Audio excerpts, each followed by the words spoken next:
Hi, welcome back guys. This is your friend, the MHA What If with another fanfiction. This is the first part of What If Deku Ran Away to Drageria? All credits for this video go to their respective authors, so please support the real author. Check out the link in the description for more details. Please give this video a like and subscribe to the channel if you want more videos like this. Now let's get into the fanfic. People of Japan, hear me. I am Tachibana, the Dark God, and I come to you with a message. Rather, I come to you with an offer. To all of those who feel useless, downtrodden, rejected, hated, or ostracized by your current standing society, I extend an olive branch of peace to you in your time of need. If you feel as though your current life is all for naught here in Japan, then I ask you to join me in my country. The country of Drageria. I ask that you come of your own free will and not by any sort of force. Take only what you need and leave all else behind. In time, you will regain what you have left and more in Drageria. Come and start a new life, one free of judgment and pressure if that is what you seek.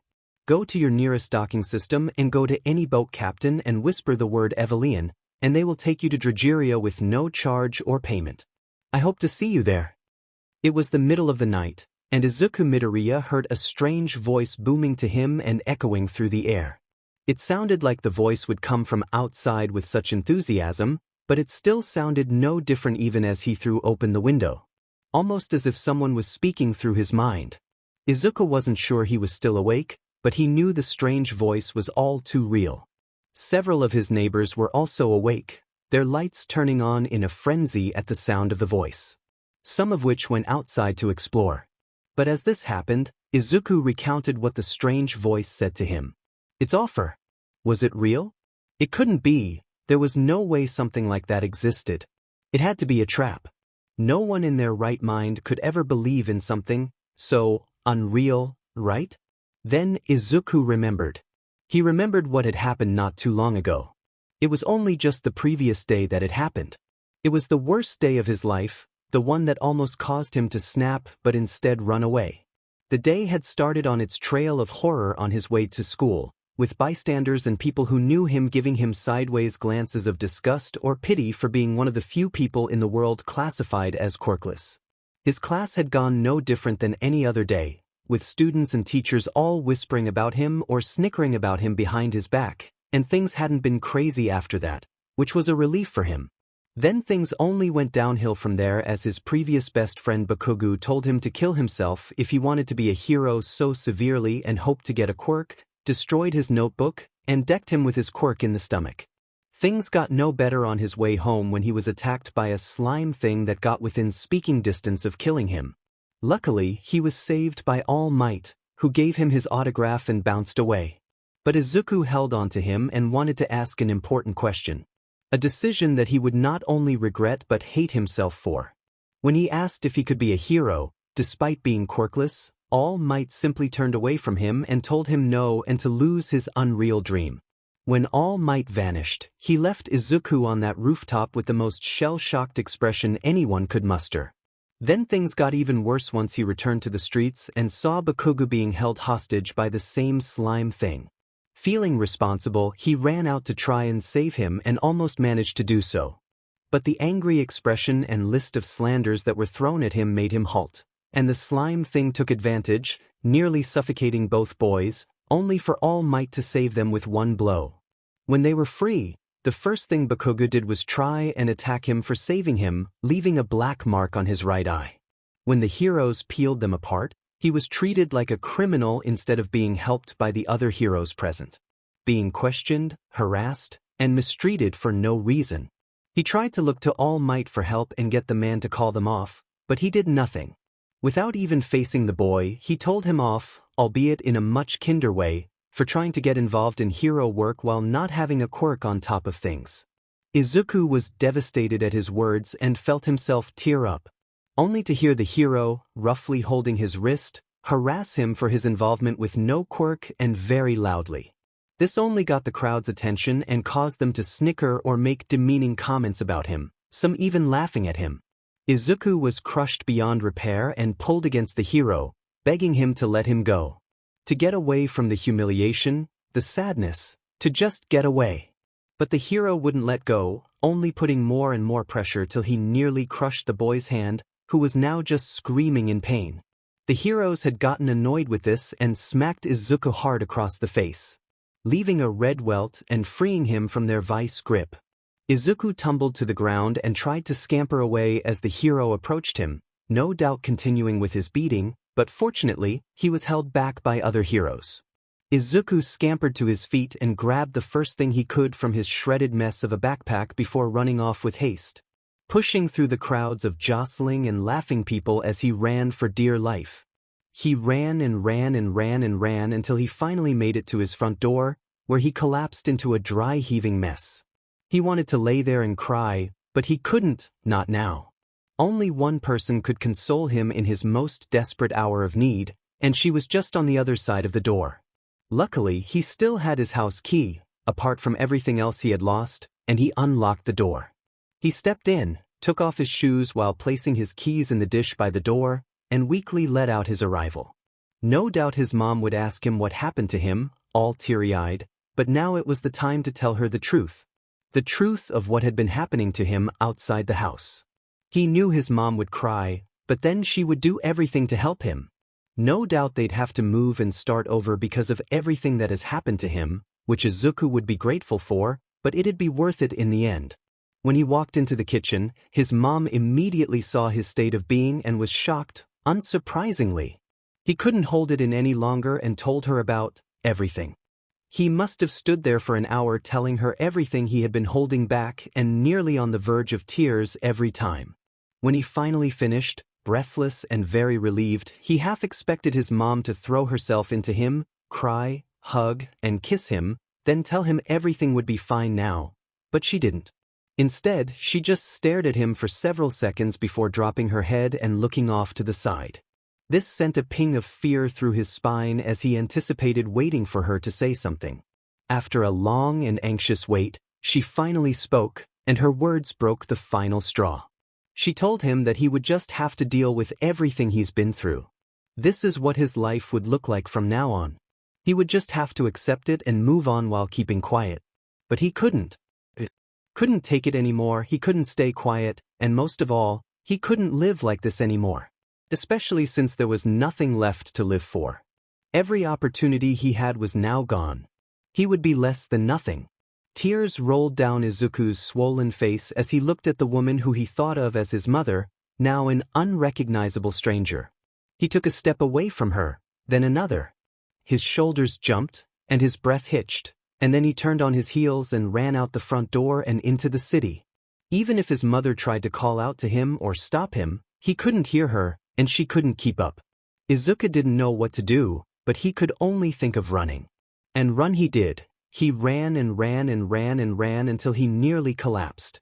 The only things propelling him through the city were his fears, sadness, and thoughts. He couldn't go back to school, he couldn't face his classmates or Bakugo, he couldn't follow his dream, he couldn't go into town, he couldn't even go home. He had no one in this world and no one wanted him. He was alone. And so he only ran until he felt like he was far away from everything that nailed him. But it still didn't feel far enough even as he lay on the ground, dry heaving again. He lay on the cold concrete and cried. He cried and cried and cried until he had no more tears to shed. He finally sat up and saw that he had nothing with him in his hasty escape from his home. Just his school uniform and his notebook, which he still clung to. He had no phone, money, or shoes, just nothing. He opened his half-destroyed notebook and almost cried again as the pages stuck and ripped apart. Several of the pages had been destroyed from ripping, and more had been burned to a crisp, while most of the words were just waterlogged, making nothing readable. As he flipped through the pages, he found only one that was intact, the autograph from All Might. Tears emerged again as he saw the man's name, a teasing reminder of his failure and nothing more.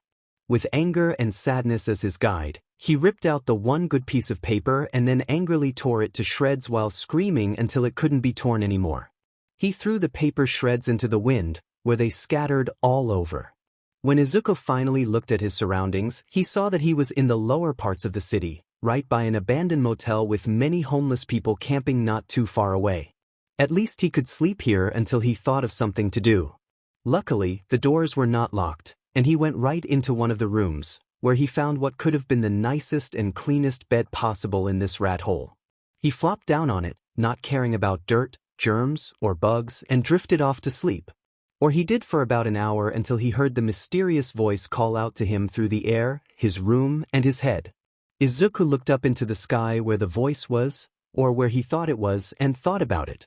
It sounded unreal, but then again, when anything he said, done, or existed forever seemed real to others. And from the looks of his homeless neighbors, it seemed like they were taking up the offer. Packing what little they had, they marched off to the docks.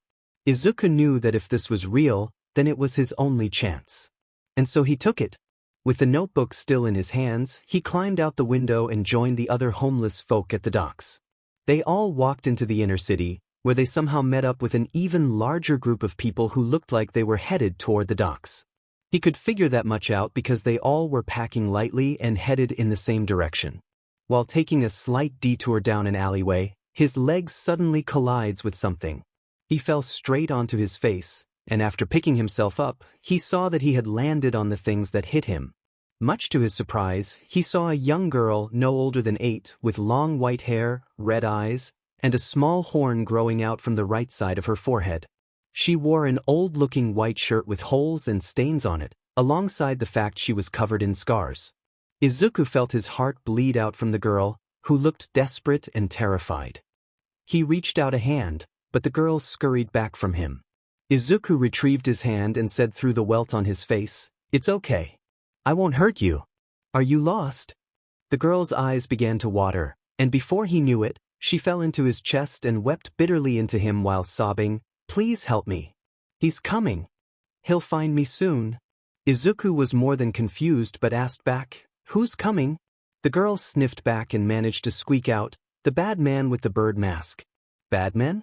Bird mask?" Izuku questioned himself. He then asked her, "Where are your parents?" The girl said nothing in return.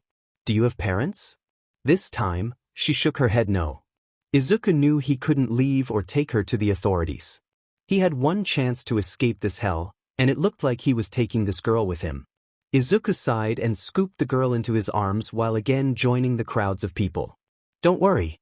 I'll take you with me," he said kindly to the girl, who looked up at him with watery eyes. "Where are we going?" she asked him innocently. "Somewhere far away.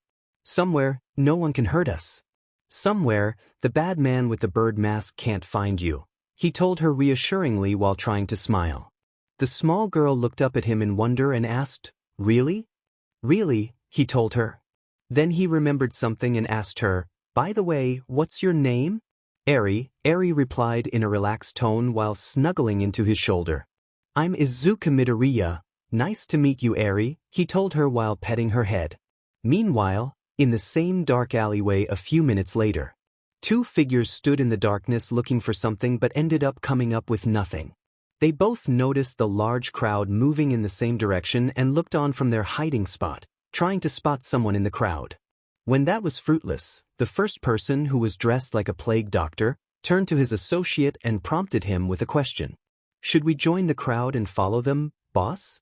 "No doubt she hid in there?" the plague doctor asked him while attempting to move with the crowd. However, he was stopped by the other man, who wore a large fur-collared parka and a large beak-like mask. He put his hand out and said with a relaxed yet sinister tone, "No doubt indeed, but there's no need." The plague doctor made a confused noise and asked, "What?" "But she's super important to our cause. Losing her would be a huge hit for us, Boss Chisaki." The man, Chisaki, adjusted his gove and replied with a calm tone that hid an angry ping, "Yes, but let's not forget we are to keep as low a profile as possible. Our mission, although important, cannot be compromised. We'll find her again, given time. But for now, we can continue with the samples we have." "How is progress?" "We're in the testing stages right now and have yielded very little fruit," the plague doctor replied, a bit nervous. Chiaki gave an annoyed growl before saying in a controlled tone, "No matter. All progress is good progress. Make sure to use the resources properly, or we'll have to do something drastic regarding that girl's location." "Yes, sir," the plague doctor said nervously. Back with Izuku, he had been walking with a large crowd of people with a sleeping Eri in one arm and a notebook in the other for over 20 minutes. At that time, he had finally made it to the docks where a large cargo ship, void of any cargo boxes, was sitting in port.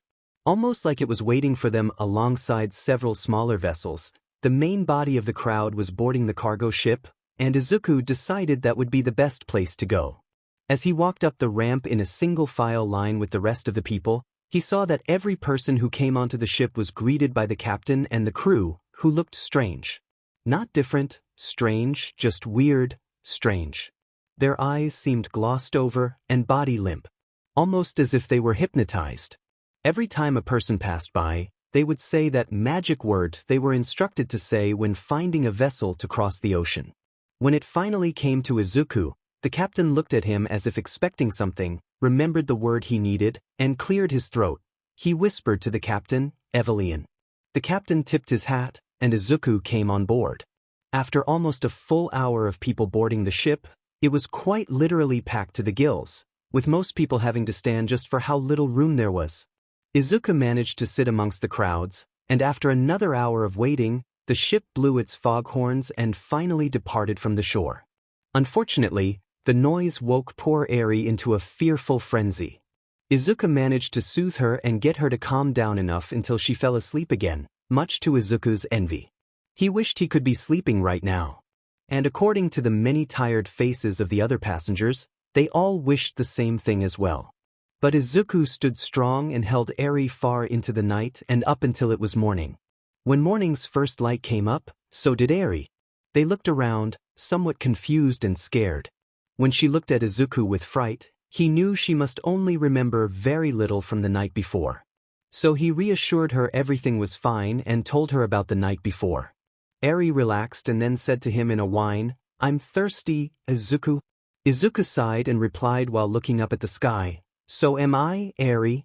The morning turned into the middle of the afternoon, and people were getting rightfully antsy with the sun now beating down on them. Even Izuku was starting to get a bit stir-crazy from lack of food, water, space, and sleep. But after another hour of waiting, and some people starting to lose it or think it was some kind of ruse, the foghorns blared, and one person on the ship shouted, "Land ho!" Everyone looked toward the ship's bow and saw that the person was right, much to everyone's instant relief. A few miles away was an island that poked out from the horizon. Everyone on board cheered at the sight, and Izuku couldn't hold on to his excitement. It took another 2 hours to get to the island and dock safely. Then, another hour was spent ensuring the ships were properly in place and unloading everyone individually. Finally, on shore, Izuku couldn't help but gawk and marvel at everything. The whole place was just so beautiful. From the top of the ship's deck, Izuku could see that the island was covered in greenery, with huge cascades of forests on both sides and a huge mountain in the center, or what he thought was the center. In addition, it looked like a castle was built into the mountain, using its natural shape. There was even a vast staircase that ran on 3 sides of the front. There was so much to see on land that it was initially overwhelming. Their docking system was huge and stuck far out from the actual shoreline. With docks that could take small ships to the enormous cargo ship Izuku arrived on. In addition, several houses were built on the pier, like a mini village on the water. There were homes, open stalls for business, and outdoor entertainment. All the people looked so much different from the ones he's seen in Japan. Not only because of their quirks, but they all seemed to come from different parts of the world. They all wore ornate clothing that looked to be handmade and not from some bland big-name company. In addition, they all seemed generally happy, unlike the many unhappy or stressed faces of individuals that he saw walking down the streets or talking on phones. Everyone here is less stressed and tense, which gives an aura of kindness. Izuku had never felt so at peace, even when no one looked at him like they did back home. Some seemed nervous around him, but then again, he did look like crap, and he just got off a boat with several dozen other people that were obstructing much of what was going on. But most just smiled or waved at him if he looked their way. They didn't whisper or give sour expressions. There was no judgment or pity behind their eyes, which was a complete shell shock for him to see and express, though it made him feel good at the same time. As he was admiring the scene of the docking living, he heard a voice call from the air. "Excuse me. Can I have everyone's attention?" Everyone looked up and saw a woman with bat wings for arms flying above them. "For all those of you who just came from Japan, please follow me so we can take account of you." The women then flew off further into the island, and everyone followed after the flying women. After a time of following, Izuku took notice of the village further on the island itself. The houses were built very old-fashioned and simple, with long rectangular bodies made from deep brown wood and white trim. The roofs had very gentle slopes with metal singes and were built up in 3 stories. Each story seems to be its own home for 3 different families living there, much like an apartment. Some of the homes were single-floor houses, and many more were under construction. In addition, there were storefronts and other places of business and entertainment. Fresh food, flowers, and spices all invaded his senses, while Eri seemed to be turned off by the overstimulated smells. Laughter, chatter, and music hit his ears with a sense of joy, not a high-energy cluster like the city. The streets were made from beautiful slabs of marble with a fountain at the center and street lights that appeared to be powered by electricity. Even though it looked like a medieval fantasy village, the whole place seemed to have many modern amenities like electricity, running water, and proper waste disposal, which was a huge relief for Izuku. After following the crowds, they finally reached a huge white tent that spanned hundreds of literal yards in all directions. But even then, once he got inside, he saw that it was still so crowded. There were huge groups of people all over and 2 huge lines that stretched out to a single table with 2 people recording info on them. Chairs are all around, with people either sitting or trying to find a seat. After what felt like hours of waiting, Izuku finally made it to the front, where he saw 2 people writing in large books.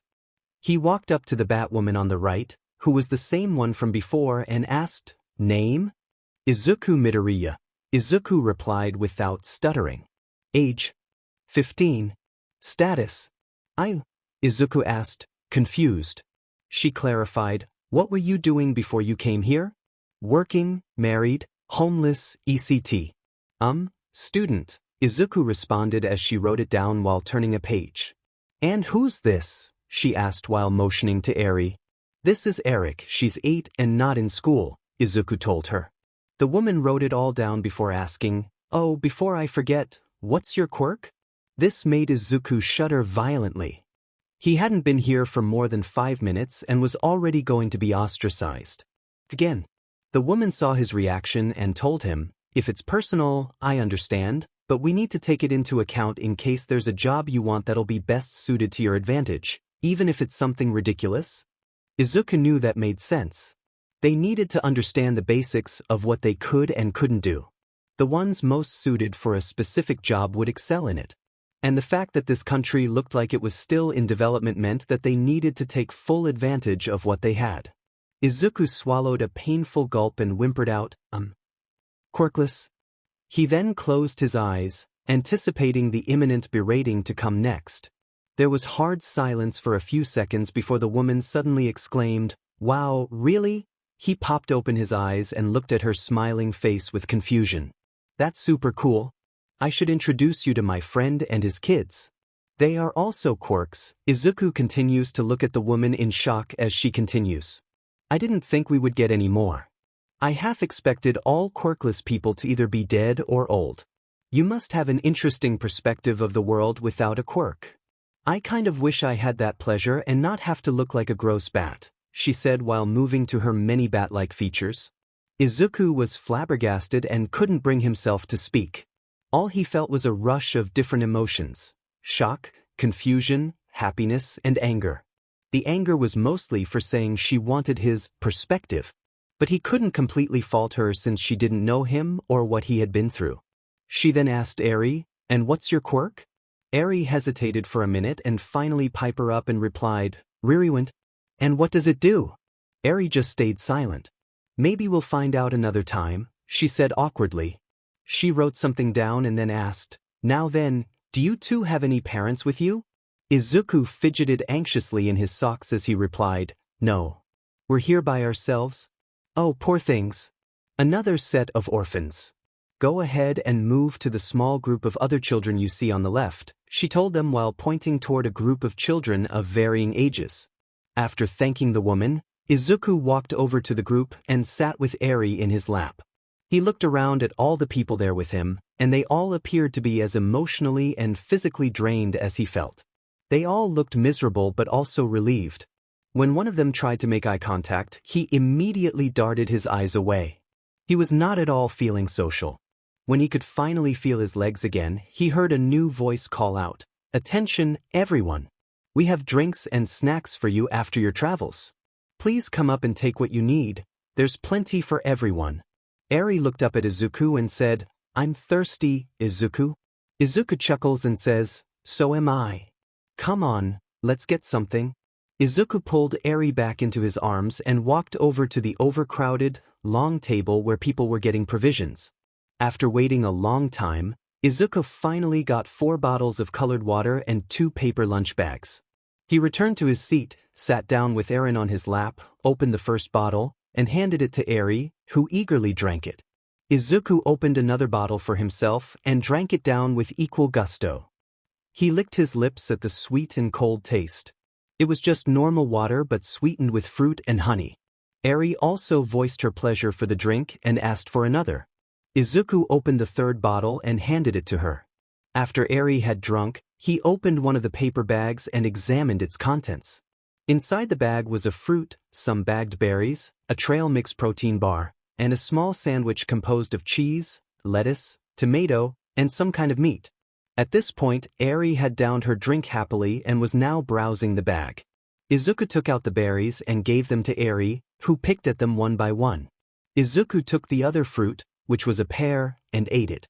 After both were done, Izuku took the trail mix bar and sandwich and broke both in half. The two of them then ate their food constantly. After they finished, Izuku went to grab the last drink and paper bag to share, but he stopped when he saw a shadow over him. He looked up and saw another of the children in the group standing over him with a deadpan but sour expression. He was a bit taller than Izuku but nearly as scrawny as him. He had shaggy purple hair that stuck out on all sides and deep dark bags under his purple eyes. Izuku didn't say it aloud, but this guy looked like the embodiment of sleep deprivation. He was about to tell the other teen something when he spoke up first and asked, "What got there?" Izuku was momentarily confused but replied, "A rations bag. It has dash dot." Izuku immediately froze mid-sentence and lost all control of his body.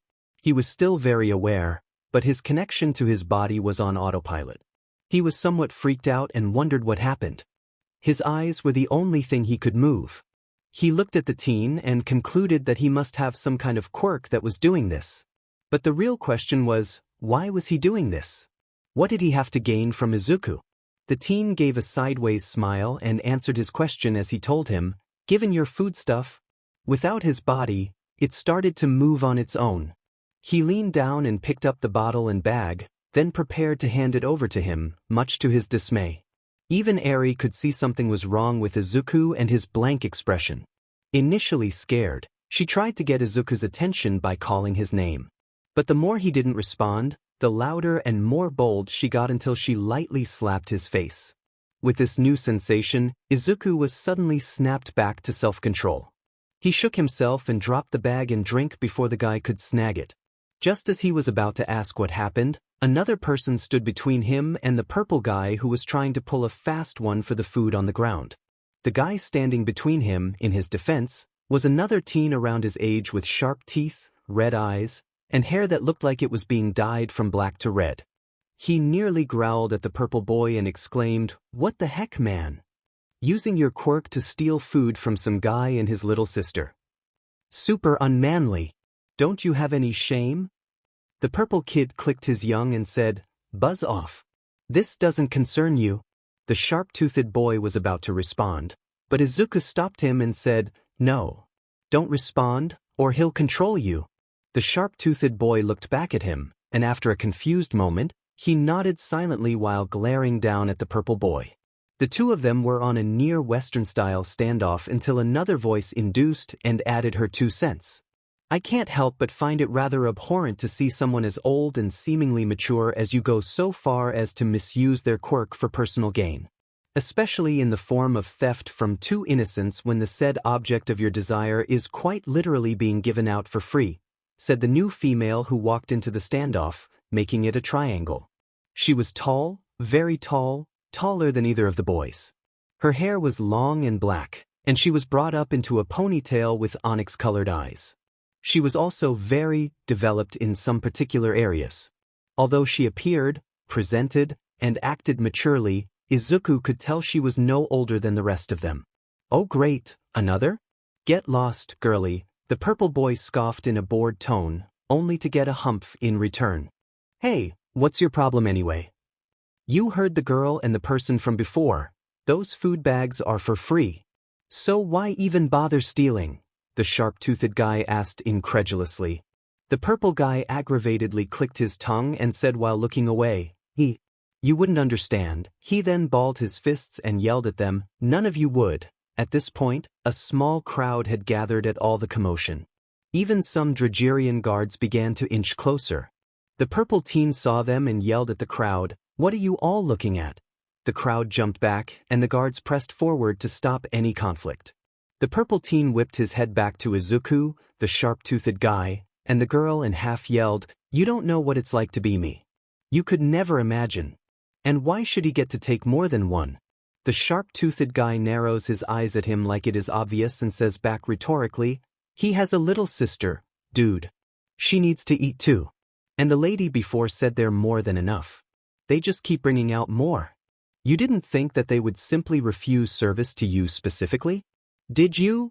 The tall girl asks the purple guy with some concern in her tone, making the sharp-toothed boy raise a concerned eyebrow in her direction. They would if they knew about me. Everyone would hate me if they knew, the purple guy replied vaguely, which caused more concern on both their faces. Knew about what? Nobody knows anything about anyone here, Izuku finally piped up while standing from his seat with Eri in his arms. The purple guy snapped at him and yelled, My quirk, damn it. If people knew about the nature of my quirk, they'd all reject me, and I'd be back to where I was before I came to this place. God, this was a mistake. He immediately shrunk down and deflated while wiping his hands over his face. At this point, Izuku really couldn't be mad at him. Just the other day he was this guy. Far less angry but still. He's been through a lot, and it's making it harder for him to move on or change from what he considered normal. And the way things were looking, it may go that way for him if someone didn't step up and change that. But no one made a move to do so. Instead, he decided to change that. So he picked up the drink and bag, walked past the sharp-toothed boy, and held out the items for the purple guy while saying, Here. The purple guy looked up from his hands and saw the gesture. He didn't grab it immediately, he just looked at it, then at Izuku, as he asked, What, Ash? I know what that's like. To be hated, ostracized, ignored, singled out, never given a chance. All because of something you can't control. I know full well what that's like, Izuku said while sadly looking at the ground before continuing, but that's why we're all here, isn't it? For a fresh start and maybe even a second chance for some of us? Why continue to stay in the past when the future is now? Izuku said to him with a smile.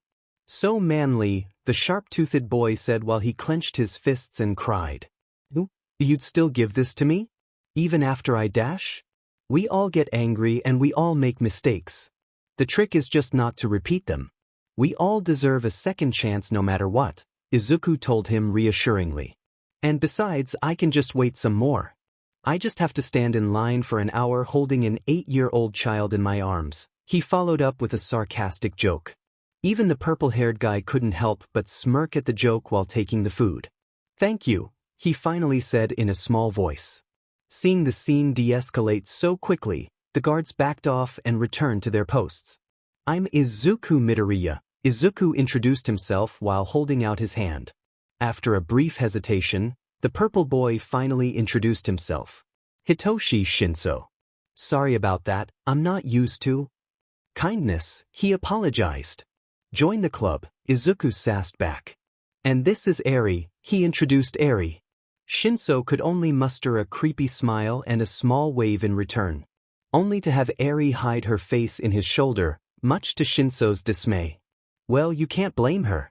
You didn't exactly make a good first impression, the sharp-toothed boy pointed out. If you're gonna continue to butt into this conversation, then at least introduce yourself, Shinso sassed him back. Yeah, I guess you're right. The name's Eijiro Kirishima. Kirishima introduced himself after awkwardly rubbing his head. Shinso looked at the tall girl and said, Hey girlie. If you'll stand here too, you might as well join in on the introduction sequence. The girl made another humph sound and stated firmly, My name isn't girlie, it's Momo Yaoyorozu. She then made a face like she hadn't meant to say that. The wheels turned in Kirishima's head, and he finally blurted out, Wait, Yaoyorozu? As in Yaoyorozu Industries? The biggest name in a half of Japan. Momo then slapped both hands over his mouth and said in a small voice, Yes, yes. But please don't bring attention to it. Why are you here of all places? You're filthy stinking rich, Izuku asked. Momo shuffled uncomfortably where she stood as she explained, It's not that simple. All my life has been like one big upstanding business model. There's a time and date for everything, leaving no room for last-minute anything. Always preen and proper. Act a certain way, eat a certain way, dress a certain way, speak a certain way. It always felt so, she trailed off. Hollow, shallow, not the real deal? Shinso listed off several things. Momo nods and replies, Yes. All of that. It felt smothering. She says this with a sad and uncomfortable tone while fidgeting. She then takes a deep breath and explains, But the real reason I decided to abandon everything I had was due to my dream. Dream? Izuku repeated. Momo looked up at the sky longingly, which was just the tent, and explained, Ever since I was a little girl, I always dreamed of being a hero. But my parents wanted nothing of it. They wanted me to take up the family business and… She trailed off again. And? Shinso prompted her. And they wanted my quirk, she finally spat out, making the boy's eyes widen. They wanted to see what happens in my body to make it work. Then they wanted to transfer it to a machine that could do the same. She looked at the ground with a deep depression over her. Not to be rude, but what is your quirk? Izuku asked, trying not to get excited. Momo fidgeted again and replied, It's called creation. It allows me to take fat cells from my body and change their atomic structure to create inorganic items. She then demonstrated by creating a pencil from a multicolored light on her hand. Izuku could not hold back his excitement as he excitedly exclaimed, That's incredible!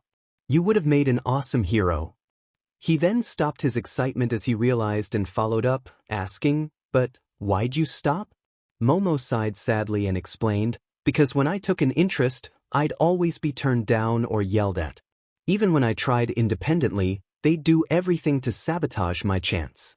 I just felt trapped. Then that dark god guy's voice invaded your head, and you left. Shinso wrapped it all up, with Momo nodding.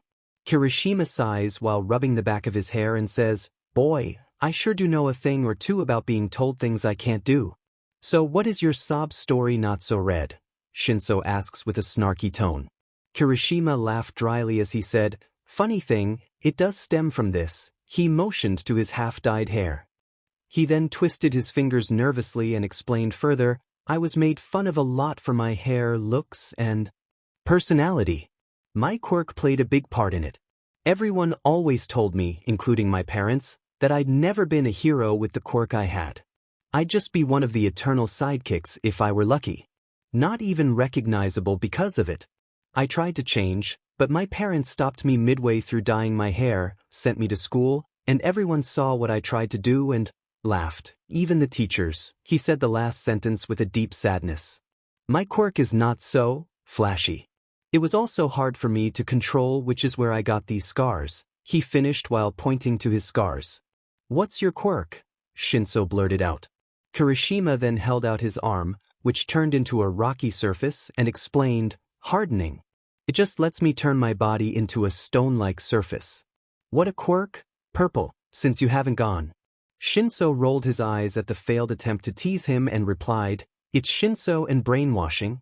All the teens looked at one another in confusion, then back to Shinso, where Momo said what they were all thinking. That's the worst name possible for a quirk. You're telling me, Shinso said while rolling his eyes and grinding his teeth. Kirishima then turned to Izuku and asked with a somewhat cheerful tone. So what is your story, Midoriya? How do you and your sister get to be like this? He motioned to Eri and Izuku's state of being. Between his wet, tattered, burnt uniform, visible facial injuries, and lack of shoes, he didn't look like a pristine picture.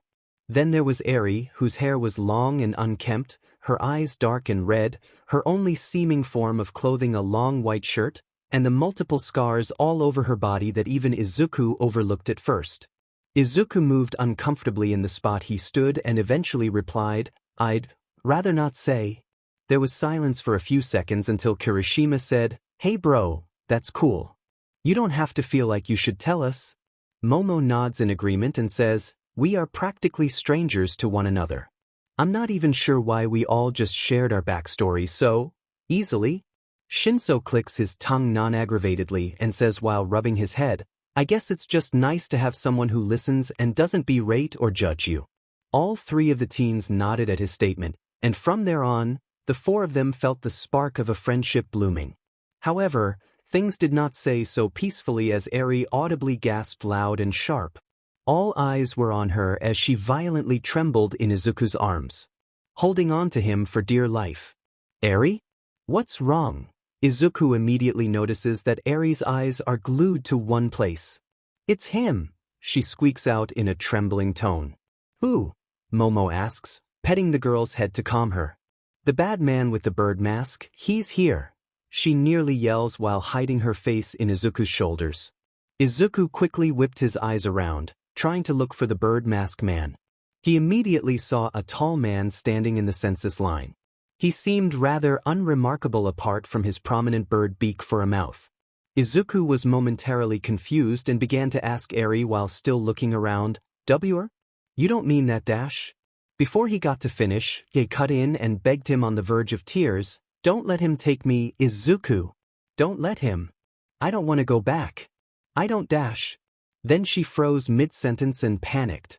Izuku and the other three teens were severely unnerved by this, and Izuku gently tried to ask her, "Eri dash?" Eri suddenly let out a scream like a murder victim. Izuku was so shocked by this that he didn't even register Eri freeing herself from his arms and falling to the ground. "Right." Izuku yelled in panic while trying to grab her again. But Eri ran away from him as she screamed, "Don't touch me. My curse. My curse is back." Eri then kicked her head into an unused chair, and the item suddenly turned into a pile of logs of different sizes. Everyone who said this gasped and tried to move away from her as she just sat there screaming and crying. Eri was the only thing Izuku could manage to see when everything happened. His breath waxed fast and sweat ran down him as his mind raced. He didn't know what to do. He felt useless. So he did only what he could in that situation and yelled, "Help! Someone, please help. Something is wrong with her. She needs help. Anyone." But no one made a move. Even his new acquaintances kept their distance, but it looked like they were trying to find a way to help. Izuku looked around beggingly for someone's aid. But the guards were trying to move the people who were trying to move close away, and once we're close enough, were trying to back away. Izuku felt like he was not only useless but helpless and stupid as he watched the poor girl sit on the ground screaming and crying as a red glow emitted from the full-grown horn on her head. Izuku almost started crying there, feeling like he could do nothing else until a loud, forceful voice cut through. "Everyone, clear a path. I said clear a path, people," yelled the voice as four different-looking guards opened the crowd. "Lord Tachibana is coming through," the voice yelled again as a huge and imposing figure looked into the area, which made the crowd diverge even faster. A sense of dread and fear swept around all corners of the tent and invaded Izuku's senses. His anxiety and desperation for another quickly changed to fear and desperation for his well-being as the figure strode in confidently. Only the person in question wasn't a person at all. Instead, it was, well, Izuku couldn't quite say it since it was so anomalous looking. But it is feared the only thing he could do was stare into the creature's multiple eyes. Seeing all the commotion, the creature appeared to bend over towards Izuku and ask, sounding ancient and powerful. What seems to be the problem? Izuku's breath hitched in his throat at the sight.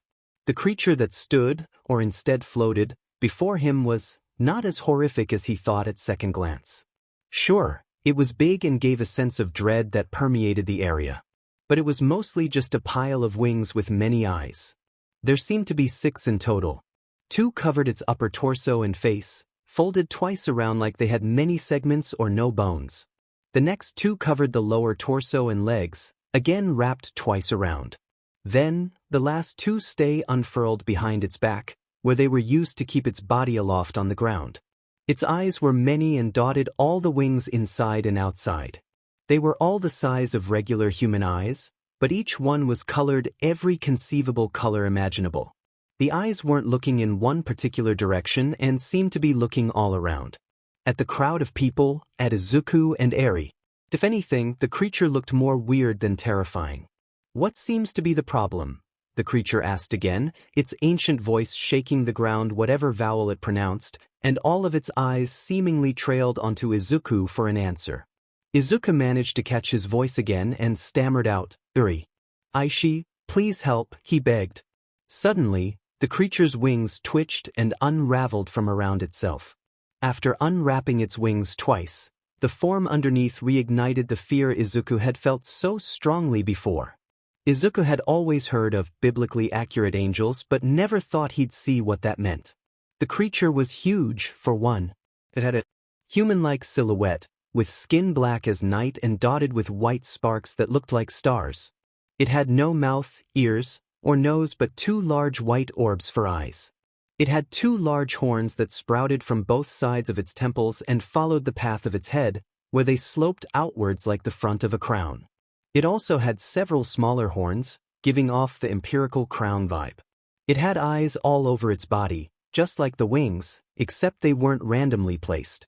Instead, they were in 3 sets of large circles, 1 ring of eyes going around the front of its head with the 2 white ones making it up, and another 2 that interlock with the first on both sides of its body, giving it the appearance of having 3 faces. Speaking of its body, it had a human-like appearance, 3 long arms with 6 clawed fingers, 2 legs that shimmered out into the smoke at the knee, and ibble genitals. The creature looked down at Eri and reached out one of its 6 arms.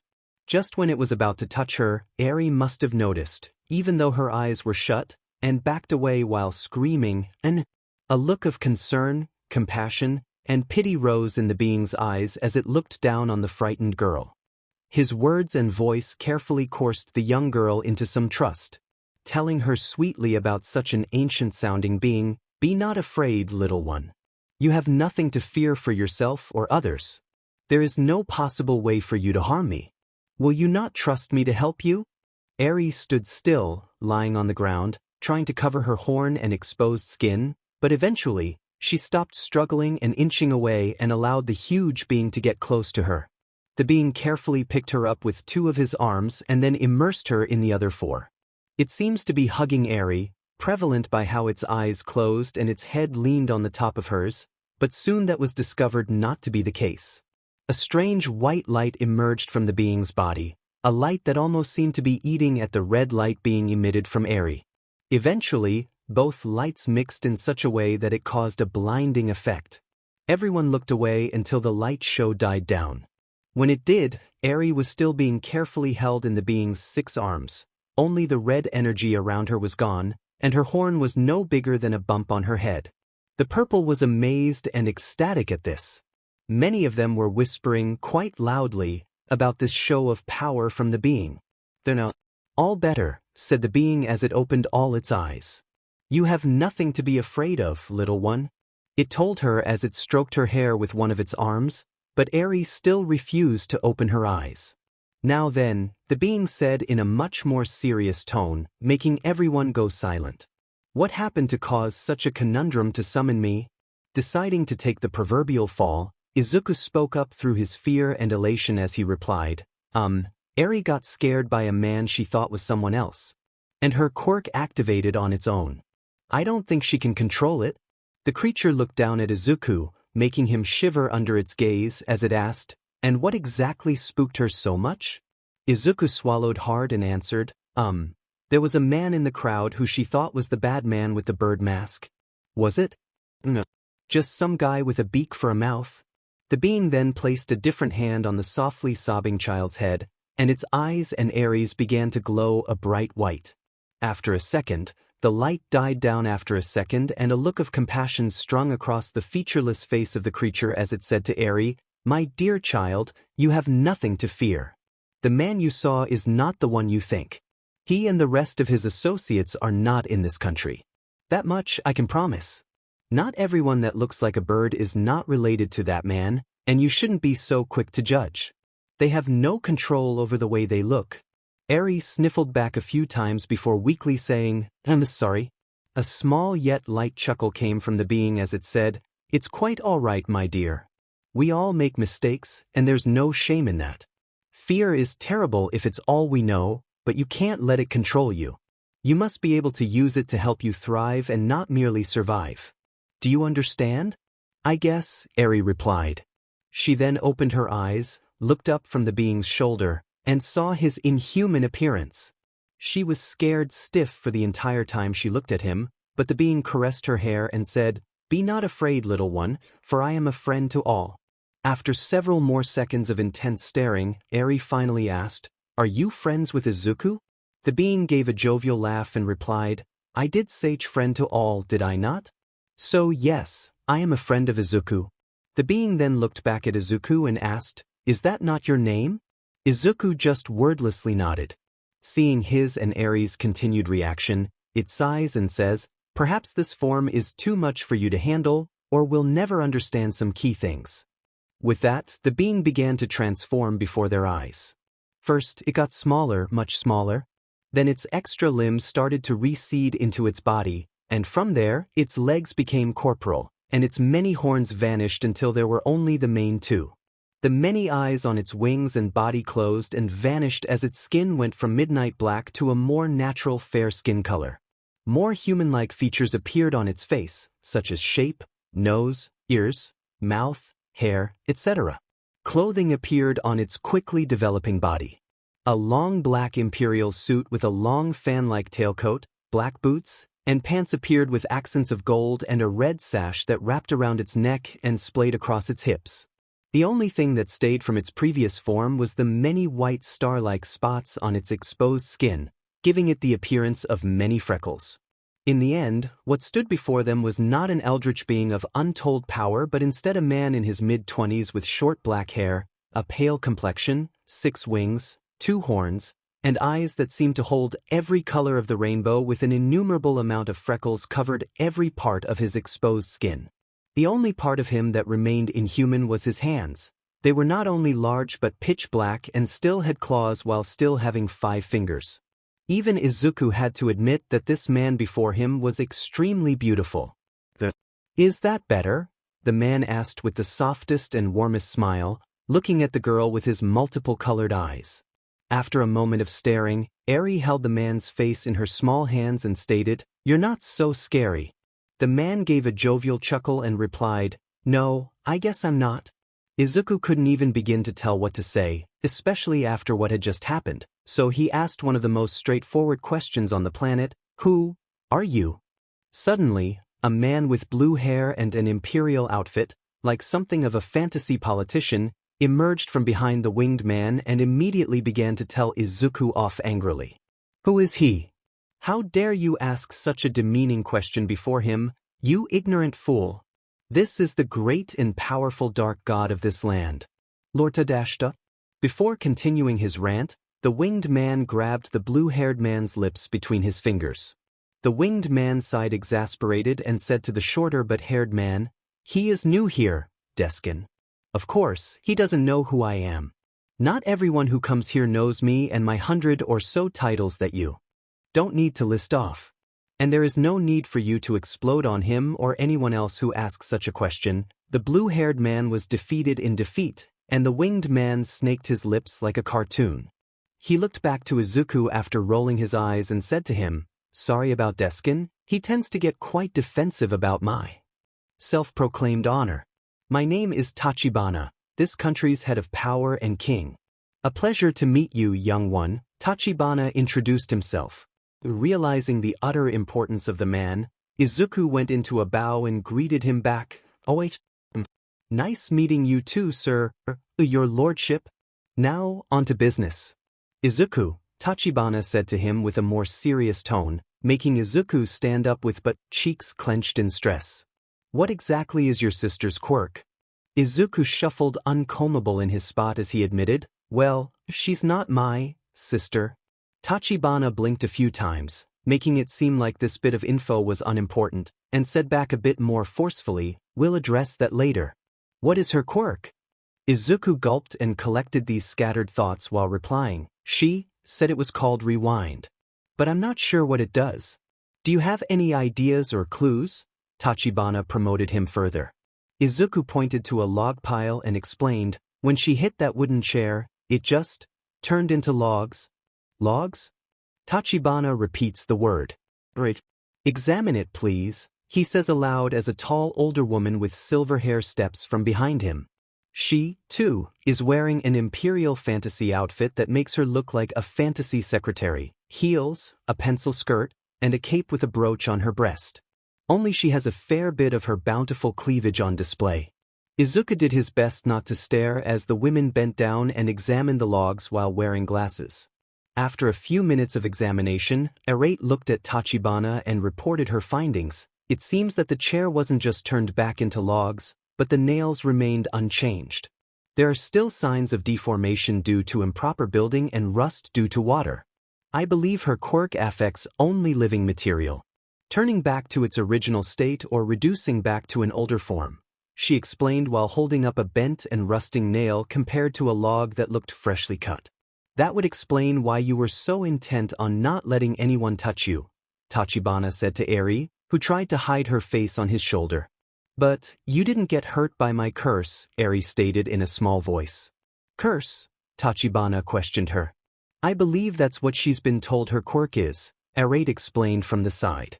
Tachibana looked at her with concerned compassion as he said, "My dear, your curse is no curse at all. What you've been told is a lie. A quirk is no more dangerous than a knife or gun, only threatening in the hands of those who intend to harm. And I can see you have no intentions of harm." Eri looked up sadly and fearfully from his shoulder, and without looking him in the eyes, she replied, But I always hurt people." Tachibana waved his hand at the assumption and stated, "You simply lack control. Controlling a quirk is no different than learning how to walk or climb a tree. With practice, you'll master it. How come you didn't disappear when my curse?" Eri began to ask until Tachibana corrected her. "Quirk turned on," Eri finished her thought without correcting herself. Deskin came from the side again and said to the girl in a demeaning way, "Well, that is a simple question for a small-brained child. The great and powerful Lord Tachibana, creator of Dashed," but he was cut short as Tachibana snagged his lips between his fingers. "I'm an immortal sweetheart. I'm a constant, which means I can never change unless I do so myself. Like when you saw me shaft between my forms," Tachibana explained briefly. "So you have nothing to fear if you do lose control again." Eri smiled with watery eyes up at the man, who then addressed Izuku, saying, "Now, on to the second point of business. You said this girl is not related to you. Care to elaborate?" "I didn't steal her or anything. I mean, I kind of did. But it was for a good reason. I swear." Izuku fumbled over his words, trying to spit out an explanation while panicking. "Go on," Tachibana prompted him further. Izuku calmed down a bit, collected his thoughts, and explained, "When I heard your offer, I found her while trying to find a detour. She said she needed help from the bad man with the bird mask. And I couldn't just leave her or take her to the authorities since I would have missed my chance to leave, or the authorities would be under this person's thumb. So I took her with me." "I'm sorry," he said while looking at the ground. Tachibana slightly chuckled and said, "You have nothing to apologize for, boy. We all make mistakes, especially in a desperate hour. Though what you did might not have been the best option, considering it was a form of kidnapping, it was valiant. And to be honest, it seemed like the best option. Does that mean you'll kick me out?" Izuku looked down at the ground, fully aware of how to read between the lines when someone was going to say something else. Tachibana looked down at the disheartened boy with confusion as he replied, "Whatever for? This made Izuku raise his head in surprise. In foresight, you may have not done everything correctly or justly, but in foresight, you did save this young girl's life. You should feel proud of that, at least, he told him while placing Eri into his arms. Izuku looked between Eri and Tachibana before saying with a choked-up voice, Thank you. Tachibana waved his hand and replied, there's no need for it. Everyone is welcome here, no matter who you are. Lord Tachibana, you are still holding Desukin's mouth, Eri told him. Tachibana looked to his side and saw the blue-haired man still standing patiently, his lips sealed between his fingers. He immediately let go and said, whoops. Sorry. Desukin bowed in reply, almost seeming happy about it. Now that that's settled, I'll have to take you both with me, Tachibana said matter-of-factly. What? Almost everyone shouted aloud. Harate cleared her throat and told him, Lord Tachibana, perhaps you should explain further. You sound like you're going to abduct them. Oh, my mistake. Tachibana sweat dropped at the realization and awkwardly laughed as he said, what I meant was I'll have to take the both of you to live in my home. What? Everyone practically shouted again. Lord Tachibana, you can't be serious. They are peasants. You can't dirty your estate and image by taking in. Dexon tried to persuade him until his lips were grabbed again. Let me finish, Tachibana exclaimed with a dangerously firm tone, making everyone go silent. I simply can't let Eri live amongst the common folk without supervision. With the state and threat of her quirk, she could create a disaster, and I can't always be there when it does get out of hand. She and others will be kept safe in my home since it is large and primarily made of inorganic material. And she will receive guidance on how to control her ability. Despite its danger, with proper training, she could become a top-notch healer with no equal, he explained. Really? Eri looked up at him hopefully. Tachibana pulled Desukin's lips back and replied warmly, Really? And what of the boy, my lord? Arate asked him. Well, obviously he will be coming too, Tachibana stated. Izuku looked at him with an expression of fear and shock as he nervously stated, Really? I wouldn't want to intrude. I understand that Eri could have hurt someone, and it sounds like she'll be taken care of and helped with her quirk. And you just abandon her to someone you respect out of previous fear, Tachibana jostled him, making Izuku clam up and tense up. Tachibana laughs and says, I only jest, young man. But on a serious note, despite your short time together, I know you and her have formed a strong bond. You wouldn't want to break that? And I see Eri doesn't want to break it either, he stated as Izuku looked down to see Eri with a death grip on his uniform jacket. Izuku didn't say anything, so he hugged Eri while Tachibana exclaimed, It's settled. He then asked Desukin, What are we looking at for our new population numbers? He looked at the huge group of people staring at him and said, I never expected to get this many. Right now, we've already accounted for over 500, with many more still unaccounted for. We could be looking at 1,000 already. That's not even counting the dozen or so new orphans, Desukin informed him. Tachibana rubbed his hands anxiously as he stated, and our orphanage is already under reconstruction to expand, damn. Cherry, how are we looking at new home infrastructure? Arate took a clipboard from a sactal she cared for and flipped through several pages before saying, although many citizens from the main town have moved to the newly built docks, we still have many homes under renovation and construction from the older models. So we only have enough for a dozen or so available. He rubbed his chin and asked, What about sections 2 to 5?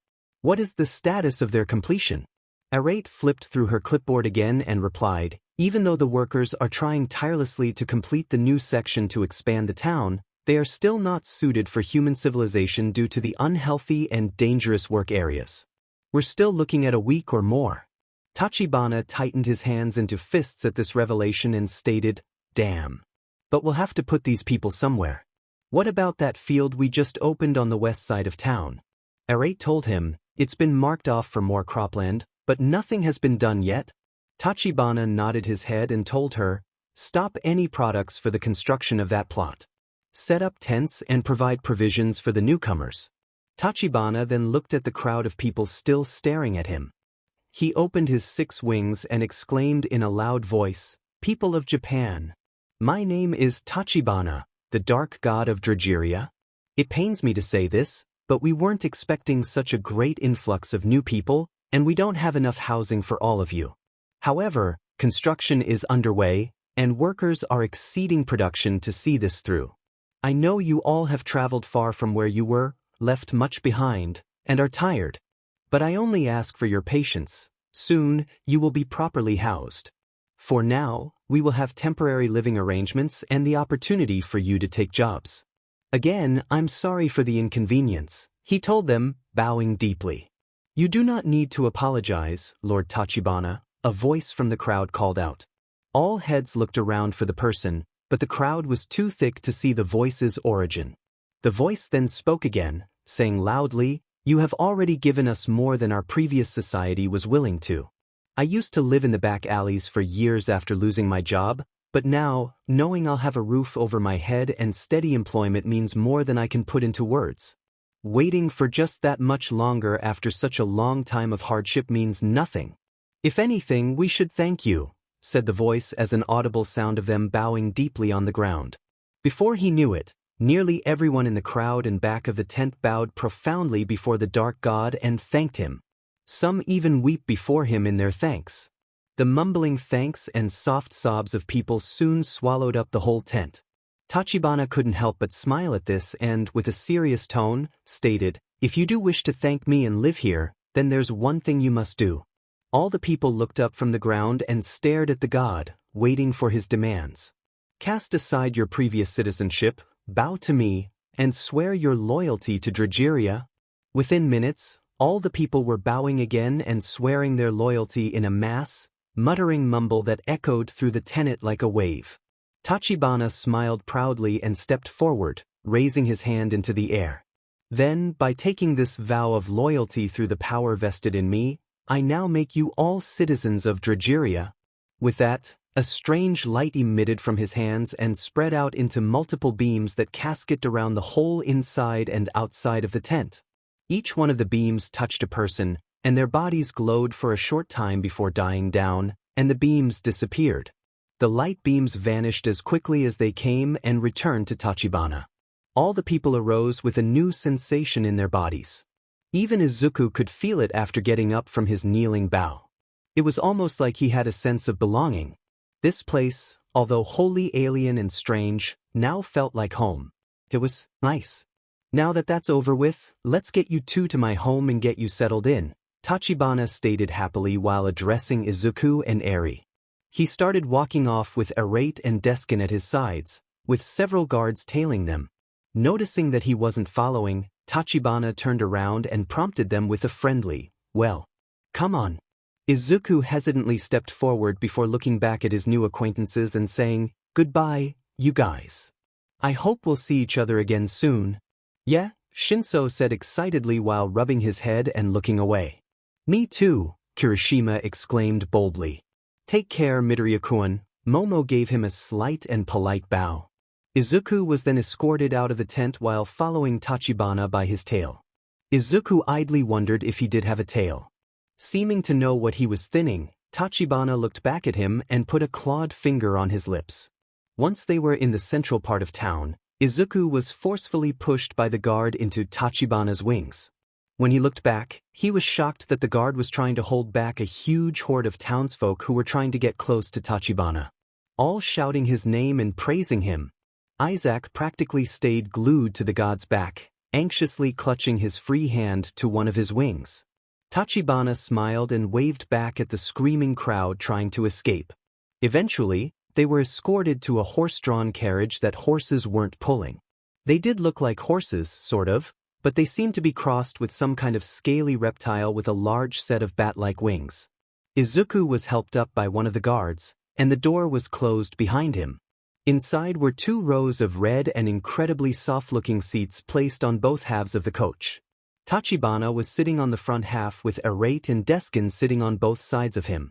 Izuku finally sat down and nearly settled into the seat. It was so soft and comfortable that it was like a memory foam mattress. He almost wanted to fall asleep right there but kept himself awake as the carriage jutted forward, and he placed Eri on the spot next to him. After several minutes of silence, Izuku finally broke the silence by asking, So, where are we going? Tachibana chuckled and answered, "To my home, of course, silly boy. You must have been through a lot if you ask so many repeated questions. I am very sorry. It's been a long 2 days," Izuku apologized while bowing in his seat. "Where exactly is your home?" Izuku asked awkwardly.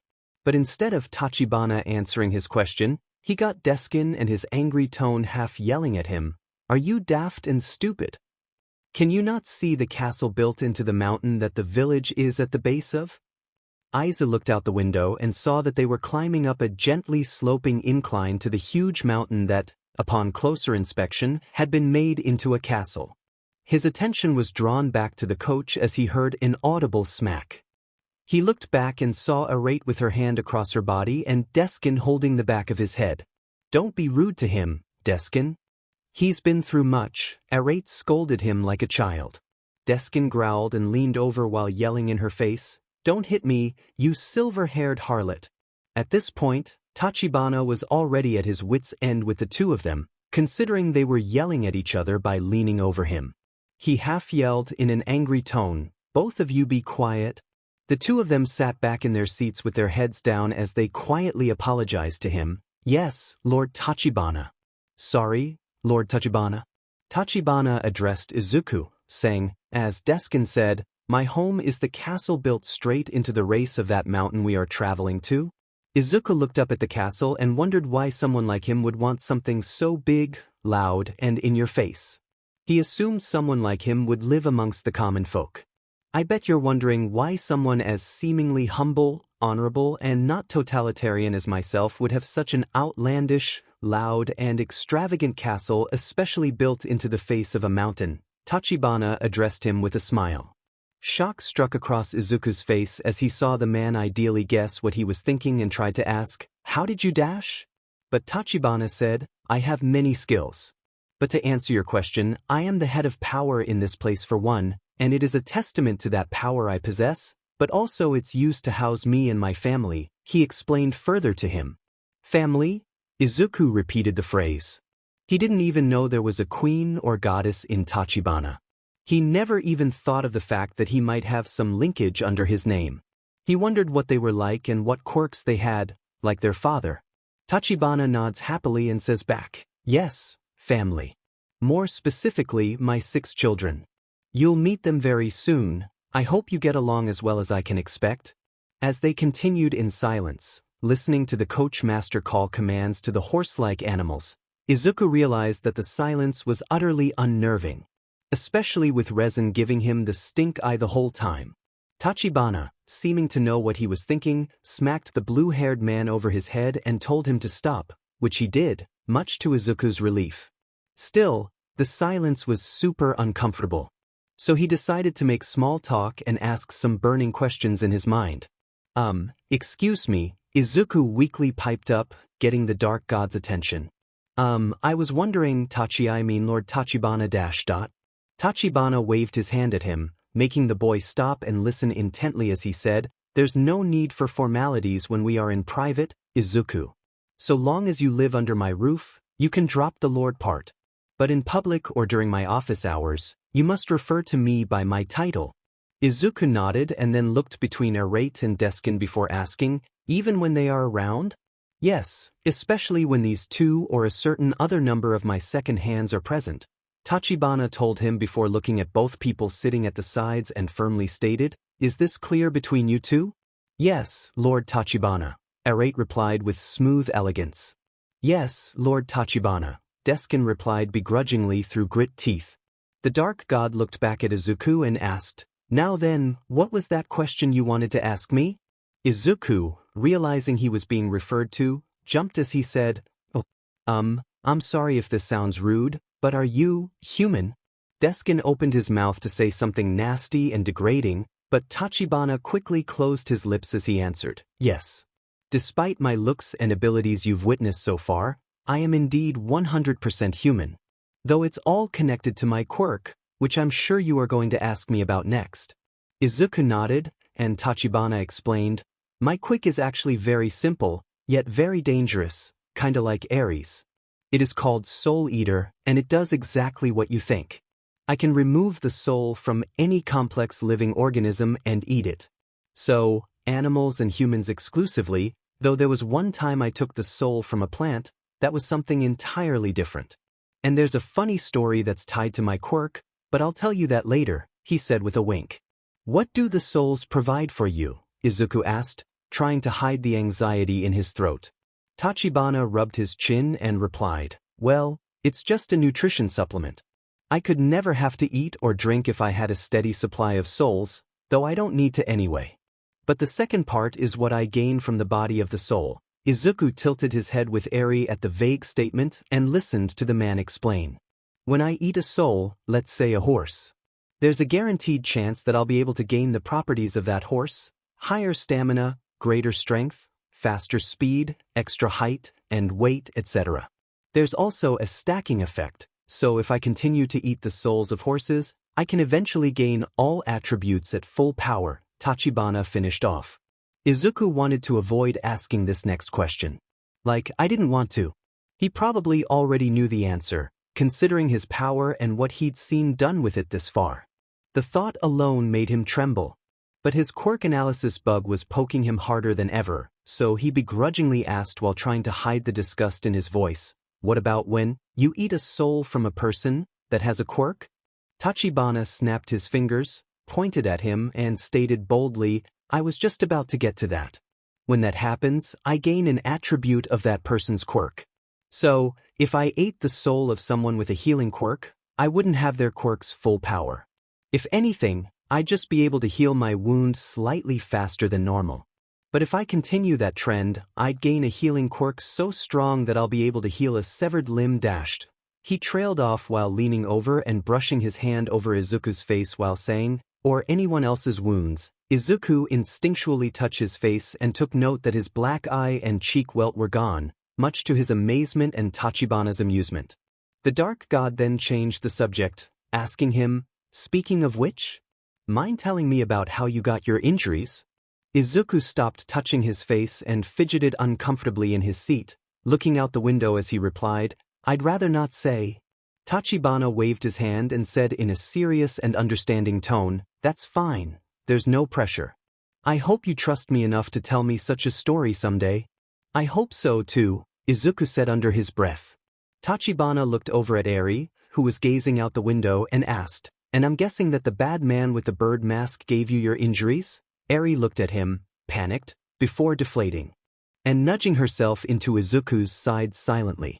Getting his answer, the dark god told her, well, like I said before, you won't have to worry about him being here. You're safe now. Izuku looked down at Eri and then back at Tachibana before asking, can you know? He asked while motioning to Eri's many scars. Tachibana shook his head and replied, even with my great power, I'm afraid I can't. Fresh injuries are one thing, but scar tissue is another. That would require a more finite procedure that I'm sure Eri will not want to do while awake. He looked at the girl who was burrowing her face into Izuku's ribcage. Suddenly, the carriage jutted to a sharp halt, and Izuku and Eri were thrown into the three people before them. The three people were thrown back and slammed their heads into the back of the carriage. Izuku and Eri fell on all three of them, and Tachibana's wings flew out and got tangled in both Deskin and Arate. Tachibana pushed one of his wings away from his face and said while spitting out a black feather, well, that was unpleasant. After the five of them managed to untangle themselves from one another, Deskin ripped open the carriage door and yelled at the coachmaster, what's the big idea? Why'd you stop like that?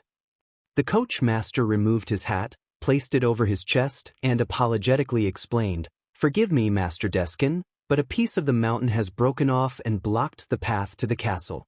I'll get it, Tachibana said quickly, raising a hand toward the huge rock. Within a moment, strange energy surrounded it, along with his hand, and in a split second, it turned into sand.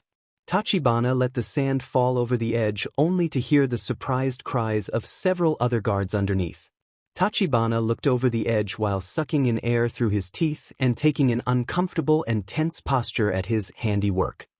He then quickly called out from the top, sorry about that. It's okay, Lord Tachibana. We're fine, one of the guards called from the bottom, with a groan in his voice. They are not fine. Tachibana sighed at himself while getting back into the carriage and slapping his head. Without looking to his side, he said, "Great, get the names of those guards and give them the week off with a little extra on their next payment."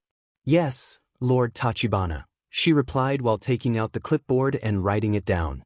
The carriage moved again, and things went back into silence, with the only sound coming from Arate's writing.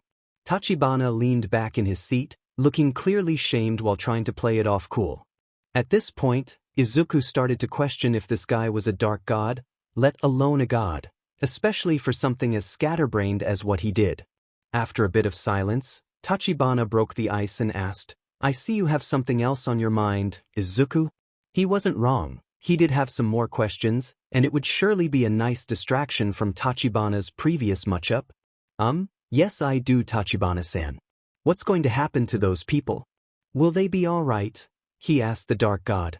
Tachibana smiled and said, "They'll be fine, I assure you. Although they'll need to spend a week in tents, they have new houses and jobs chosen provided for them." His statement made Izuku falter in his expression. He then asked with a sad and anxious tone, "Chosen? So they won't even get to be what they want?" Seeing what Izuku was thinking, Tachibana reassured him by explaining further, "Perhaps I should explain further. You see, the people will have an option to choose a job they want, but we insist they take one that best suits the use of their quirk. Even if we don't have a job a person wants, we can still give them something similar until a position arises. We are still a developing country, Izuku, and we need to utilize our resources and people's skills as much as possible. It's not that they don't have a choice, we just want to use them to develop the country further and let it prosper." Izuku digested all this information for a moment before saying to the dark god with an apology tone, "That makes sense. I'm sorry, I assume." Tachibana waved it off and replied, "It's all right. I can't deny your society's previous mentality compared to mine, but rest assured that everyone has a choice." Izuku nodded and looked out the window with embarrassment and shame still stinging his chest. On that topic, Tachibana referred to Izuku as the boy perked his head back up. "You'll have to get a job or go into schooling. While I don't mind you living in my home due to your relationship with Eri, everyone here in Drageria is required to pitch into society in some way or form if they are able-bodied or old enough. I hope you understand," the dark god asked him. Izuku nodded in agreement and replied, "Of course, a growing country needs everyone to do something, and so will I. If I can have some time to rest." Tachibana nods vigorously and says back with complete confidence, "Of course. You've been through a lot, the two of you. When you feel ready, I'll help you get into whatever you desire." Izuku waited momentarily before he worked up the courage to ask, "Are there any jobs for heroes?" Tachibana, who was staring out the window, shot his head in his direction, along with the other two people present, and exclaimed with a laugh, "Heroes? Oh, don't be silly, boy. We do not need heroes here. Not much happens in the way of crime.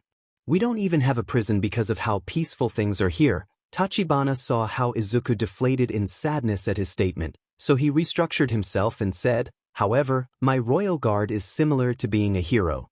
Sure, you won't be flamboyantly saving people, beating bad guys, and saving the day like some romanticized comic book. But you are still able to help the little person in need. Whether it's lifting a box or breaking up a fight or stopping a potential crime, you'll still be doing good, just not in the way you envisioned it," he explained to him.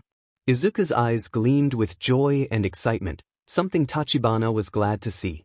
The young teen said, "That sounds wonderful, but, Tachibana questioned him as Izuku trailed off. "I'm quirkless," Izuku finally forced himself to say. There was silence in the carriage for a few minutes as all three people went from staring at one another to staring at Izuku, who had his head down in shame. Eventually, Deskin finally spoke up and said, "Well, that's a stupid reason." He then put his hand up defensively while shooting his head toward Arate. The silver-haired woman rolled her eyes and said to him, "I'm not going to slap you, Deskin. I agree with you, in the context rather than the form." She then cleared her throat, and with her eyes closed, she gave a small lecture like some sort of teacher, explaining, "Being quirkless is not an inhibiting factor in Drageria.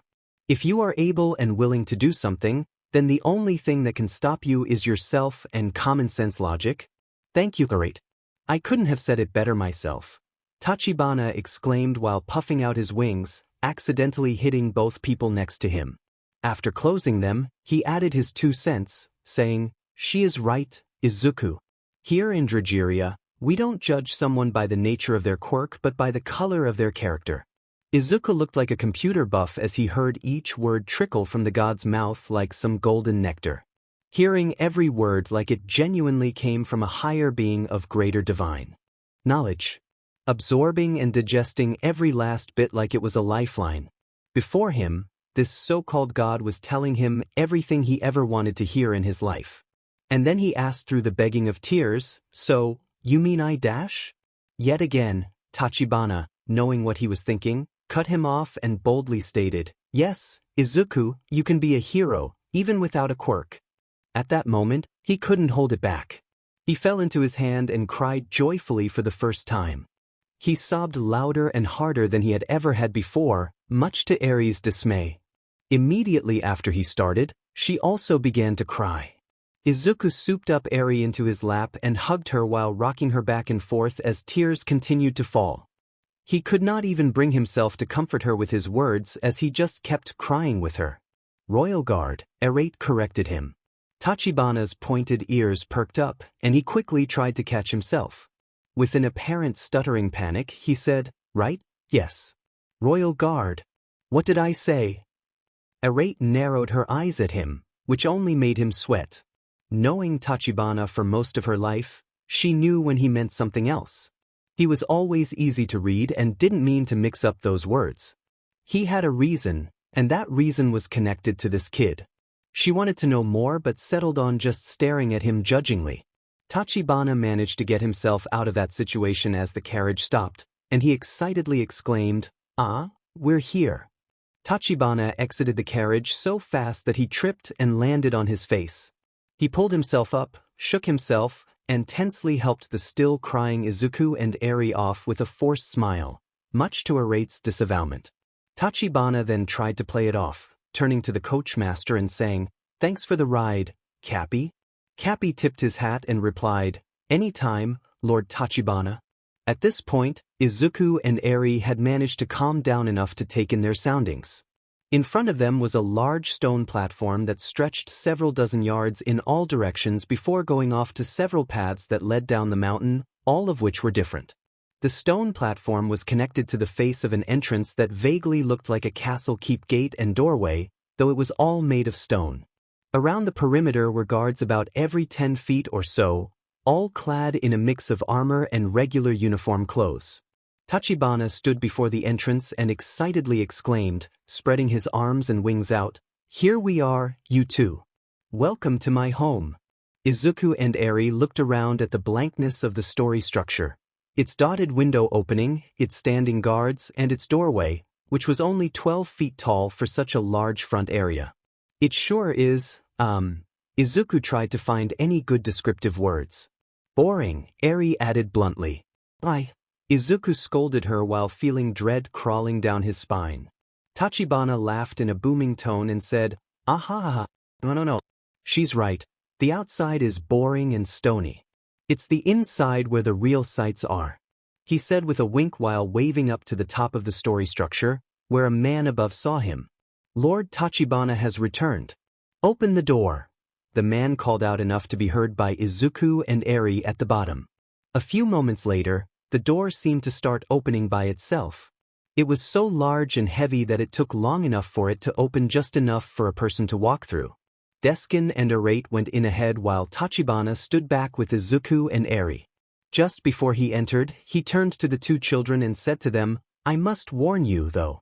The inside may surprise and overstimulate you a bit. Just let me know if either of you feels a bit." Jared. Tachibana entered the castle, leaving a primarily confused Izuku and Eri outside. They both looked at each other, shrugged, and Izuku walked in with Eri on his hip. Izuku immediately took notice of the bright light coming from within the castle doorway and almost hesitated but knew that Tachibana was waiting for them. So he forced himself to move in. Once he did, the two kids had to cover their eyes from the shift of light, and when their eyes adjusted to the inside, both their jaws hung to the ground in shock and awe at what they saw. In front of the two kids was a night and day foyer compared to the front. In simple words, it was breathtaking. The whole place shimmered like the scales on a koi fish. It was a mixture of golden and white marble. The floor was made with an intricate pattern of tile, and the ceiling was just plain stone, but it had 6 massive golden chandeliers dangling from it in a straight line to the farthest back wall. The walls were lined with golden patterns in the stone and held huge paintings and tapestries. The floor had a single large carpet colored a bright purple that separated into 2 parts and led to 2 large doorways that were at least 20 feet tall. The ceiling had to be at least 50 to 70 feet tall and was supported by huge white marble pillars that numbered 12 on each side of the room. Each pillar had a set of 2 heavily armored guards on each side. On the farthest sides of the room were staircases that were almost hidden away from view. They followed up to a platform that wrapped around the whole wall to meet in the back and even parted into an even higher section of stairs and platform above the first connection. Each platform that wrapped around the perimeter had a doorway opening lining the whole section. Where they went was anyone's guess. There was enough space between every pillar for an above-ground garden box, big enough to hold 2 trees, some bushes, and several dozen kinds of flowers. In the middle of the garden boxes were fountains with statues of dragons spitting out the water. Each dragon differed from the others, totaling 6 fountain statues with 6 raised garden boxes. Some other little details and decorations were too many to number and take in at once. But the main and most out-of-place feature was at the farthest back wall of the place, where the carpets diverted away from. It was a huge door. Huger than the others. At least 50 feet high and 20 feet wide. It was so prominent that the double staircases and platforms were built to cover its massiveness. Then there was the fact it was held shut by a huge log on a chain that was raised into the ceiling. It was the only part of the room that wasn't decorated or clean, as it had black marks all over it. Izuku found this part not only odd but worrying. After Izuku had taken in most of the layout, he immediately noticed the dozens upon dozens of maids, butlers, and other servants dotted all over the area in straight lines and groups, going from the length of the carpet to the stairs, the platforms, around the pillars, everywhere. They were everywhere and bowing in front of them.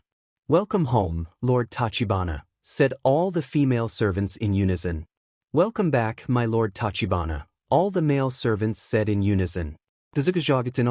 All of it. His mind was so blown he couldn't even move his head to see more of this area. He was so focused on taking it all in that he didn't notice Deskin sneaking beside him and whispering in his ear in a prideful and condescending tone while snickering. "If you think this is something, then wait till you see the throne room, the offices, the meeting room, the kitchen, the dining hall, the cellar, the storage hold, the armory, and the dashed." But he never got to finish as Arate smacked him upside the head once again. She scolded him, "Stop harassing. He's already shell-shocked by the foyer alone. There's no need to make it worse." Deskin growled and yelled while holding his head, "Don't you hit me, you titless harlot." Arate grabbed Deskin by his collar, lifting him off his toes, and demanded, "You take that back, you immature brat. My tits are not only big, bouncy, and perfectly shaped, but real too. And you will show my feminine beauty some respect. Respect my cock and balls, you fake boobied bitch." Deskin managed to choke out while grabbing her boobs. The two of them then went face to face, growling and burning each other's retinas with their stares of pure malice. This created a very awkward atmosphere, making the many smiling faces of the servants falter and sweat awkwardly. Luckily, Tachibana stopped them once again as he yelled, "Will the both of you shut up?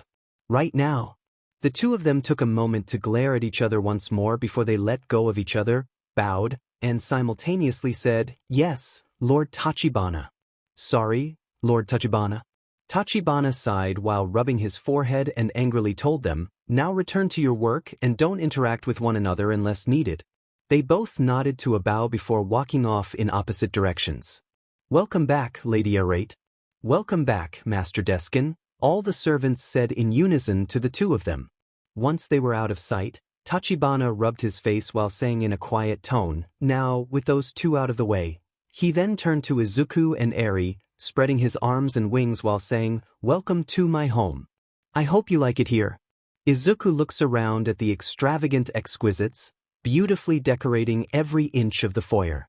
He idly wonders just why someone so seemingly humble and down-to-earth would ever want such a lavish and loudly eccentric interior. Yet again, knowing what he was thinking, Tachibana asked him with a smile, "I bet you're wondering why such a seemingly humble and down-to-earth person like me would decorate myself in such a lavish and loudly eccentric castle?" Izuku went to answer him with mumbled words, but he cut in and explained, "Well, to answer, this place used to be cold, dark, and dreary. A little too on the nose for someone with the title of Dark God. So I had it spruced up a bit, but then, as time passed, I accumulated more and more, and it eventually got to this. I can't say I wanted it, but it's nice, no less. Shows my status as a ruler. So what's to say about you two?" he asked them both excitedly, almost like a small child showing off to their parents. Izuku couldn't bring himself to describe the beauty of this place in words.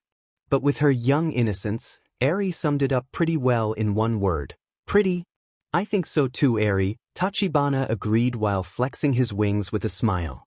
He then turned to the many servants and announced, "Everyone listens up. This is Izuku and Eri. They'll be living here from now on. I expect you all to treat them the same as everyone else who lives here. By your command, Lord Tachibana." "Welcome, Master Izuku and Lady Eri," all the servants said in unison, welcoming the duo. "New permanent guests? I feel rather indecent at this news. I would have prepared a proper welcome if I had known." A new voice cut through to all three of their ears. They all turned to the side and saw a man approach them with a nonchalant walk. He was tall, thin, pale, and had very fine-looking clothing that made him appear as a person of power. His hair was long and bright red while being tied off in a loose braid that was slung over his shoulder. His eyes were closed, and he had a very neutral expression on his face but still gave off a pleasant and friendly aura. "Cherry," Tachibana said in a friendly tone, going over to the man and patting him on the back. "Welcome home, my Lord Tachibana." Cherry greeted the Dark God in a soft, quiet, and friendly tone. "Ah, don't worry about formalities. This came up at the last minute, even for me," Tachibana exclaimed while patting the man's caped back. He then leaned into his pierced ear and whispered, "I'll explain the finer details later." Cherry nodded slightly. Lord Tachibana? Who is this?" Izuku finally piped up. "Oh, Cherry, these two are Izuku and Eri." Tachibana introduced Cherry to the two kids. He then turned to the two kids and introduced them to Cherry, saying, "Izuku, Eri, this is Cherry. He's my right-hand man, my second in command, my other voice, my extra opinion." The god trailed off, trying to find the phrase. "My subordinate who runs Drageria while I sit as a figurehead," Arate called out from the staircase in a teasing voice. "Yes, wait, why?" Tachibana yelled out at her with an embarrassed and angry look on his face as she ran up the stairs and disappeared into a doorway. He then sighed exasperatedly and explained, "Basically, he's the one in charge of the country if I'm out of commission or out on business. He's one of the few people I can truly trust the most." "Nice to meet you, Cherry-san." Izuku and Eri greeted the man with a bow. "It's a pleasure to meet you too, Master Izuku and Lady Eri," Cherry greeted them back in a soft and pleasant voice.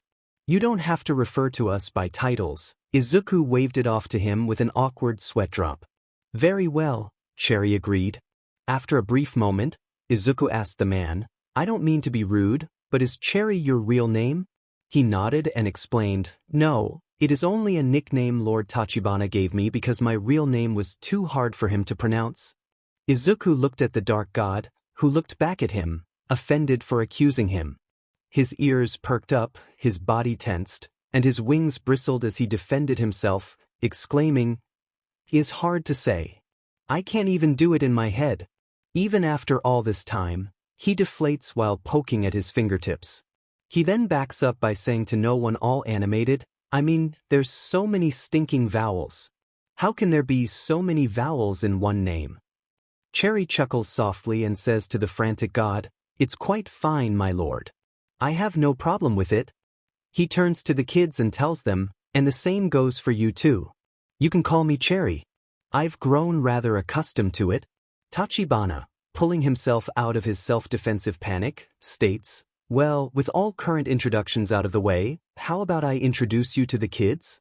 Izuku and Eri perk up at this, Eri especially, and the green teen says, sure. I'd love to meet your family. Where are they? He asks after looking around to see no one out of the ordinary besides the many servants. Tachibana smiled and explained while pointing to the farthest wall. You see that huge locked door at the farthest end of this hallway? Izuku did see the huge door before and nodded. That's where my kids are. Izuku feels panic rush through him, and Eri even tenses up at the news. He knew this guy was called the Dark God but didn't think he would be dark? To put your kids behind reinforced locked doors? It just doesn't seem like the person Tachibana proclaimed himself to be. Izuku gulps fearfully and asks, you lock up your kids? Tachibana nods and explains nonchalantly, it's mostly for everyone's safety and theirs. I can't have them running around freely, otherwise, they'll destroy everything. Plus, they rather like it where it's cool and dark. He then walks out a bit and yells, to what Izuku thought was the gatekeeper, open the gates of Drakes. Immediately after saying that, all the servants scatter like cockroaches in the. They rush up the stairs, hiding behind pillars and guards, even ducking into open rooms on the stairs and rushing into the two smaller doors on each side of the big ones. This sends a fearful chill of primal dread up Izuku's spine, and he wonders just what kind of children Tachibana has sired to his name. Open the gates, the gatekeeper shouted to someone. Open the gates, another person shouted. Opening the gates. Another person shouted from the inside of the ceiling, where the chain was suspended. In a matter of minutes, the log was lifted off its holders and suspended in the air. Several dozen guards grabbed huge chains attached to the doors and pulled them apart. The doors slowly creaked and slid open on the tile floor as a loud horn from outside was blown for several seconds in one note. Then everything went quiet. Almost after the doors parted, Izuku felt a massive rush of cold air climb out of the darkness and into the foyer. He and Eri shivered while warming their hands as Izuku stated, cold? As I said, they like it cool and dark, Tachibana told him. The Dark God then placed both pinkies into his mouth and blew 3 long, loud whistles that echoed into the dark tunnel. Then everything got uncomfortably quiet again. Nothing happened as everything was still as, well, a rock. The only sound of movement came from the servants, who peeked out from their hiding spots. Izuku looked up to Tachibana, who said to him without looking at him, give it a minute.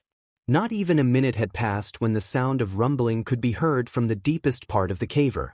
Then, said rumbling could be felt through the ground as the running water and non-anchored down objects began to shake and jolt. Izuku and Eri became increasingly nervous as everything began to shake, and the sounds from the cavern turned from rumbling to other stranger noises, animal noises. And Izuku stood just a little bit closer to Tachibana. Here they come, Tachibana said excitedly. Izuku kept his eyes pinned on the open doorway as the rumbling and noises grew louder. He felt his breath hitch, and everything else around him seemed to go dull as his ears only picked up on the sound of the blood rushing through his fast-beating heart and heavy breathing. Then, without warning, 6 enormous monster-like creatures burst through the door with such force that the heavy stone doors were flung open all the way. The creatures ran into the huge foyer, jumping over one another, pushing, shoving. All just to get in the front as they all barreled down towards them. Eri screamed and hid her face in Izuku while he hid behind Tachibana's wings. Izuku knew the dreams you had where a monster was chasing you, but no matter how fast you ran, you couldn't get away, but he never expected to experience it awake. And worst of all, there were 6 of them. They all screamed, roared, snapped, and hissed at one another as they barreled down, their huge bodies occasionally hitting against the marble pillars. Izuku felt terror coming over him, so much so that he screamed and hid his face behind Tachibana's back. He waited for the part where they would either barrel down and crush them or just eat them. He wished he was dreaming right now because he wanted to wake up from this nightmare. But after a few minutes of nothing happening, it dawned on him, nothing had happened. Everything was quiet again, apart from someone breathing heavily. He ruffled his face against Tachibana's feathers, hoping the god would notice him, which he did. Tachibana let out an amused giggle and said, "It's okay now, Izuku. They're not gonna barrel into you. They're standing nice." Suddenly, the sound of something breaking rang in his ears, and Tachibana corrected himself, saying, "Mostly. It would be rude of you not to meet my kid face to face." Izuku finally gained the courage to lift his face from the dark god's back and peeked out from behind him, only to nearly feel his heart drop into his leg at what he saw. Tachibana's children weren't even people at all. They were the monsters that Izuku saw come barreling out of the huge gate. The ones he thought would do him in. He shook uncontrollably in fear at the huge things that looked down on him, and then it dawned on him. The 6 children of the Dark God were dragons. Izuku looked up at the mighty beasts and saw that there were 6 in total. Each was vastly different from the others in terms of shape, color, and size. All of them were huge but not big enough to reach the ceiling. Like any other dragon, they had scales, claws, fangs, horns, and wings. "Your kids are dragons?" Izuku hesitantly asked in fright. Tachibana laughed as if the question was funny and obvious and replied, "Well, of course they are. How do you think Drageria got its name? I mean, it was kind of being built up to this reveal the whole time." Izuku still said nothing as he tried to hide behind the god's wings once again. But Tachibana pushed him out in front with Eri still burying her face into him and stated, "Well, come on, introduce yourselves, don't be scared. They wouldn't hurt anyone unless I told them." As if to prove him wrong, one of the dragons, the one who looked most like a European dragon, opened its gaping maw and began to generate flames in its mouth. Izuku panicked and froze in place at this, fully expecting to be torched, until Tachibana stepped in and stopped it. Izuku felt an ice cold fill the area and saw Tachibana come at his side with his hand appearing to generate ice. He threw an ice ball at the dragon's face, causing it to whirl off to the side and put out its fire breath. The dragon, now looking like a dog that got yelled at, whimpered and dropped its head down like a baby as Tachibana yelled at it. "Bad Fafnir. Bad. You are not supposed to do the opposite of what I say. That's a bad Fafnir. Bad." The dragon, Fafnir, whimpered again and curled into itself, moving its body sideways and looking over its shoulder. Tachibana sighed aggravatedly and stated, "Since you want to be a smartass so bad, I'll just introduce you lastly to our guests." Just as Tachibana was about to introduce the dragons, he felt none other than Izuku and Eri hide behind him once again, trying to cover themselves in his wings. Tachibana resisted the urge to laugh and pushed them out from his back while reassuring them, "It's okay. It's okay. They won't hurt you, I promise." Fafnir just likes being a smartass. He thinks it's funny. Tachibana straightened himself up and exclaimed, "Izuku, Eri, allow me to introduce you to these 6 little shits that I call my children." Izuku and Eri look up at the dragons, who all look down on them with varying expressions. Izuku stared at the dragons for a while before asking, "Are they gonna change anytime soon?" "Change into what?" Tachibana asked, confused. "Human. Like the dragoon hero, Ryukyu." Izuku replied. "BW." Tachibana and the 6 dragons also seemed to be laughing. The dark god quickly realized that Izuku's expression was not joking. He deflated as he asked back, "Oh wait, you're serious?"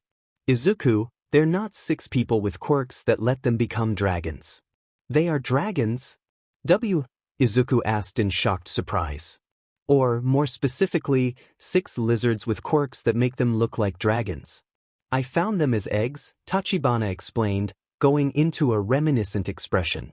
You saw that Izuku was about to ask more questions, but he quickly cut him off and stated, "How about we ask questions later and start with an introduction?"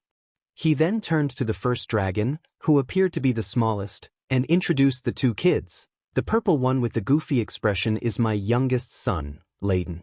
He's a poison dragon." Layden was perhaps the 2nd smallest and weirdest looking dragon Izuku had ever seen. He wasn't like any typical dragon. He looked far more like a chameleon, and a cobra got mixed with a European dragon. A purple and white hide covers his body, and his head ends with a protruding horn at the tip of its nose. His eyes are similar to a real-life chameleon's, giant and orb-like, with the ability to control eye movement individually. A long, elastic, chameleon-like tongue can be seen from within and hanging outside his sharp-toothed mouth. Its wings are purple with grayish-white membranes with strange orbs at each fingertip. His large tail is reminiscent of a leaf with a curled, spiraling tip. He looks like Chameleos from Monster Hunter. Layden is also the most energetic of the dragons, acting almost like an energetic toddler or excited puppy. His body was practically vibrating with each moment he stood still. His tail wagged and slapped the ground, his claws dug marks into the tile, his wing ruffled, his young hung out of his mouth, and his eyes were farting all over as he drooled a foul smell. "And he's my daddy's boy," Tachibana exclaimed while holding out his arms. Layden made a strange noise like a toad and dashed into the dark god. Oddly enough, Tachibana didn't get a pile driven into the wall, instead being able to take the full girth of the dragon and stopping the momentum of his body where he stood. Tachibana then began to rapidly and lovingly smooch the dragon's large and excited face while making a baby voice. "Yes you are. Oh yes you are," he cooed while rubbing the dragon's scaly face. Layden landed on his side, kicking one leg in the air and panting like a dog with the goofiest smile on his face, making all types of strange high-pitched creaks and squeaks. But then the dragons suddenly vomited up a huge purple globular that nearly hit Izuku and Eri. Luckily, Tachibana was quick and caught the globular midair with some kind of telekinesis. He then made the globular vanish, which Izuku quickly realized was poisonous, by generating a ball of mist that caused it to dilute and evaporate. Sorry about that. When he gets excited, he randomly spits poison. If that had hit you both, you probably would have been reduced to skeletons. Tachibana apologized bluntly, making Izuku gulp dryly. After finishing his love of Layden, he moved to a dragon with ocean blue scales and said, "This is Apalala. He's a water dragon. And the most chilled out of my kids." Apalala was the third smallest and longest of the dragons and the most Piscine looking. Instead of scales like a lizard, he had scales like a fish, along with fins, gills, and even webbing between his toes. His wings were much smaller than the other dragons, most likely used for movement in the water instead of flight. His face was rounded, and even he didn't have any horns, and he always seemed to be dripping wet. Of all the dragons, he was the least expressive and, as Tachibana said, the most chill. He didn't even look interested in what was happening. He mostly looked around before finding something else to catch his attention. When Tachibana petted him, he released a cold breath that froze part of a pillar. Izuku was shocked by this, but Tachibana explained briefly, he can control ice, too. He pointed over to another dragon and introduced them to him, saying, "The absolute unit over there looking extra tired is Nidhogg. He's an earth dragon." Nidhogg was by far the largest dragon in terms of mass, possessing a very round body that made this head look small. He was different shades of brown, from obsidian black to sand white and bronze. He had small, stumpy legs with 3 claws, big brown eyes, and a mouth full of a mixture of sharp and blunt teeth. He had 3 horns, one that came out of his forehead like a rhino horn and 2 that went off the sides like the mandibles on an insect. His body was covered in stone-like plates that made it look like it was made from rock, with sharp quills between each plate. He had a surprisingly long tail that came to a flat club at the end and 2 wings that looked just big enough for him to fly. He looks like a combination of the Buffalord and the catastrophic Quaker. He also was the dragon's most relaxed or laziest looking, even more than Apalala, nearly laying down the whole time and making many deep, long yawns. He even looked like he was about to drift off to sleep several times. Tachibana walked over to the half-asleep dragon and scratched him under his chin, making him let off a rumbling, purring noise. Everyone thinks he's lazy, but in reality, he's the hardest working on the island. He and Fafnir help make more land, Tachibana explained before going full baby-loving mode and cooing to the dragon. "Oh yes, you are the best working boy," Nidhogg responded by making heavy breaths with more purring. He then moved to a smaller dragon with feathers and a dark expression, introducing them, "And this is my youngest daughter, Quetzalcoatl. She's a storm dragon." Quetzalcoatl was by far one of the biggest dragons and the most vain-looking. She possesses feathers mixed with her scales and a beak, with sharp blue eyes and talons on her feet. She had feathers and scales colored different blues, greens, and white. Her body was thin and muscular with a defined keel. Her front limbs were much shorter than her back ones, so she supported herself on her wings, which are connected to the base of its tail, making them appear larger and fan-like. Some of the feathers, which form a crest on her head, have drooped over its face, giving her a very rebellious teenage look. In terms of attitude, she was how her head feathers looked, like an edgy, rebellious teenager with many emotional issues. Izuku could practically hear her saying, "It's not a phase, Mom." Looking at Izuku and Eri, she snorted through her beak and looked away. Tachibana laughed and said jokingly, "She's my emo child." At this, Quetzalcoatl rolled her eyes and looked away, dropping her head and shoulders. He then motioned to the tallest and most visually pleasing dragon present and introduced them to them, saying, "Then there's my oldest daughter, Tanit. She's a light dragon." Tanit is by far the largest dragon in terms of height. Holding her posture and head above all, looking down at everyone with strict and judgmental multicolor eyes. She held herself up with a strong, confident, and yet feminine posture of dignity or some kind of royalty. Like her younger sister, she was more avian than a lizard and even more so than her.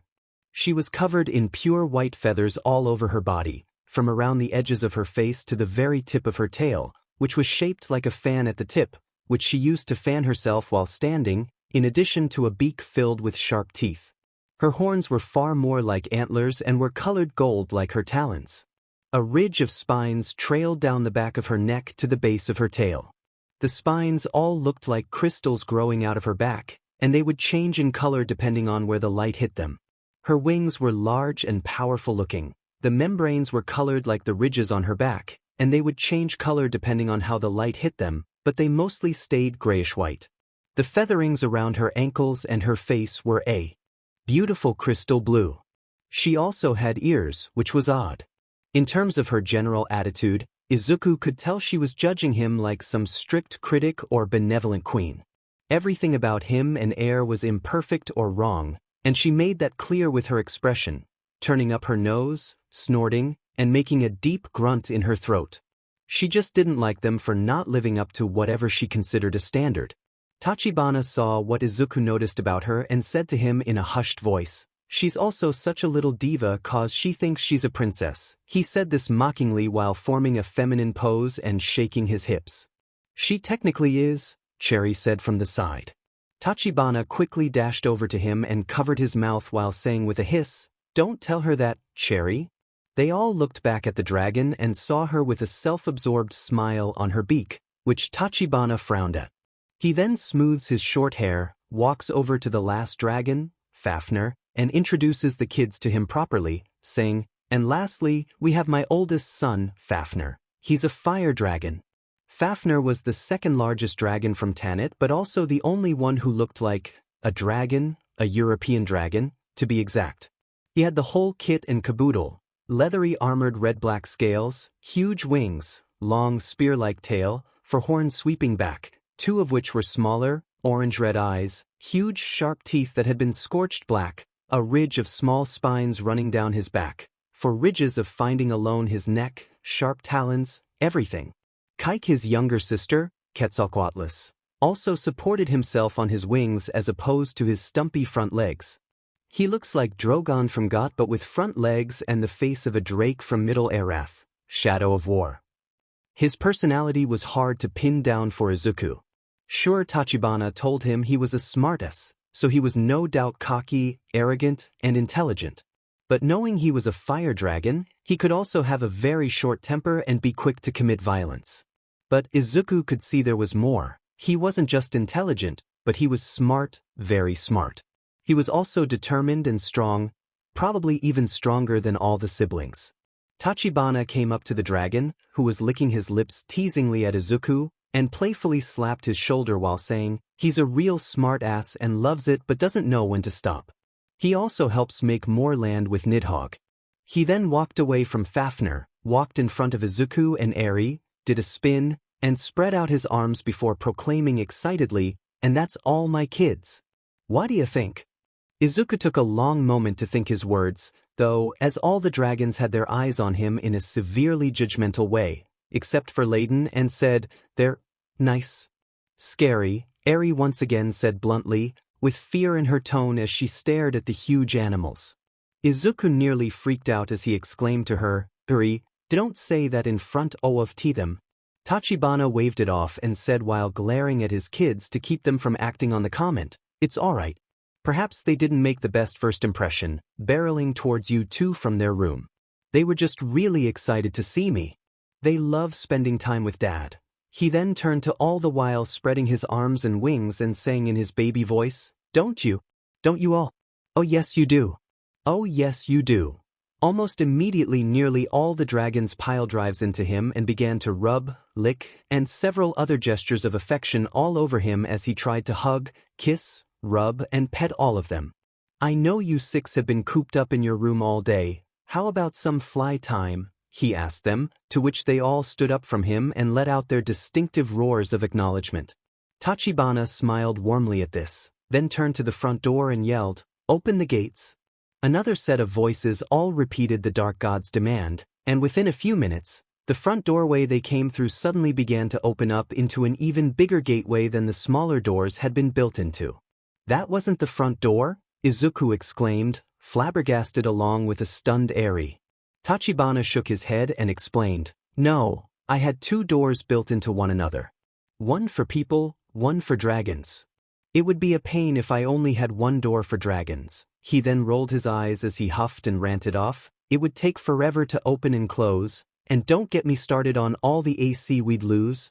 After the doors opened, a horn was blown from outside, this time far more clearly and in 3 sets. When the gates opened all the way, the 6 dragons all looked at their dad, who simply waved them off. They all roared excitedly and bounded away to the open. Each of them tried to get ahead, pushing, jumping over, snapping at each other just to get to the front. Once there, they all came bounding out of the huge gates, spread their wings, and took off into the air after jumping from the mountainside platform. Izuku watched on as the dragons roared into the distance and flew off in all directions, becoming specks on the horizon. The green teen felt dread and fear as he watched the dragons go out of sight and earshot. He turned to Tachibana and asked nervously, "Is that okay?"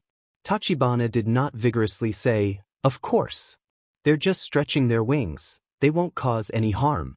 And if they do, I'll spank their butts." Izuku looked behind him and noticed that one of the dragons had yet to leave. He didn't move at all. Izuku pointed to the one that lagged and said to the Dark God, "Nidhogg didn't go." Tachibana turned around and saw his son standing there, half asleep. He smiled, chuckled at his son, and walked up to him to pet him. "I guess he's really tired today," he stated, coming up to the side of the dragon's face and rubbing him on his cheek and under his chin. "Are you tired? Do you want to go take a nap?" he asked the large dragon in his baby voice, only to get a low, rumbling yawn and reply.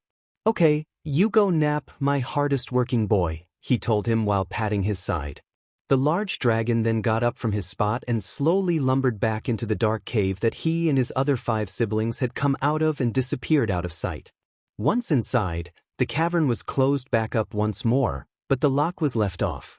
Then, the front gate was also closed, and everything returned to normal in the castle, with the servants doing their business and cleaning up the damage from the dragons. After a sense of quiet and normality entered the area, Izuku turned to Tachibana and stated, "Your kids sure are destructive. And that's why I keep them under the castle." Tachibana replied nonchalantly. "Well, with the introduction out of the way, I think it's time we dash. Tachibana began to say until someone interrupted him. Lord Tachibana, a man dressed like a chief holding a covered platter, addressed him with a bow.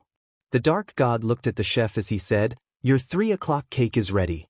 The chef removed the cover and revealed a small plate with a single fork and a slice of chocolate raspberry cake. Tachibana's eyes glittered as he exclaimed before wolfing it half down, "Ooh, cake." "Lord Tachibana, we talked about this," Cherry protested from the side while trying to stop the Dark God with a firm hand on the shoulder. Tachibana stopped his wolfing and looked back at the red-haired man, mouth half full and covered in frosting, and said, "Calm down, Cherry. I'm a god, remember? Plus, I can control my..." Metabolism, so there's no worry about my weight. He then proceeded to wolf down the rest of the cake as the chef held the platter.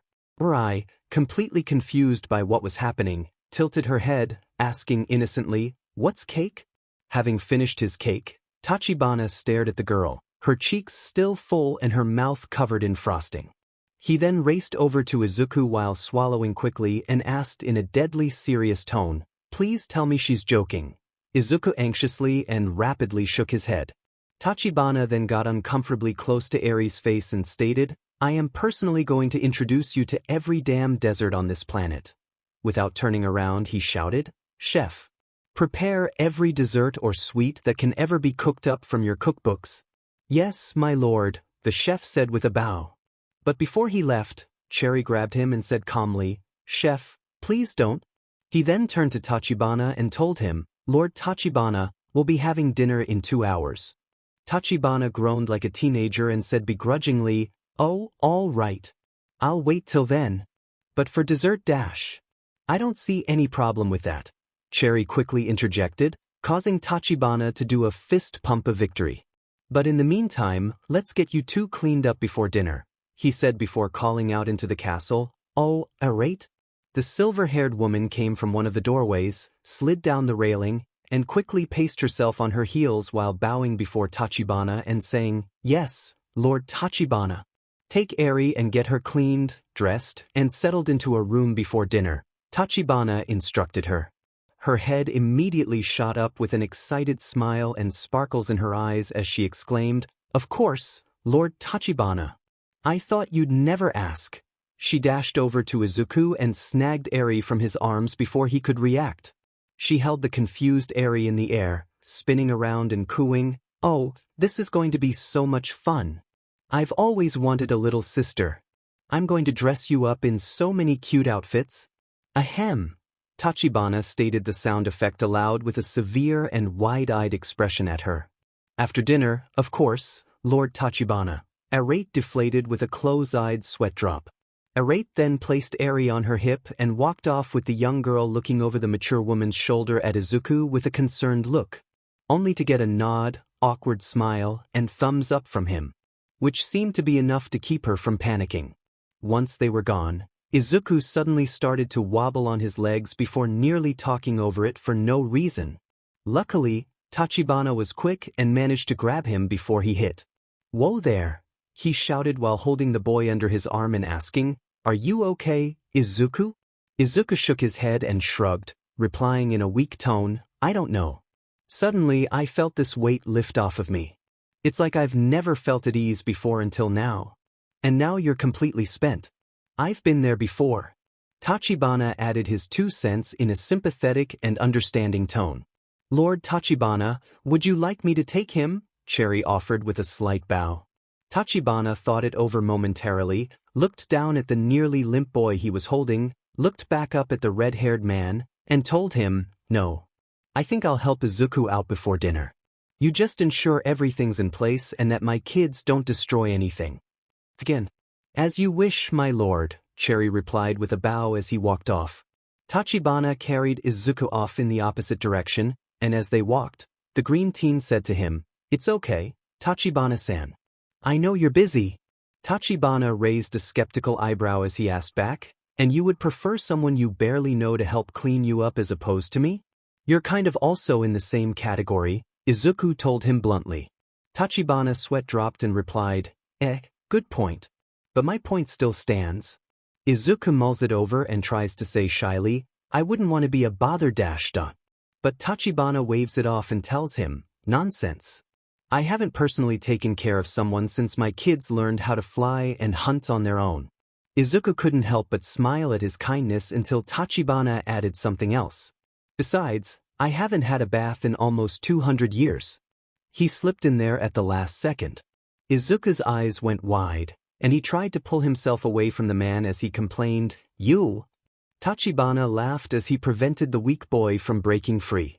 Then he said, "Well, I don't need to bathe. Can you blame me?"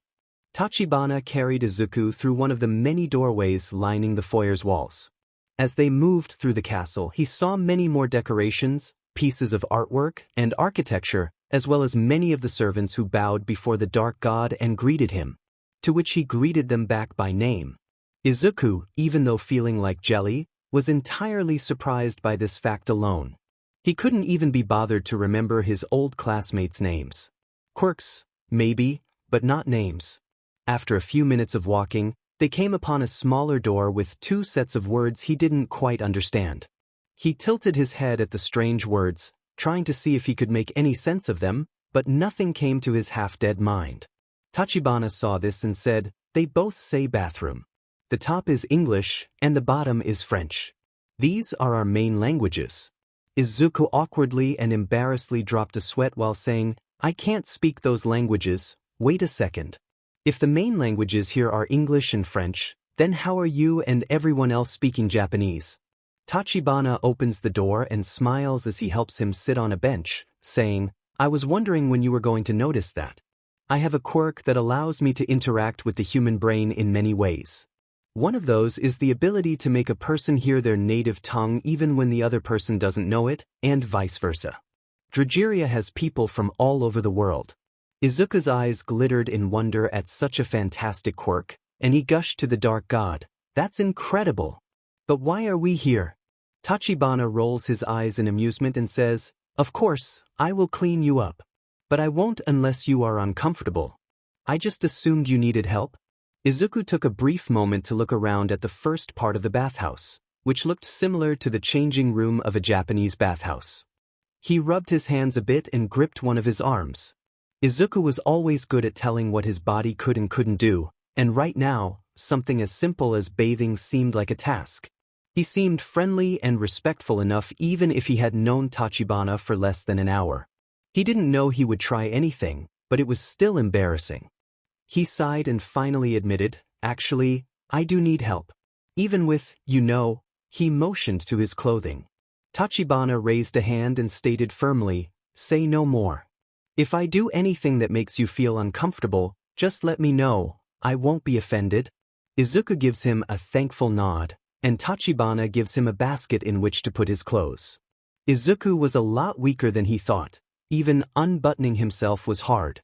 He had barely gotten through the first one before Tachibana had removed all the clothes on his upper half. "It feels nice to get out of that suit." Tachibana sighed with relief while fanning himself with his wings. Izuku couldn't help but notice that Tachibana not only acted and said he was a god but also looked like one from many forms of artists' depictions of gods. Unrealistic perfection in his body. His muscles, the shape of his body, and the complexion of his skin. Tachibana was like a work of art, something that people strive for but could never get. Izuku also took notice of his arms. The black coloration didn't just cover his hands but worked its way up to his elbows before gaddying off into normal-looking skin. He even had the same coloration around his neck. Izuku wondered what other parts had the same black color. Tachibana saw him staring at him, and Izuku quickly looked away, asking, "Can't you just manifest it away?" Tachibana nods and replies, "I can, but where's the fun in that? I don't want to be lazy." Izuku couldn't argue with that logic. Sure, having sure power could be used in mundane things, but was it needed? "But before we continue, may I ask what's with that notebook? You've had a death grip on it since you got here. Must mean a lot to you," Tachibana asked while pointing to the notebook Izuku was still holding onto. Izuku hadn't even noticed that he was still holding his notebook. Honestly, he had forgotten about it. He looked down at it and saw it nearly torn in half from how hard he had been clinging to it. It had even been bent in half from his vice grip. He shuffled in his seat and replied with anxious disappointment, "Oh, this? It's nothing." Tachibana raised an eyebrow and asked, "May I see your nothing?" Seeing no harm, considering it was nearly destroyed, he gave his notebook over to the dark god. When it touched Tachibana's hand, a strange thing began to happen. Much like when Eri touched the wooden chair, which was reduced to logs, his notebook began reviving back to its original state. It was almost like nothing had happened to it at all. Tachibana sat down next to the starstruck teen, opened the now-revived notebook, and began skimming through it quickly. "Oh my," Tachibana said while skimming and turning a page. "My word," he exclaimed while browsing through another part. He then closed the notebook and asked, Izuku, did you write all this? Izuku, already feeling his shame sink deep within, anxiously replied, looking at the ground, yeah. I did, but it's nothing, it's just an old one. This is amazing, Tachibana immediately interjected. Izuku looked up from his shame and asked, what? Izuku, this is the most amazing combination of detailed personalized analysis sheets I've ever seen. Did you do all this? Tachibana praised the boy. Don't think it's weird? Izuku asked back, a bit on edge and feeling conflicted. Tachibana looked at him strangely and replied, weird? Izuku, my country needs more people with your level of brainpower, intuition, and observation skills. He then stuck his face back into the notebook and began to read faster than Izuku could ever expect a person to do. He then came to the last page and asked, what's this? On the 2 pages was a huge autograph with only 2 words. Tachibana narrowed his eyes, despite the size, and read aloud, All Might? Did you get the number 1 hero of your country's autograph? That's pretty amazing. He trailed off as he saw Izuku's expression. To put it simply, Izuku was about to cry.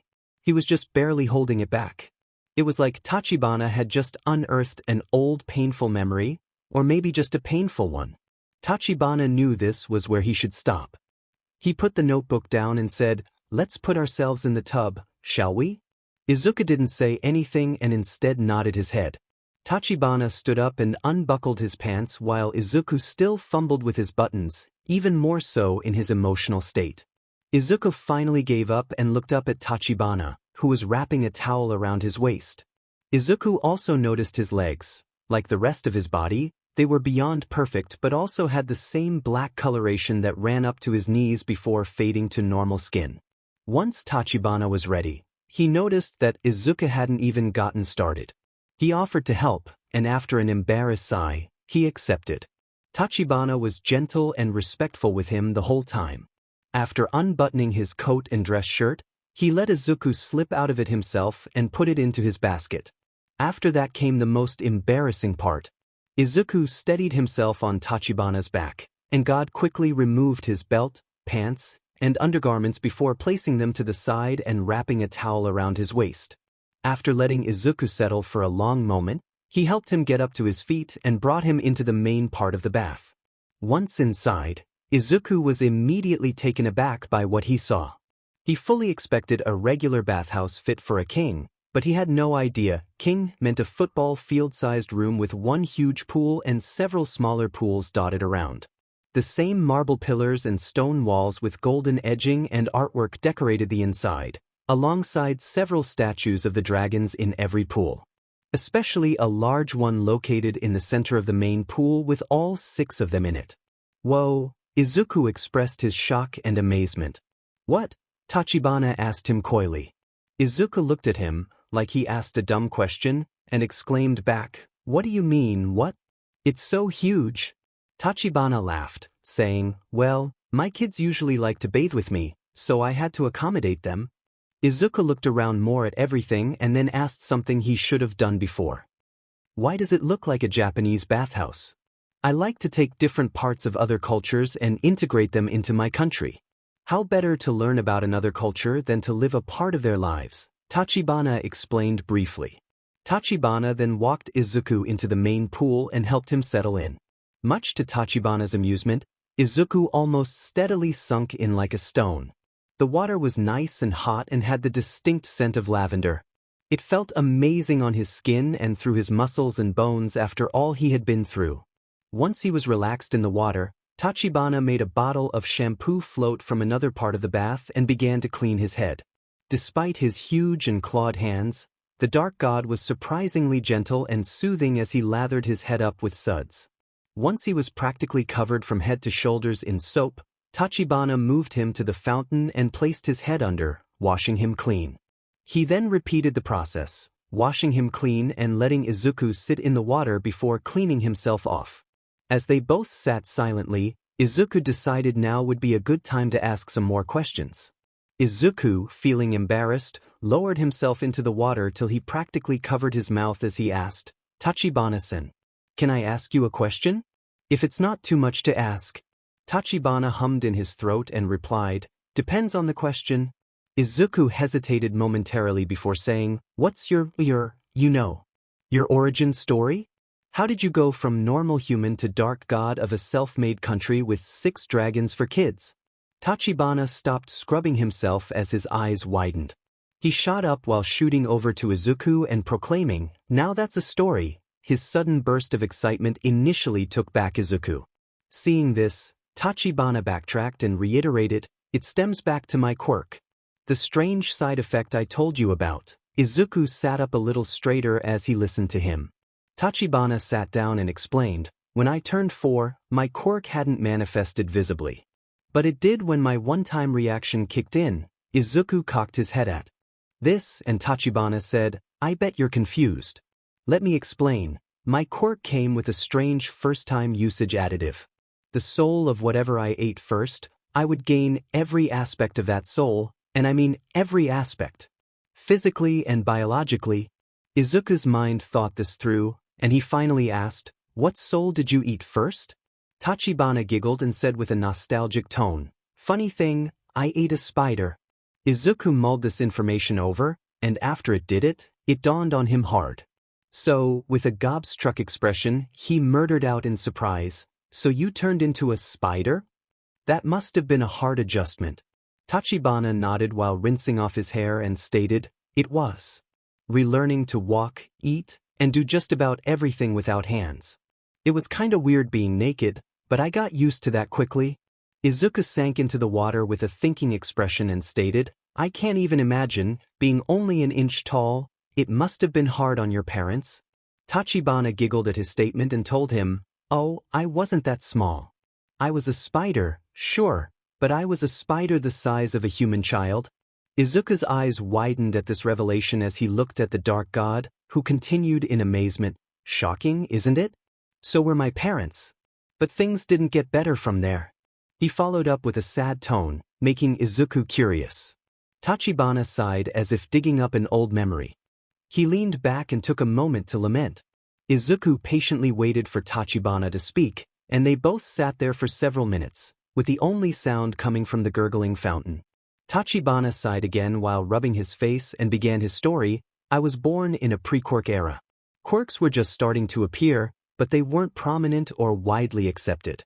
So, eventually I was picked on all the time, kicked out of school, and ostracized by basically everyone. When I turned around 8 years old, my parents decided they didn't want a freaky spider kid that caused them to be shamed, so they kicked me out. Izuku nearly shot up from the shock and anger coursing through him but didn't do to nearly getting a head rush. Instead, he opted to shout in disbelief, what? That's just horrible. Sure, it must have been hard, but kicking you out when you were a kid? That's unforgivable. Tachibana was still and silent at Izuku's outburst. He simply spun his finger in the water, forming impossible shapes. He gave a heavy sigh and told him with a calm tone, it was a different time, Izuku, a time of change. And the one thing that scares people more than anything is change. I don't blame them or hold it against them. I've learned to let go of the past and forgive those who have wronged me. It doesn't help to hold in all that hurt, trust me, I've lived long enough to know. Izuku calmed himself down at his words and knew they held the truth. There were many times he was angry at others but always let it go. After all, what could he possibly do? Tachibana sighed again and straightened up while splashing the water. Let's change the subject. To my kids and how I got so powerful. Izuku's ears perked up at this, and Tachibana took that as a sign to continue. When I got evicted by my parents, I made my way to a cave to shelter for the night. Only it wasn't a cave. It was a deep underground cave system that was more similar to a labyrinth. So, seeing as I had nowhere else to go and no escape, I decided to stay at the time. Izuku intently listened to him as he spoke. Even getting closer with each passing moment of anticipation, close enough for Thatch to ruffle his hair as he talked, but this wasn't any ordinary labyrinthian cave. This one held animals, quirked animals. Izuku looked confused and asked, but I thought animals with quirks were rare? Tachibana shook his head and continued, not in this cave. They were all over. Later in the years, People called it the birthplace of quirks or cave of origins. Pick your favorite. Whatever the reason, I have no clue. He shrugged his shoulders as Izuku inches in more and more, enough for Tachibana to pull him up to his lap like a child and their parents. However, as I was learning to survive and thrive in this new and extremely hostile place, I found my kids in an autoclave on a sheer cliffside. They were nothing but eggs, so I decided to eat them, he stated calmly with a smile. Izuku immediately deflated from his excited state and fearfully spat out, "What?" Tachibana sucked air through his teeth at realizing his wording and reiterated, "I tried to eat them. Sorry, I probably should have said that first. Their shells were too hard for me to break. So after many failed attempts, I decided to care for them." "Ah," Izuku cooed. "Since I thought I could eat them after they hatched," Tachibana added, making Izuku go stiff in his expression. Tachibana saw this and exclaimed, "What?" It was survival of the fittest. But then they hatched and I felt a sense of kinship towards them. So instead, I decided to be their dad. He finished off on a happy note. "Wait, this is the part where you say something like, you tried to eat them anyway, right?" Izuku asked anxiously, and Tachibana shook his head, leaving Izuku to sigh in relief. Tach blew out a raspberry as he reminisced, "I'll be honest, it wasn't easy. Feeding myself and about 6 other mouths that never seemed to be satisfied. But it helped me get stronger faster. The more difficult challenges I faced, the stronger I became and the more souls I ate. Until I had consumed enough souls from those animals that I had gained all attributes from them except physical." Again, Izuku listened with bated breath and anticipation as Tag rubbed his head again. After that, 100 or so years had passed, and I and the kids decided to leave when humans started to nose around the cave, and I had to save some of my kids from them. Also, they were already bigger than elephants, so... He trailed off like it was relatable. "Where did you go from there?"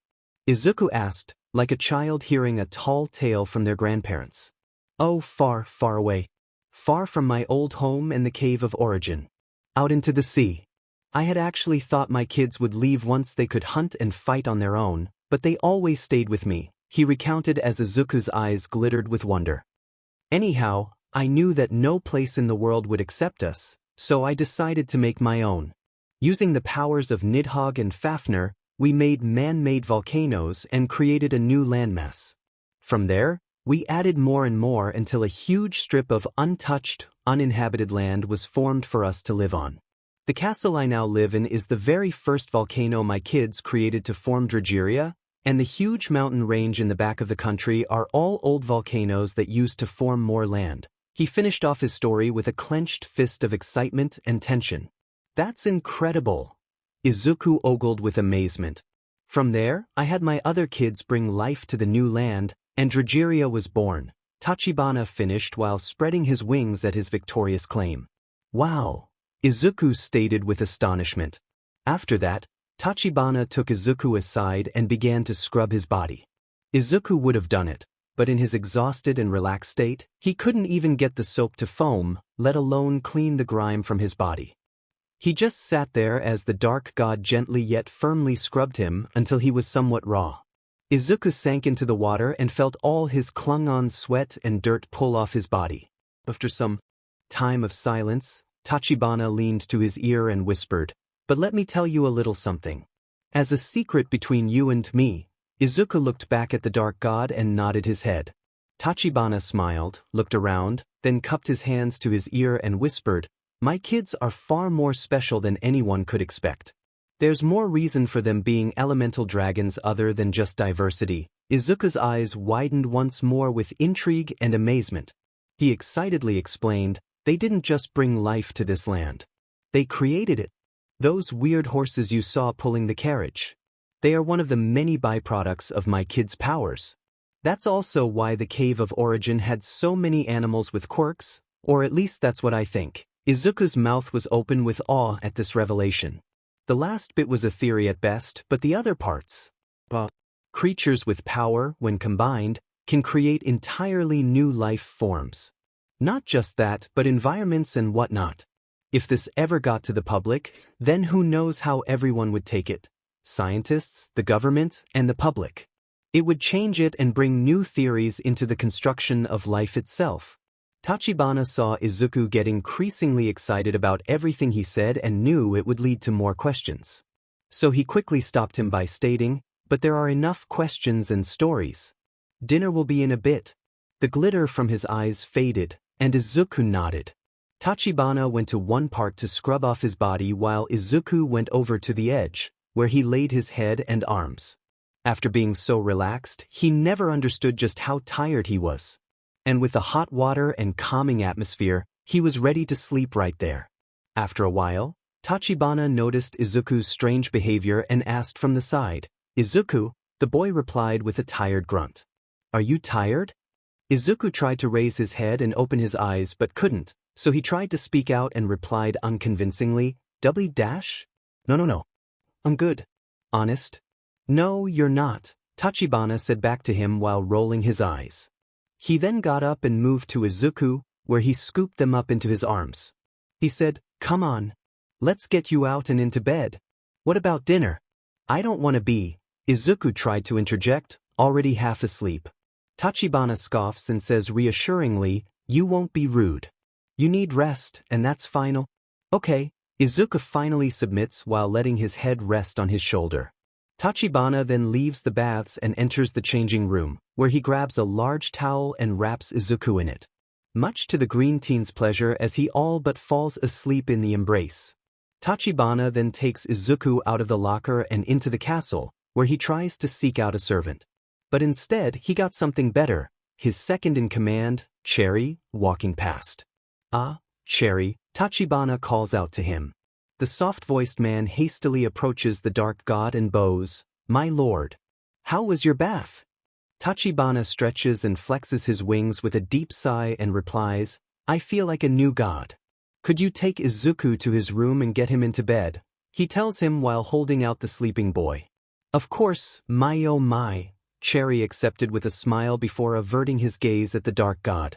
This initially confuses Tachibana until Cherry says, "My lord, you seem to have forgotten to." Tachibana looked down at where Cherry was motioning to and realized that somehow his towel fell off, leaving him exposed. "Oh, whoops," Tachibana yelped out with a deep blush as he used two of his wings to cover himself. Sorry about that." Tachibana apologized to Cherry, who only chuckled. He manifested new clothing, the same as the original, on his body and said with an embarrassed tone after handing off Izuku, "I'll just go back to my paperwork." Cherry giggled to himself the whole way up to a new room made for the castle's newest guest. He opened the door and gently placed Izuku on the bed. From there, he went to the closet and pulled out some blue pajamas, which he changed the sleeping boy into. After discarding the towels, he placed the young teen under the covers and tucked him in. Just before he left, he felt a hand weakly grasp the cuff of his shirt. "Cherry," the boy said in a half-asleep voice. Cherry leaned down to him and replied in a quiet tone, "Yes, Master Izuku? Can you tell Tachibana?" "Thanks," Izuku tried to say to him in a muddled speech. Knowing what he was saying, he put the teen at ease by saying, "Of course." The teen relaxed and finally drifted off to sleep. Cherry patted his head before quietly saying, "Sleep well, young master."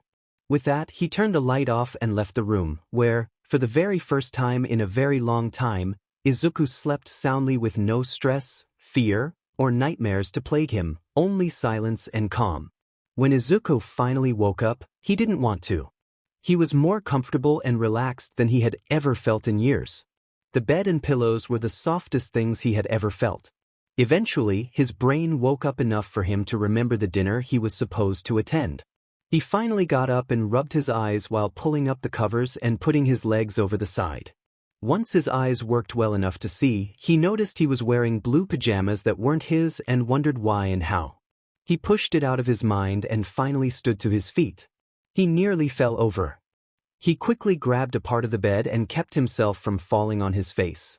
He sat back on the bed and noticed that he didn't just feel relaxed and rested, as did his body. Apparently, his muscles were as awake as his brain. After briefly reteaching himself to stand and walk, he moved over to the covered window and tore it open. When he looked out, he was shocked to see that it was evening. He must have only been asleep for a few hours at best. He hoped to catch its tail end.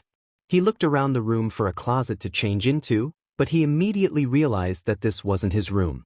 He was probably just there while he slept. He wished that Cherry was here to help him, but then he noticed something on the nightstand. He walked over and saw it was a note for him. He opened it and read it aloud. Dear Izuku, I hope you slept well. By the time you read this, it'll be dinner time. This room you found yourself in is your room. Please decorate it as you please and make yourself as comfortable as possible. There's an outfit that I, picked out for you. Your other outfit I had the liberty of disposing of. Please be down as fast as you physically can. See you soon.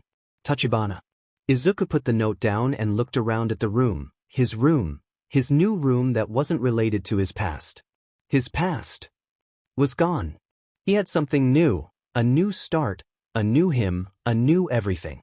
He tightened his fists and knew he had to make the most of this newness. With this fresh start, he had to become a better version of himself, and he was.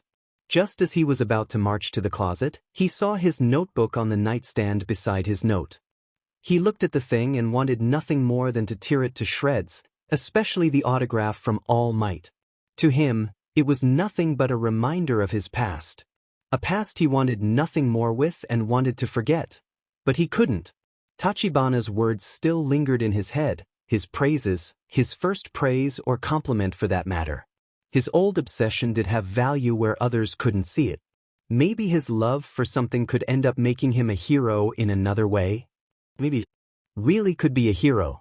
He sighed contently as he marched over to the closet and saw the first article of clothing, a suit similar to Tachibana's other higher-ups. However, it appeared to be for someone of much lower stature, sure of its simplicity. It was primarily black with golden designs around it, with a white undershirt, a red bow tie, and red shoes. This shocked Izuku the most. He did miss his red shoes. They were the one thing he liked the most. He also realized he had been going around almost completely barefoot for the entire time. He briefly wondered how, then remembered Tachibana and his plot convenience all-knowingness. He sighed and then immediately threw the outfit on. He walked to a mirror and examined himself. He sure looked dashing, even if the shoes clashed with it a bit. Overall, he never looked better. Trying to comb his hair would be a waste, so he forgoed it, grabbed his notebook, and made his way out of his room into a long hallway with identical doors lining up and down. The doors are tall and made of mahogany with golden designs edged into them.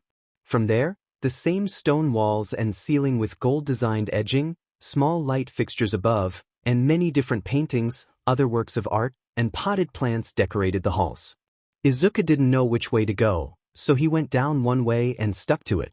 For some odd reason, he could not find any servant to ask for directions. Maybe they were all busy? But soon, the seemingly never-ending hallway felt like it was beginning to loop. Until he finally found a doorway opening with no door and stairs that led downward. He followed it until he found himself back in the foyer. He briskly walked down the stairs of the ominously quiet foyer and looked around for anyone once he reached the bottom. There weren't even any guards like before. He looked over the gates of Drake's and saw they had been locked up again. Tachibana's kids were no doubt back in their room. He looked over to one side and thought he saw a guard standing in position, but when he got there, it was nothing but an armor stand holding up some beautiful polished silver armor. He noticed something moving behind him as he admitted its pristine glint and reflective properties. He squinted his eyes to focus on it, but then he saw what looked like a sword being raised over his head. By sheer instinct alone, he jumped out of the way just as a sword came crashing down on the armor and destroyed it. He quickly looked back and saw a person clad in black armor and a blood-red cape wielding a huge sword that looked like something out of some anime. It's the Dragon Slayer sword from Berserk. The Dark Knight, as Izuku mentally referred to him, brought the sword up from the rubble, which used to be beautifully polished silver armor, and shook it clean before taking another swing at Izuku. The teen had just enough time to hold up his notebook as a shield and ended up having it slashed in half. The green boy took the opportunity of the Dark Knight repositioning his sword to try and escape. But the Dark Knight was quick and ended up slashing just below Izuku's head at a pillar. He pulled it out with ease and managed to outmaneuver the panicked teen. He slashed at the floor, and Izuku jumped back and fell over. He tried to scramble away, but the knight was on him in a second with his swords raised over his head. Izuku gasped and shielded himself while bracing for the inevitable. He heard the knight grunt and slash the sword through the air. However, he didn't feel the rush of refined steel cutting through his fleshy body like soft butter. Instead, he heard a clanging sound, like the sword hit something hard. He opened his eyes, looked up from his cocoon, and saw Tachibana holding back the sword too between his index and middle finger. Judging by the look on his face and the aura he was exerting, he was not happy. He quickly threw the sword far off into the foyer by his fingers alone and stood in the back of Izuku while staring down the Dark Knight, who seemed to submit. The tension was thick, but it was cut when Tachibana asked, "Are you serious right now, Chronostraza?" "In my foyer. Look at the mess you made. Now I have to clean everything again," he shouted while motioning to all the gashes and destroyed objects in the room. "And attacking a guest on top of it. I assumed you had more self-control over the years, but I was wrong." He scolded him. "But sire, I thought he was an intruder. A spy," the Dark Knight, Chronostraza, said with a deep booming voice that held no emotion or sign of regret. Tachibana pinched the bridge of his nose and asked, "You saw a literary child, and your first instinct was to hack his head off?" "Never underestimate any opponent," he replied back bluntly. Tachibana shook his head, slapped his face, and moaned, "Sometimes I really wonder about you. Tt Tachibana." Izuku fearfully stammered out on the verge of tears. Tachibana looked down at Izuku with an expression of apology and pity, helped him up while brushing him off, and said, "Sorry about that, Izuku. My bodyguard takes his job a bit too seriously." "BB body Gigi guard?" Izuku stammered. Tachibana rolled his eyes in amusement and said, I know. Strange for a literal god to need a bodyguard." He then turned from Izuku and called out to his bodyguard. "Chronostraza, come here and apologize to Izuku," he commanded forcefully, his voice echoing through the foyer. The Dark Knight came forward before Izuku, making him shudder and retreat to Tachibana's comforting hands. He knelt down with one hand on his knee and bowed his head as he spoke in his deep and foreboding tone. "Forgive me, young master. I had no prior knowledge of your residence in my lord's castle. I am Chronostraza, loyal bodyguard to Lord Tachibana." Chronostraza introduced himself before returning to retrieve his sword. Once he is out of earshot, Tachibana rolls his eyes and says, "He does this every time I hire a new staff member. It's almost an initiation." Panic immediately sets into Izuku as his mind wanders into a terrible thought.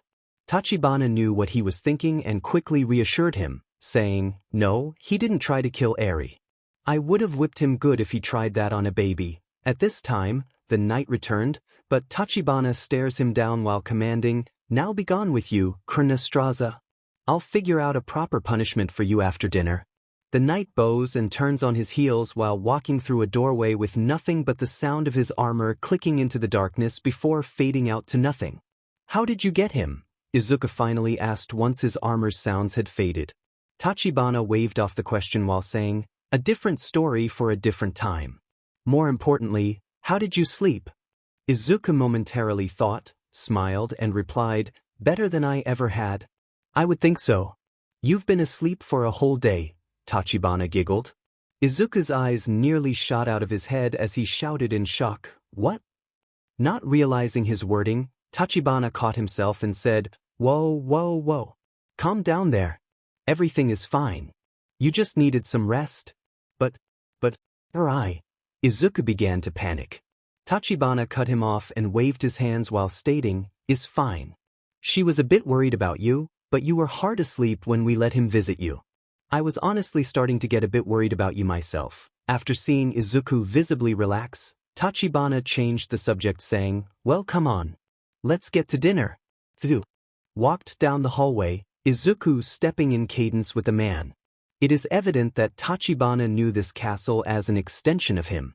Ducking into one doorway opening, crossing over this hallway, turning this fork in the road, ECT. Good thing, too, Izuku had no idea where to go. Just looking down the hallways of this place gives him vertigo. As they walked silently, a thought crossed his mind, so he stopped. Being in tune with his walking partner, Tachibana turned around and saw him bowing deeply. "Thank you for the room," Izuku said to him. Tachibana smiled at him and placed a hand on his shoulder, making him look up. He waved his hand and said back, "Consider it nothing. While you're a guest in my home, you'll be treated with the best I have to offer." Izuku smiled at his kindness, only for him to ruin the moment, making his expression drop to deadpan neutrality as he followed up, "And besides that, I have so many I end up using some as storage." They both continued their walk until they came to a new set of large birchwood doors with gold trim and engraved designs. Tachibana easily swung the doors open to a large dining area with several people sitting around a half-oval-shaped table. Further back, all 6 of Tachibana's dragon children were on both sides of the table. All of the people were engaged in murmuring small talk, but all stopped as Tachibana appeared before them. The dark god elegantly opened the door, entered the room, stroking a pose between the 2 half-open doors, and stood there posing between the open doors with wings spread and expression full of ham. "I'm so sorry we're late, everyone." Kurnastraza gave Izuku the welcoming initiation again. Tachibana apologized and explained their tardiness. Cherry waved it off and said, "It's no problem, Lord Tachibana. We were just about to start." "What did he break this time?" Arate asked with a deep sigh while taking out her clipboard. "A pillar, the floor, part of the carpet, my favorite decorative silver armor, and Izuku's fabulous notebook," Tachibana listed off, like this wasn't the first time it happened, while Arate jotted everything down. "Who?" Deskin asked while looking at a book. He looked up and saw Izuku before sarcastically mockingly saying, "Oh, him. I thought he was dead." Arate, who was sitting next to him, smacked him and exclaimed, "He was just sleeping, you idiot." Deskin growled while holding the back of his head, snapped at her while yelling, with eyes glowing bright blue, "I told you not to hit me, harlot." "There they go again," a black man at the table rolled his eyes. "I ship it," a woman with short blonde hair giggled. "Just one quiet dinner. Is that really too much to ask?" a man in a hooded cloak said, sighing. "Hi Izuku," Eri called out from the table with a wave, sitting on a high chair. "Hi Eri," Izuku called back with a wave. Some of the dragons even seemed to greet Izuku's entry, or maybe just Tachibana. But still, Layden looked ready to vouch off his spot and tackle the 2 of them. While some of the other dragons looked at Arate and Deskin's fight with amusement, 2 seemed to chant. Seeing as the 2 of them were still fighting, much to Tachibana's exhaustion, an older man in a military uniform stood up abruptly and shouted, all right, enough, you 2. We're having dinner right now, and there is no fighting. Understand?" Arate and Deskin gave each other one last nasty glare before begrudgingly sitting down and turning away from one another. Some of the dragons even stopped chanting or getting excited by their squabble. "Thank you, General," Tachibana thanked the man with a sigh as he saluted the dark god. "Who's the boy, Lord Tachibana?" "He's cute," the woman asked seductively while fluttering insect wings on her back.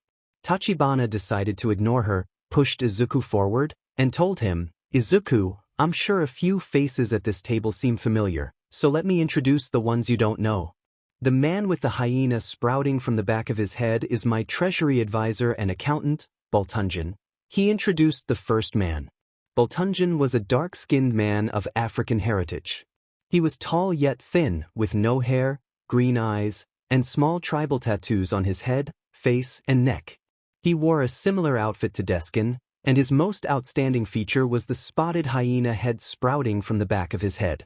Boltunjan gave a slight bow and said, "A pleasure." He pointed to the woman next to him and introduced her. "The woman who looks like a fairy is my admissions and forestry chief, Faye." Faye was a shorter woman with thin yet defined feminine curves, short frizzy blonde hair with red flowers growing from it, and blue eyes with long pointed ears like Tachibana. She wore no shoes, her fingers and toenails were painted differently, and her outfit differed greatly from everyone else. It was like a fairy would wear, pieces of natural leaves and flowers stitched together like a long one-piece corset revealing much of her body. Her most defined features were 2 small horns sprouting from her forehead, a set of butterfly-like wings on her back, and her face like a cat's. "Always make this face, W. I have 2 jobs because only one requires part-time work." "It's nice to meet you, kid," She briefly explained her 2 different titles with a wink.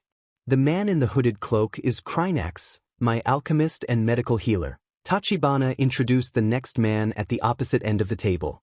The man, Krynax, was hard to distinguish since he kept his everything covered. He wore a deep purple hooded cloak with gold designs that appeared to unbutton to a full cape. His hands were covered in black gloves and black boots. The only physical feature he could see was his hair, which peeked out over his hood and appeared to be a mix of gold and black. His eyes were heterochromatic purple and yellow and glowed under his dark hood. He also seemed to make a strange noise from his throat. "Hello," he greeted Izuku very simply.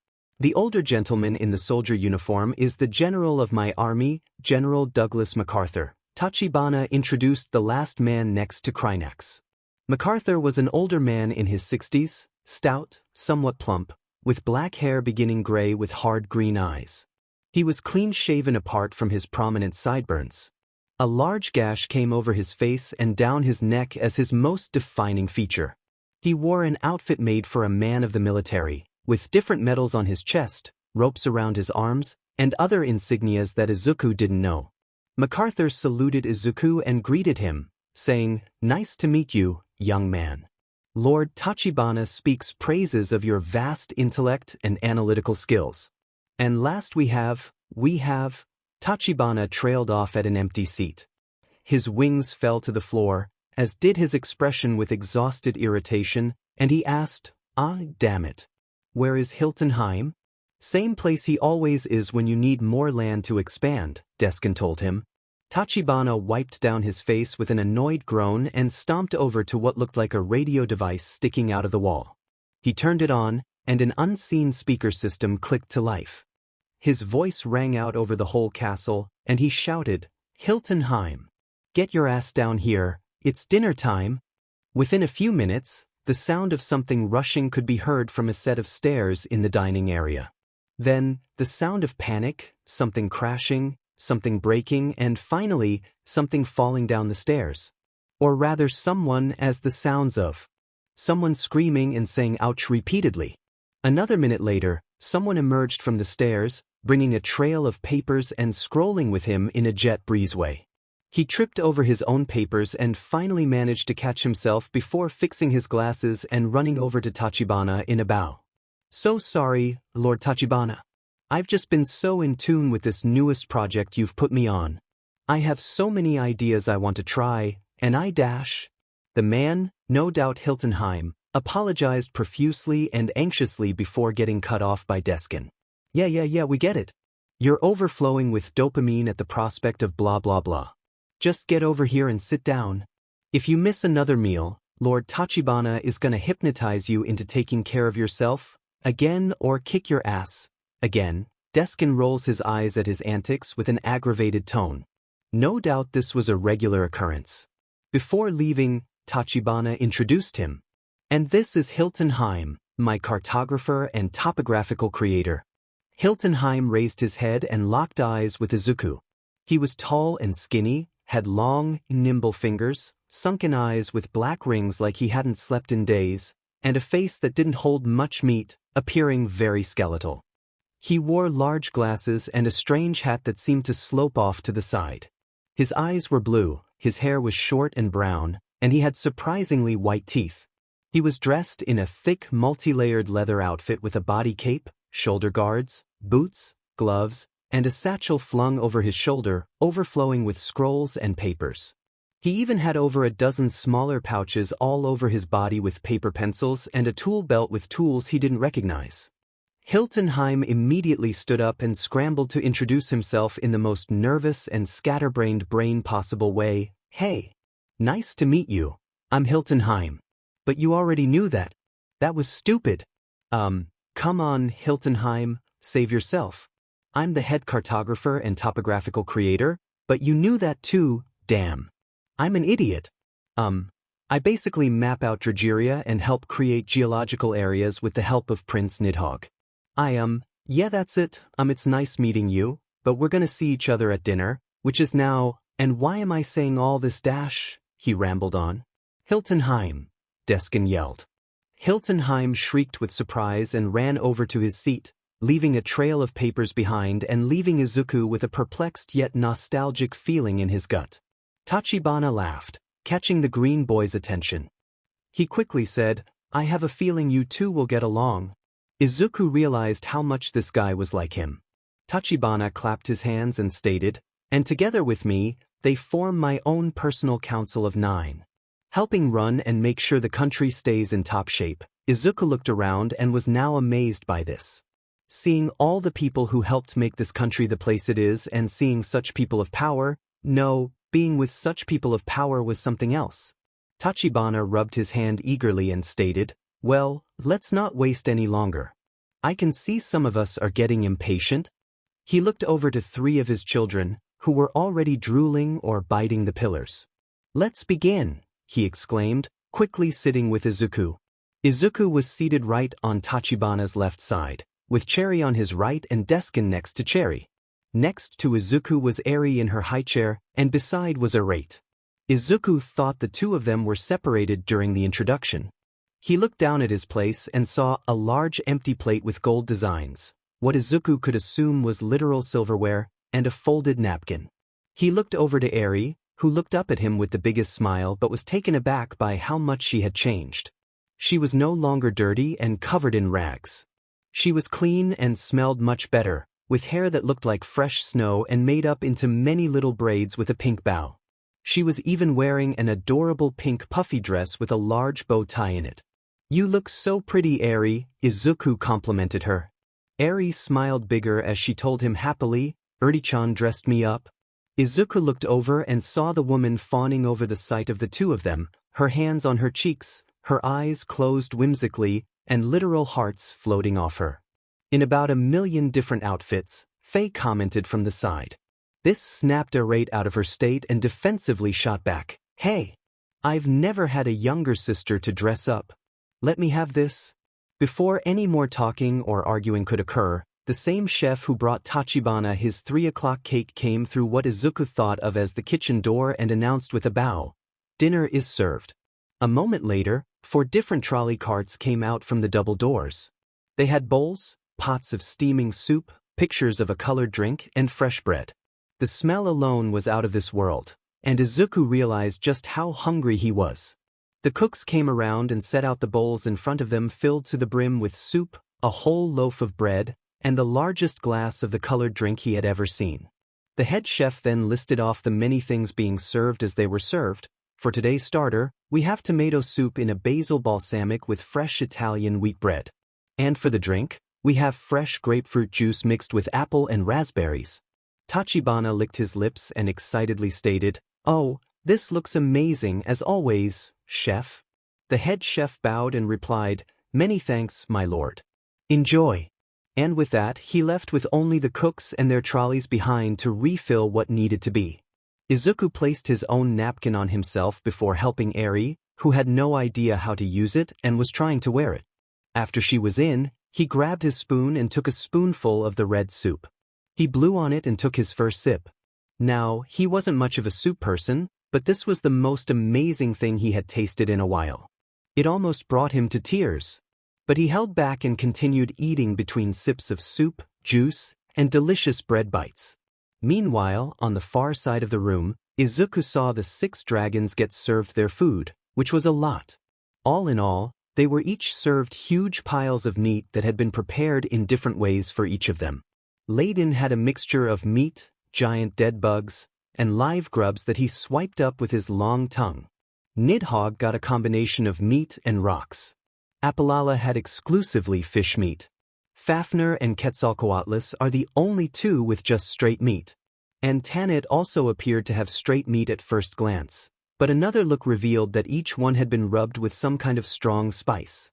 They all ate in silence with the occasional yum sound. Someone broke the silence by addressing Tachibana. "My lord, please don't eat like that," Izuku heard Deskin's voice meekly say to him. Izuku looked over to the man with his mouth half filled with soup and nearly spat it out while dropping his spoon into his bowl. Sitting next to him was the dark god himself, elbows on the table and holding up his head, which now had an insect-like proboscis coming out of his mouth and into the soup, sucking it up. Tax looked at the blue-haired man and asked innocently, like what? He began to purposely make loud sucking noises as he ate while saying animatedly, I'm offended you would say such a thing. I mean, just how should I be eating, like what way? He ranted off while slurping even louder, causing a massive roar of laughter to carry around the table to the point even Izuku couldn't help but laugh. Arate, who was one of the few not laughing or actively trying not to laugh, said, You're so childish. Even Eri is. Really? She asked rhetorically as Eri was trying to suck her soup up from her tongue. Don't eat like that, Eri. It's not polite. Izuku gently raised her head. But Tachibana-kun is, and he's a god, Eri innocently argued back. No, she's got a point. Faye agreed with her, with a mischievous giggle. Don't encourage her, Arate yelled at the fairy woman. My lord, Bultunjin addressed him, to which he worked his ears up at him. What exactly is so special about young Izuku's notebook and young Eri? The hyena man asked him inquisitively. Tachibana retracted the proboscis back into his mouth, wiped his face, and explained, Well, Eri here has a quirk that is similar to mine in terms of casualty. She can revert any living organism to a previous state, though she can't control it now, which is why I've taken her in. At this, Eri detracted from her previously happy personality, like a turtle huddling into its shell, lowering her head and wishing she was invisible. Izuku wanted to help but didn't know what to say or do. Luckily, Arate stepped in and took control of the situation, saying, There's nothing to be ashamed of, Eri dear. Not everyone has a quirk that they're able to control immediately. Some of us just need time.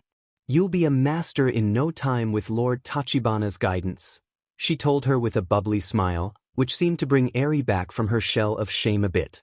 Seeing the situation handled, he moved to Izuku and explained, As for Izuku, he and Eri have a very strong bond, so it made no sense to just separate them.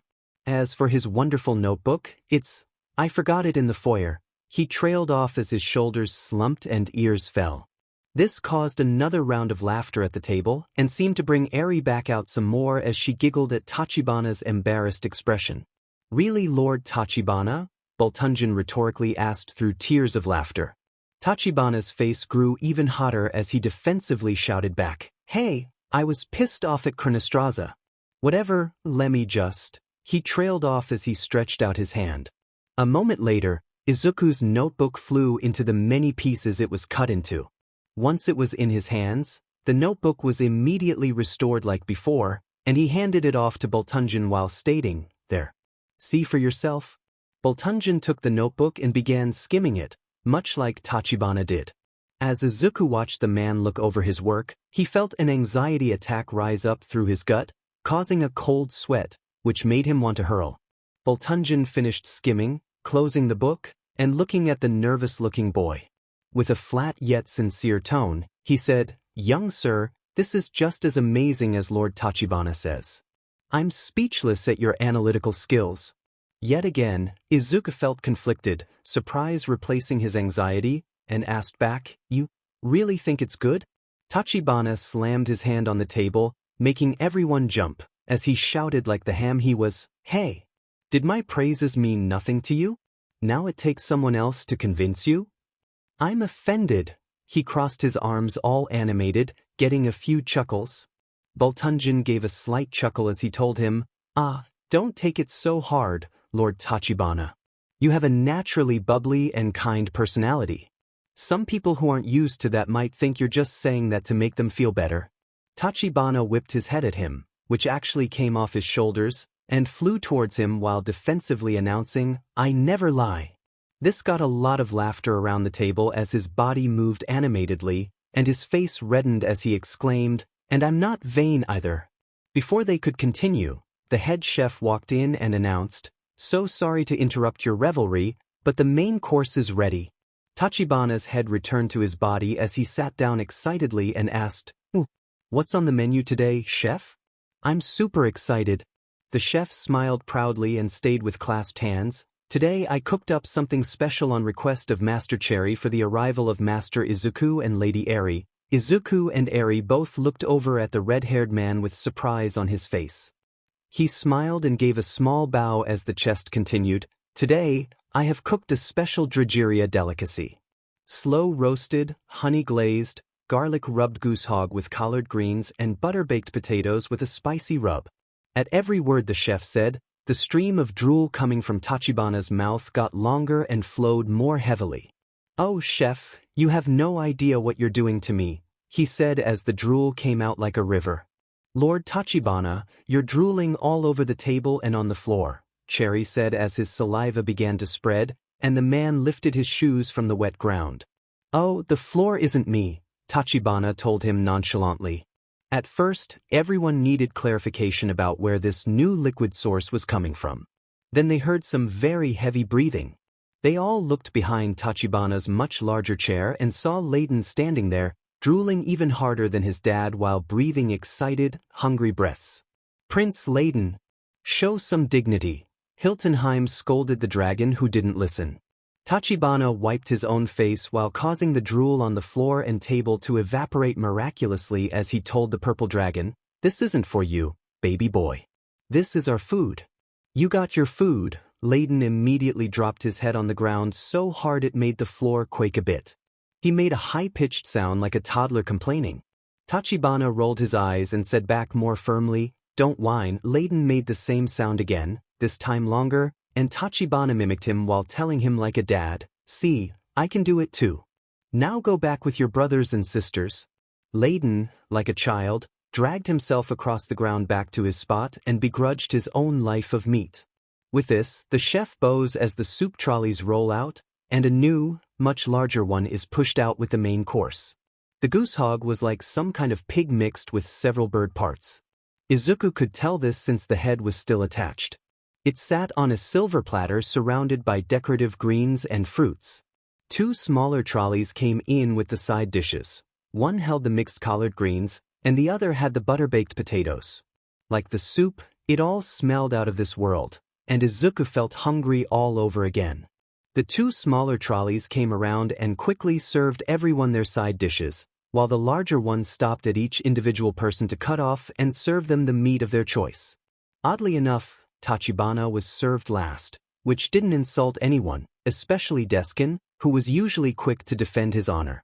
Izuku thought that Tachibana had it this way on purpose. He didn't even seem bothered by it, even when the trolley had to backtrack to give someone more meat. Once they were all served, they ate in silence, the only sounds coming from people who were complimenting the main course. "This was amazing," Faye exaggerated. "This is the best," Boltunjan sighed with content. "I wish my stomach were bigger." Hiltonheim licked his lips happily. "I wish we could eat goose hog more often," the normally quiet Krynax chimed in quietly.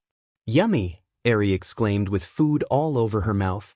As they ate, Tachibana looked over and addressed one of his cabinet members, saying, "So, General, when are you taking new recruits?" General MacArthur quickly swallowed his food while wiping his face and answered, "Not for another month, at least. I just finished up the last batch and have to prepare." "Why do you ask, my lord?" He touched Izuku's shoulder, almost choking him, and said, "Izuku here would like to join, become a hero if you would." The general stared at Izuku, making him nervous with his half-filled mouth, and said with a slight smile, "Well, consider yourself accepted, young man. The Royal Guard needs more bright minds like you. I only wish more Silverians would join as opposed to Teal'galists. You know we're not made for combat, General," Errate Butter in firmly. MacArthur sighed with a nod and continued saying, Right. But just note that even though you are getting my recommendation from Lord Tachibana, I won't treat you with any sort of pleasantries. You'll be treated like everyone else. I wouldn't have it any other way." Tachibana agreed with him. Izuku quickly swallowed his food and asked, Excuse me, sir, but what were those words you said before? Silverians and Teal'galians?"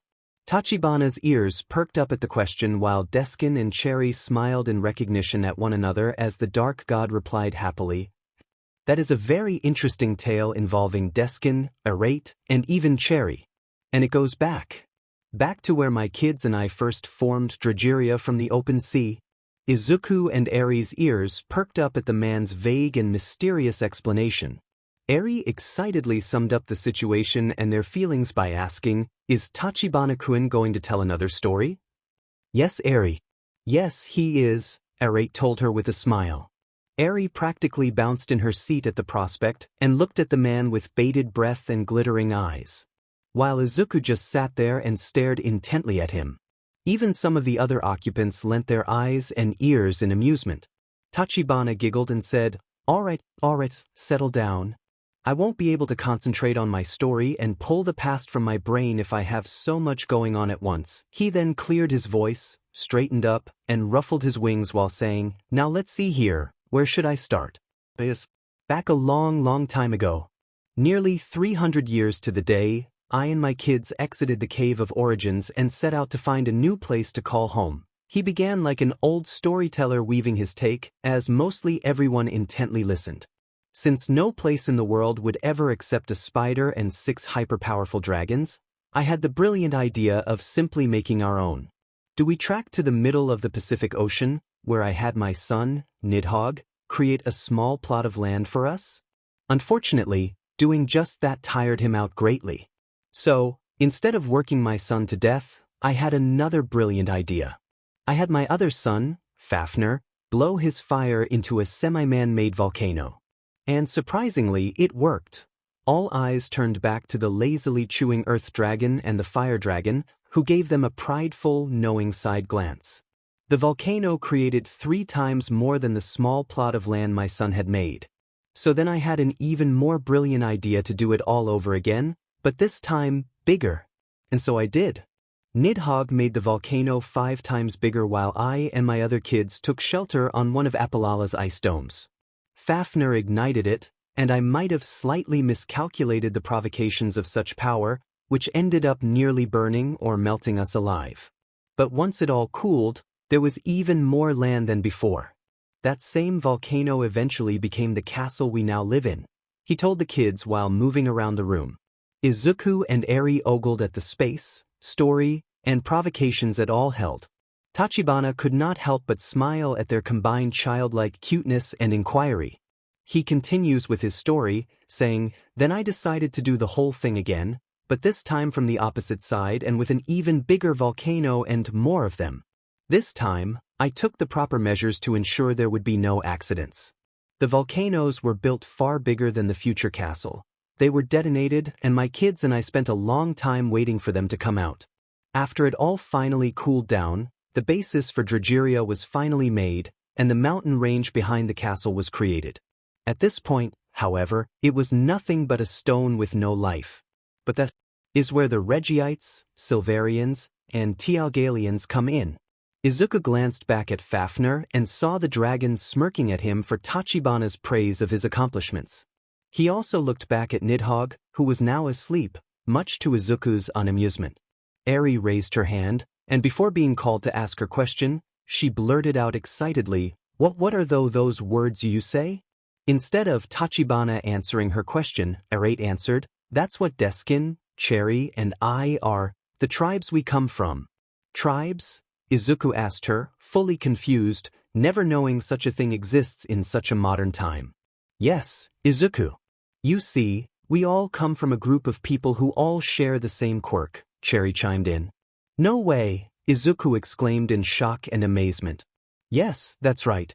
Our tribal names were based on our one distinguishing feature, our hair color," Eri briefly explained. "That explains why I saw so many people with the same hair color." "Are you all related?" Izuku asked, carefully phrasing the last part. "In one way or another, yes," Eri answered with a shrug of her shoulders. "How can so many people have just one shared quirk?" Izuku prompted them further, his curiosity overweighing his manners. "Well, if you have a large separate group of people with one person who has a quirk, then eventually that same group will have that one shared quirk," Deskin stated like it was simple, with a snarky tone. "If you don't mind, what are your quirks?" Izuku blurted out with excitement. Eri sat up straight while fixing her silver hair and told him, "The Silverians, like myself, have a quirk called Mind Buzz. I'll spare you the details, but we're all extremely smart and immune to telekinetic attacks. Here in Drageria, we make up the bulk of the country's thinkers, scholars, teachers, and so forth."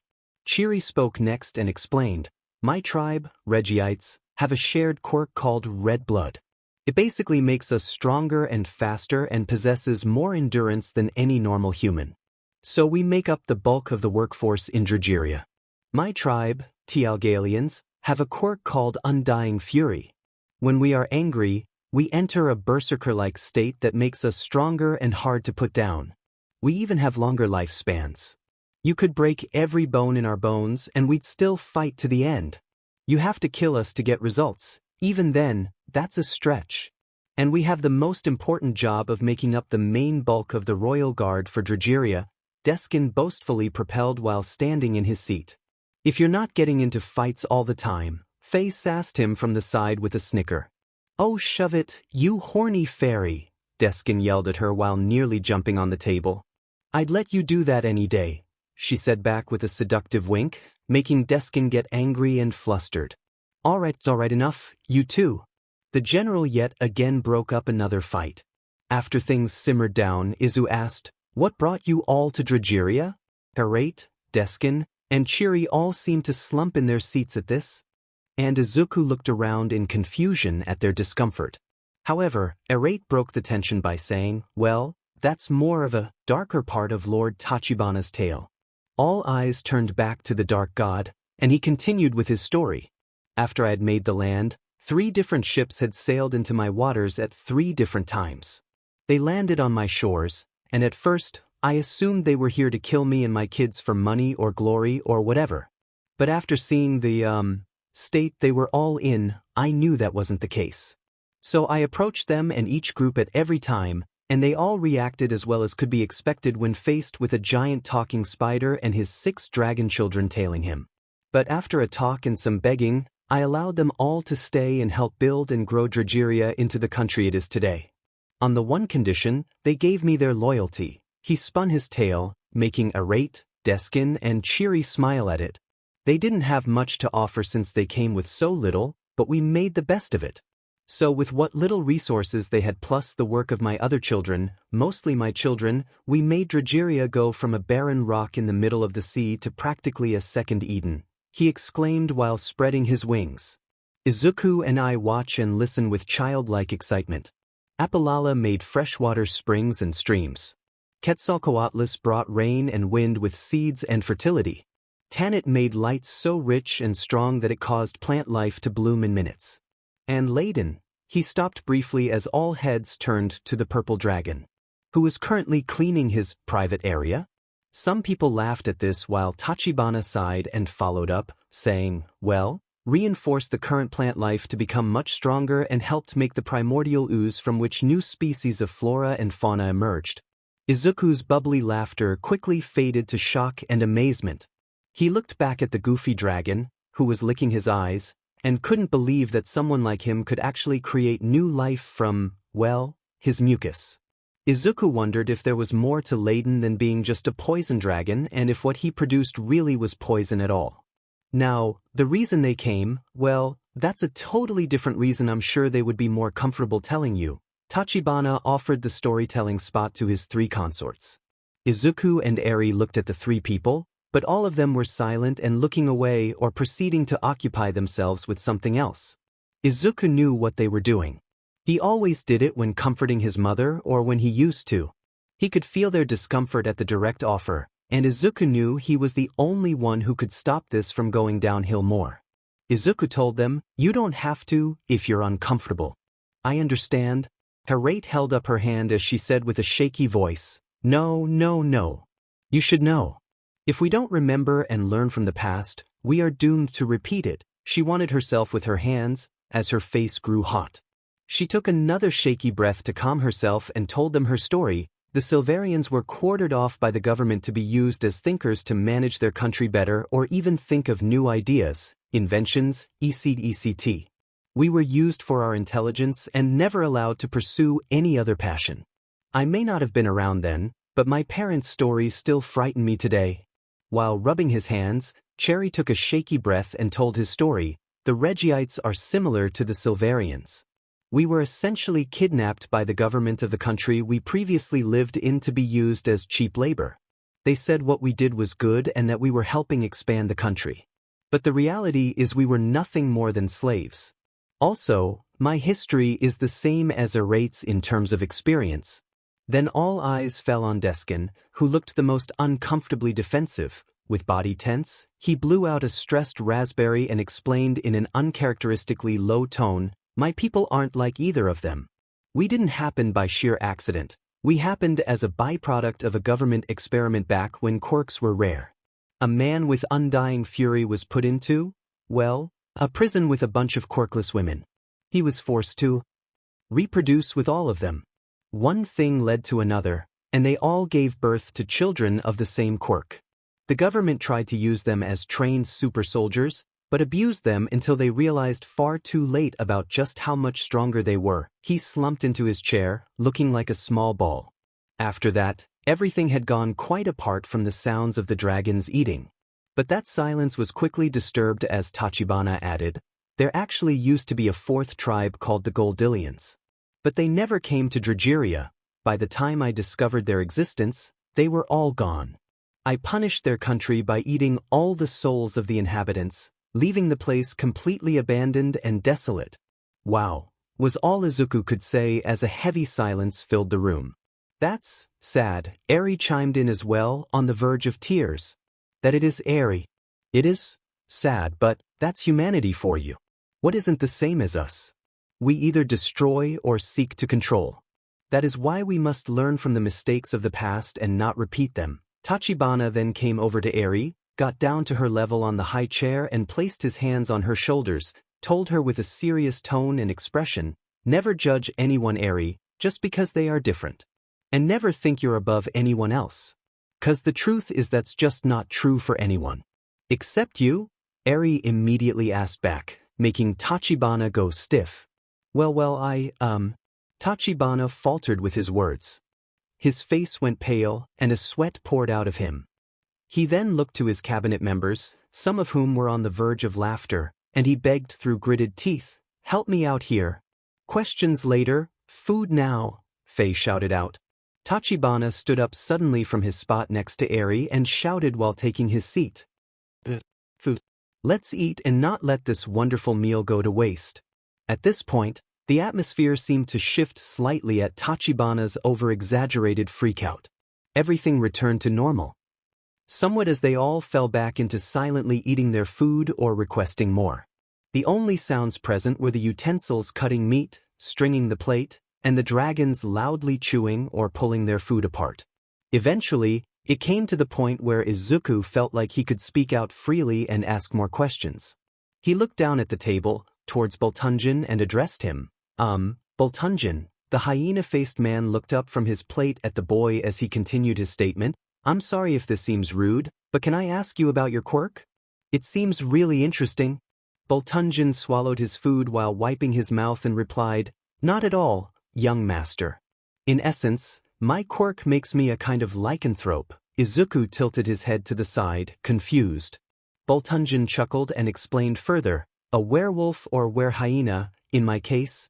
Izuku glanced back at the secondary hyena's head and saw that it had not moved or done anything the whole time. He looked at the man and asked, "So does your other head just sit there?"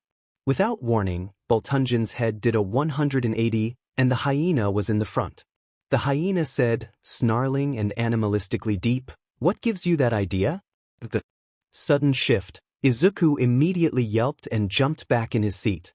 A few people laughed at this, making Izuku blush. Boltunjin's head twisted back to the human one, and he chuckled while saying, "So sorry, young master. I couldn't resist." "Boltunjin. That wasn't funny," Arate scolded him. "It was a little funny." Tachibana chuckled in agreement, making the silver-haired woman cross her arms and roll her eyes. Tachibana then turned to the rest of his cabin and proclaimed, "Since we're on the topic, Faye. My quirk is called Pixie Sprite. It not only makes me look like a fairy, but I have the power to control nature itself," the fairy woman explained briefly while making a decorative plant on the table grow bigger. "Hiltonheim." Tachibana turned to the smaller, thin man. "My quirk is called Pinpoint. I can basically map out complex things in my head and draw them out without any flaws.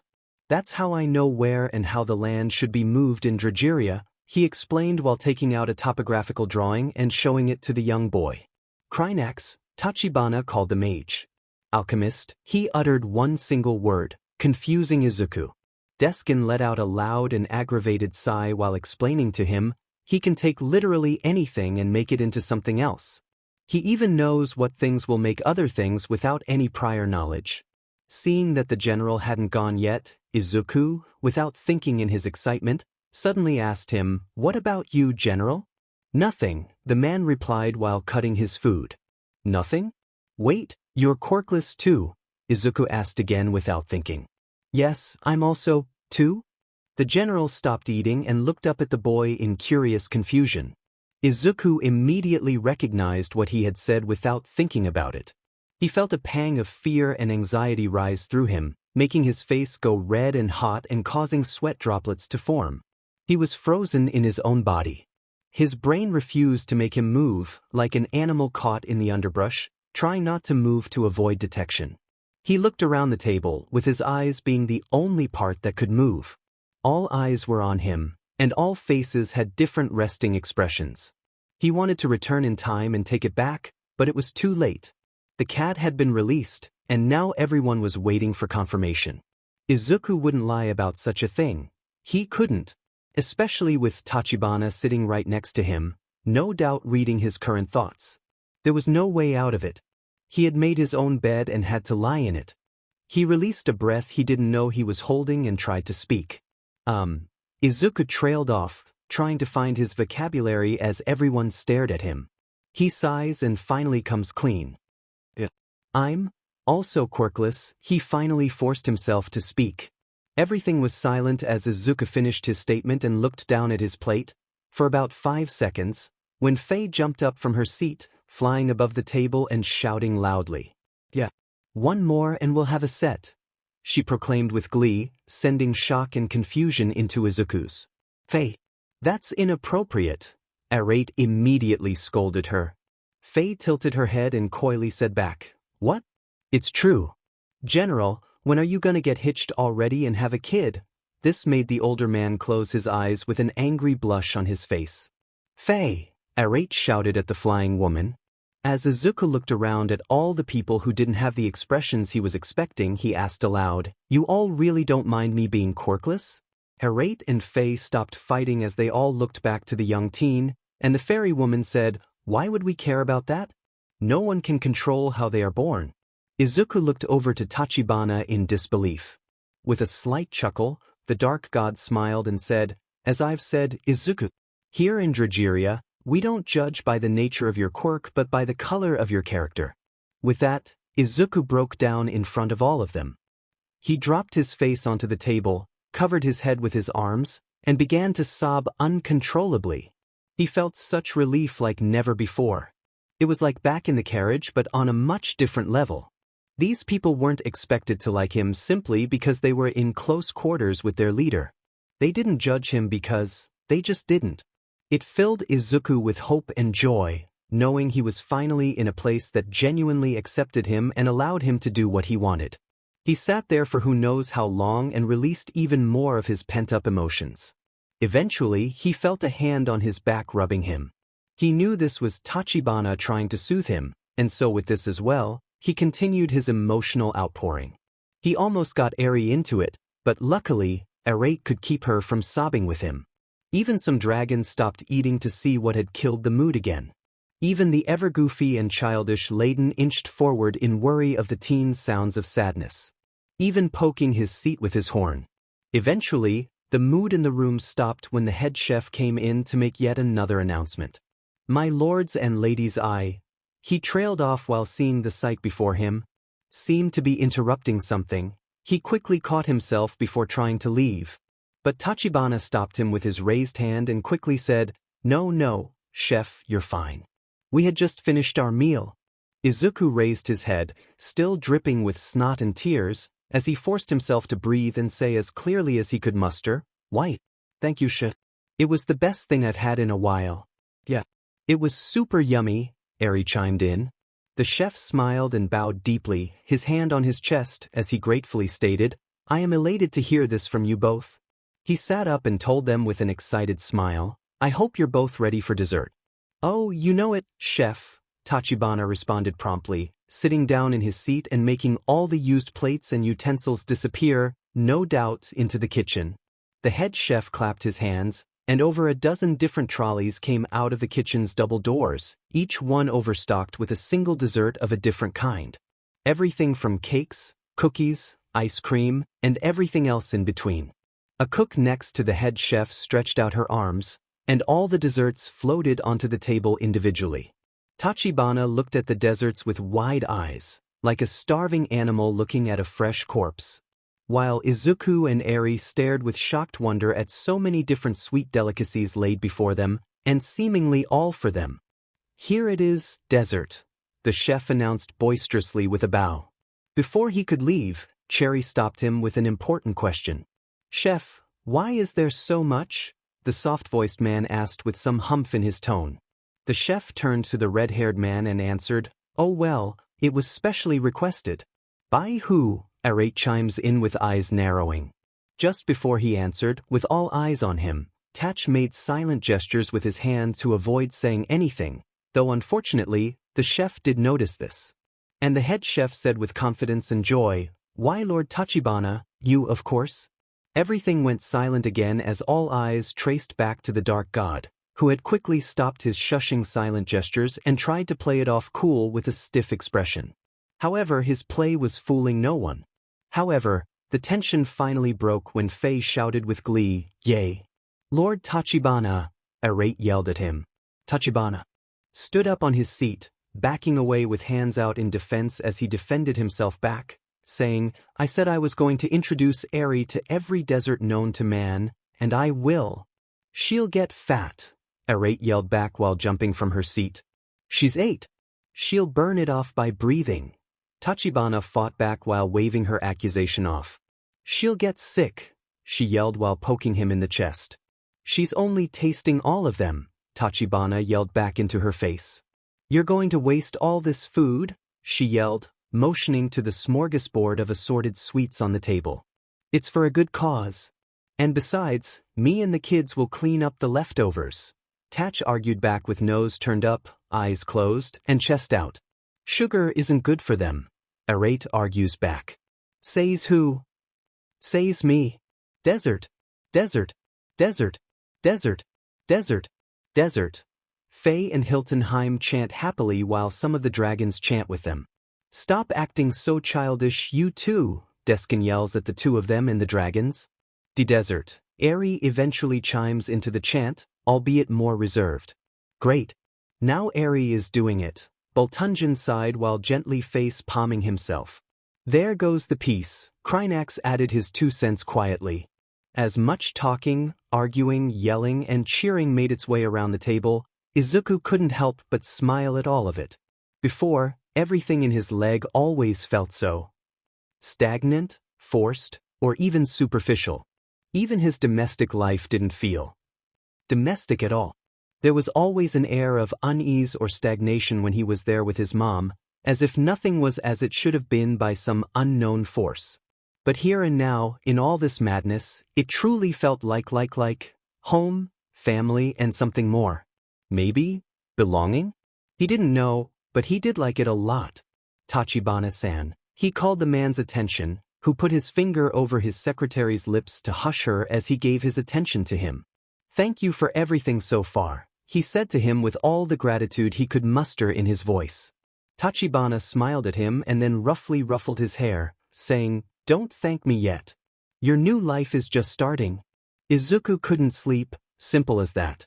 Who knew sleeping for a straight day would wreck one's natural sleep cycle? Not Izuku. After tossing, turning, and staring at the ceiling for hours on end, he finally decided to do something about it. He got out of bed, put on some slippers, and walked out of his room, searching for a servant to find a remedy. After a bit of searching, Izuku noticed a few things. First, this place was ultra creepy at night. Second, he couldn't find a single servant in this huge place. And just earlier he saw tons of them. Maybe they were asleep? Third, he is now completely lost in this place. Sometimes, Izuku wished he could use his brain power for things other than hero analytics. He could have brought the map of the castle provided for him, but no. He just had to wonder like an idiot. Speaking of which, where was he? He looked around and saw that it wasn't like another hallway in the castle. Izuku's half-dead brain couldn't understand the specifics, but it differed. Then he hears voices coming from down this T-bracket hallway. Despite his better judgment, he follows them to a large oak door with gold embroidery. Behind it, he hears the sounds of talking and yelling. The door had been left open just a crack, and Izuku decided to peek in. Inside, he sees Arate, Cherry, Tachibana, and 3 people on their knees with their hands bound. 2 of them are male, with one looking much older than the other and a mature woman. The 3 people bound don't look happy as they yell and scowl at the other 3. Cherry seems the same as he always does, Arate holds a frown, and Tachibana looks absolutely livid, though he is keeping it under control. After the 3 bound people stopped screaming and glaring at them, Arate finally asked, "Now, are you 3 done? Done? That's all you have to say, tits?" The older man yelled at her. This only got him a face full of Arate's heel as she angrily yelled, "How dare you refer to me in such a manner, you traitor!" Tachibana placed a hand on her shoulder and told her, Now, wait. This isn't a beatdown, this is an interrogation." Arate glared hatefully at the smirking man as she placed her hell back on the ground. The younger man gave a sparse laugh while saying to the god, "Well, joke's on you, Lord Kakibana. We ain't squealing about anything." Arate snarled at the younger man and tended her legs, ready to strike him. Then it was the woman's turn to speak, who spoke to Tachibana in a condescending yet intelligent tone. A small smile graced her messed-up hair as she said with an assured and snarky tone, "And you can't prove anything either. You have no evidence. You're working off rumors and accusations. If anything, you just kidnapped 3 of your residents for no reason. If you're the great and morally upstanding god you portray yourself as, are you really willing to kill us? So what are you gonna do now?" Now it was Cherry's turn to glare at the woman with his closed eyes. The older man, who spat out a tooth that Arate broke, finally spoke up again and stated gruffly, "You're no god. You just some nobody with a bunch of smoke and mirrors and a bunch of idiots who are dumb enough to believe it." This apparently was enough to make the other 2 captives laugh heartily in the face of the dark god. Arate, already red as the hair on Cherry, shouted with a dominant and assertive stamp of her foot, "How dare you speak to Lord Tachibana in such a manner?" She then reached to her hip and drew a rapier sword, ready to strike them.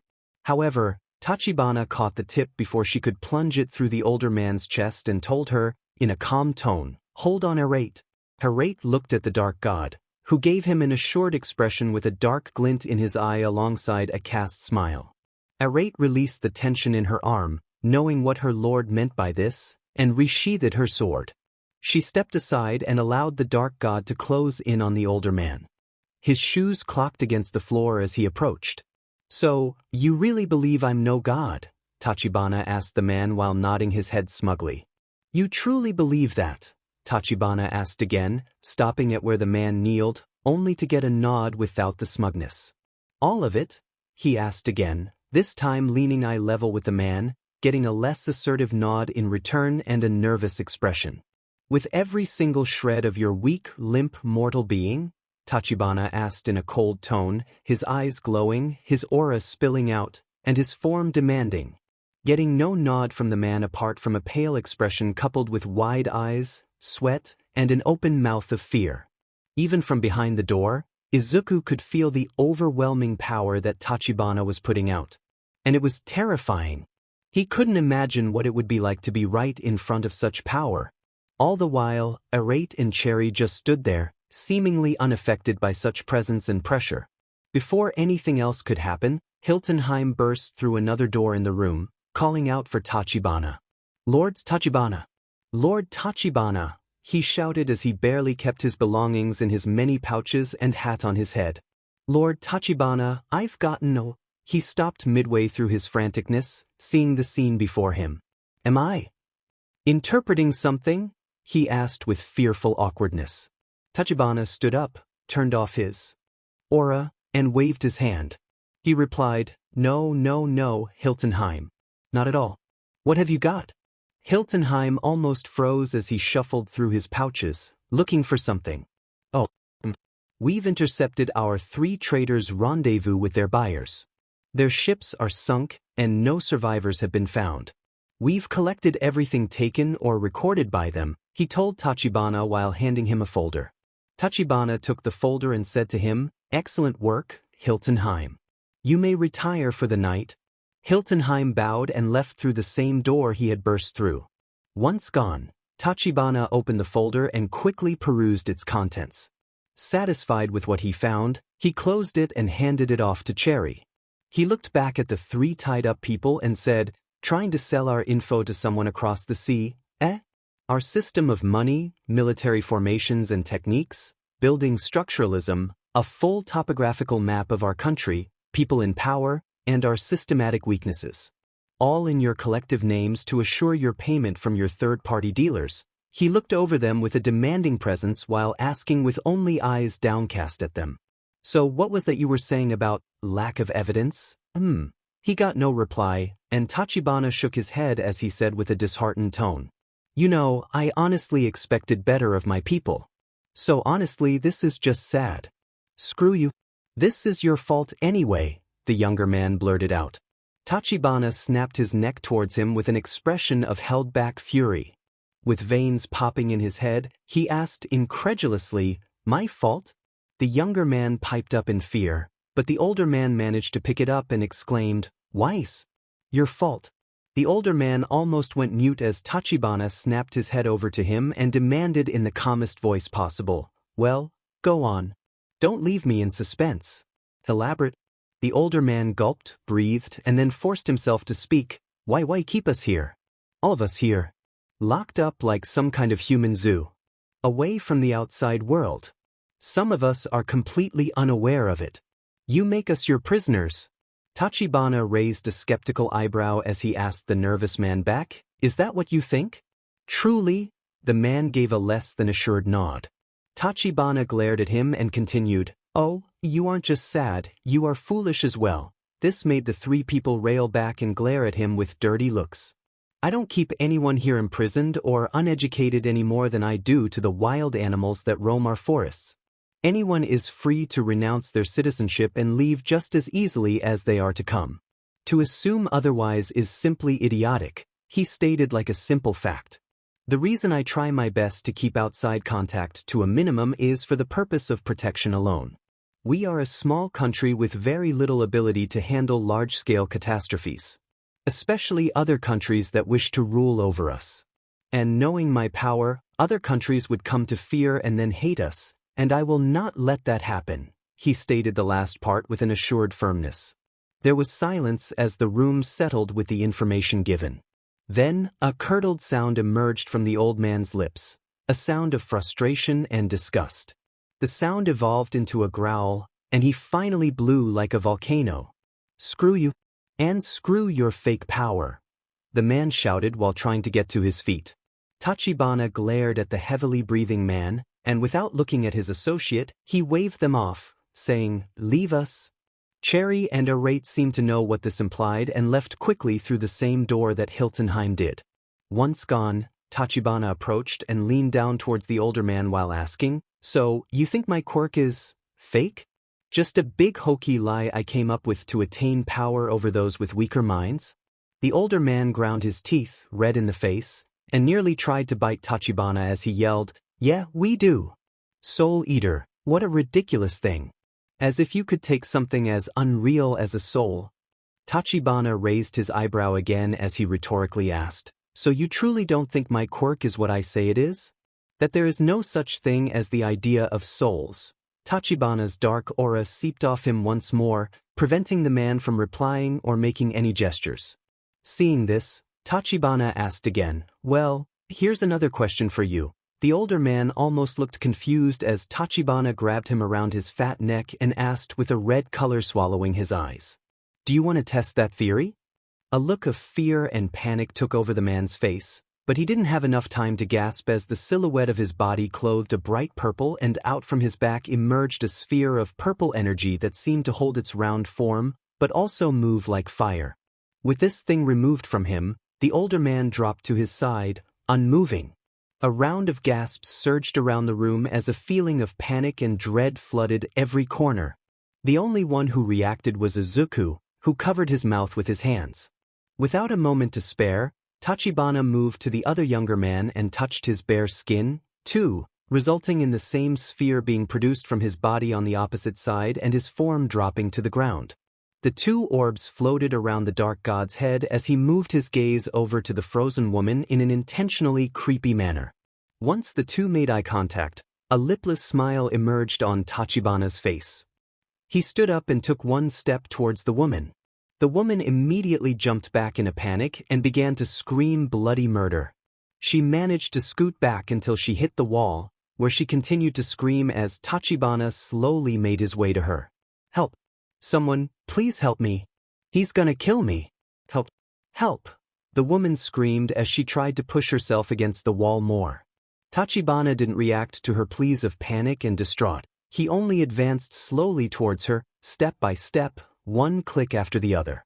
There was no tension, excitement, or anger, only calm numbness. The woman, meanwhile, was an absolute wreck as she cried hard with her already messy hair even more all over. Her body was tense and tucked into herself. She stared at the approaching man and shivered violently with every step he took. Then Tachibana got within 5 feet of her, and she broke in front of him, looking away with her eyes closed tight. "Lord Tachibana, please. Don't kill me. I'm sorry. I'm truly sorry, I didn't mean it. They forced me to follow this plan, and I didn't want any part of it. I'll never do something like this again. Please believe me. Have mercy," she wept and begged bitterly while pressing her side into the wall with fresh tears streaming. Tachibana stopped just inches from her as she sat there and cried her eyes out. Tachibana stood there, looming over her, in silence. Izuku was terrified at this point. It was like watching a real horror scene. He almost felt like wetting himself or puking from fear. Tachibana then stretched one hand towards her, and Izuku covered his mouth to keep from gasping in fright. Then, he did something that Izuku didn't expect. He placed the woman's messy hair over her ears, clearing the sight of her face before gently lifting her head. "Mercy? Of course, I'll show you mercy," Tachibana said with a sickly sweet voice. Izuku almost calmed down at his words, almost.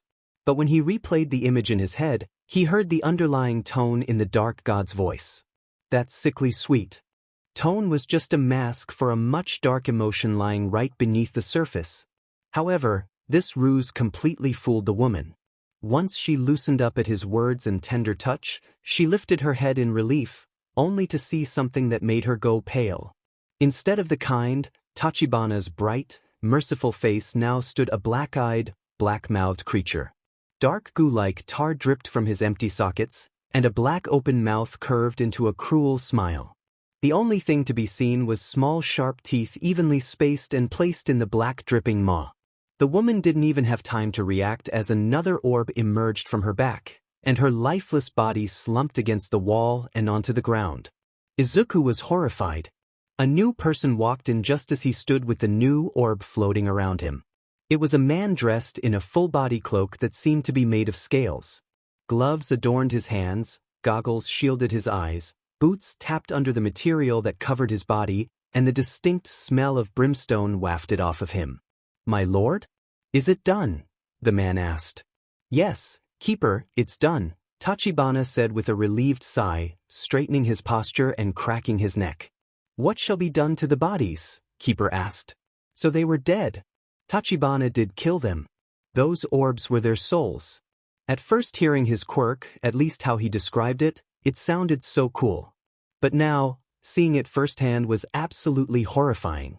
And the way he took pleasure in toying with them? It was like a different person had possessed the kind god of darkness. Tachibana hummed as he thought, then decided with a snap of his fingers, "Feed them to my children.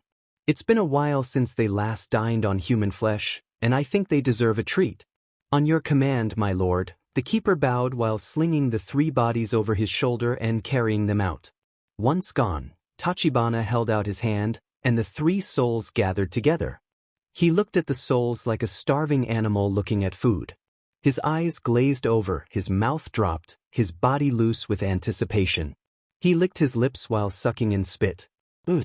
It's been so long since I've had this," he hummed excitedly. Tachibana then opened his mouth, which continued to open until it enveloped his whole head.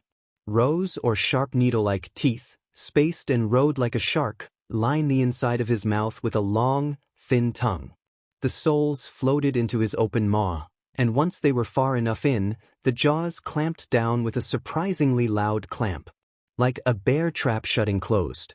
There were several loud and sloppy chewing noises from Tachibana before he made a very loud gulp, followed by a sigh of contempt and a loud lick of his lips.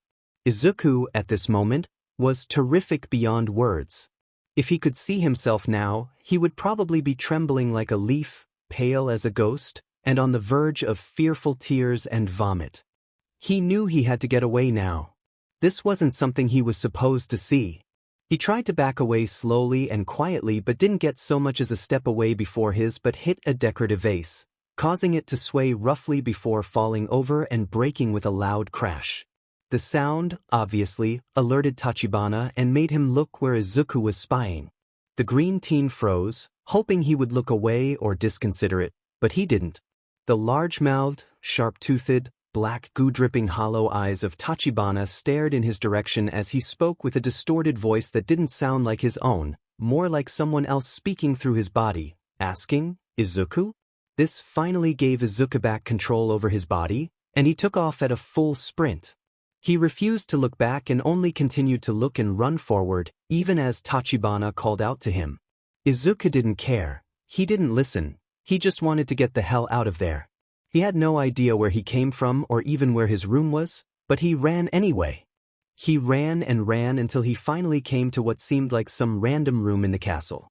So he immediately threw it open, closed it, and locked it behind him. Once he thought he was safe, even though this wouldn't help, he pressed his back against the door and slumped down, bringing his knees into his chest, resting his head on them, and finally breaking down in tears. Meanwhile, Tachibana was running down the many hallways of his luxurious and glorious castle, tracking down Izuku from where he ran. Just running, not using super speed or super endurance. Just running like a normal person who hadn't run with aid for the better part of 500 years. So naturally, the Dark God was far from the word winded when he arrived at the door where Izuku hid, ironically bringing his own room. Tachibana didn't bother calling out to him for the better part of his chase simply because he could make words through his dry, wheezing, ragged breath. When Cherry walked into that hallway, he finally made it to Izuku's room door, completely pale and on the verge of collapsing. The long red-haired man saw the Dark God wheezing like a dying fish and clutching the wall with a deadly grip just to keep himself up. Cherry quickly approached him and supported him while he caught his breath. "My lord, what is the matter? Please calm yourself," Cherry begged him in his typically neutral tone, with deep concern.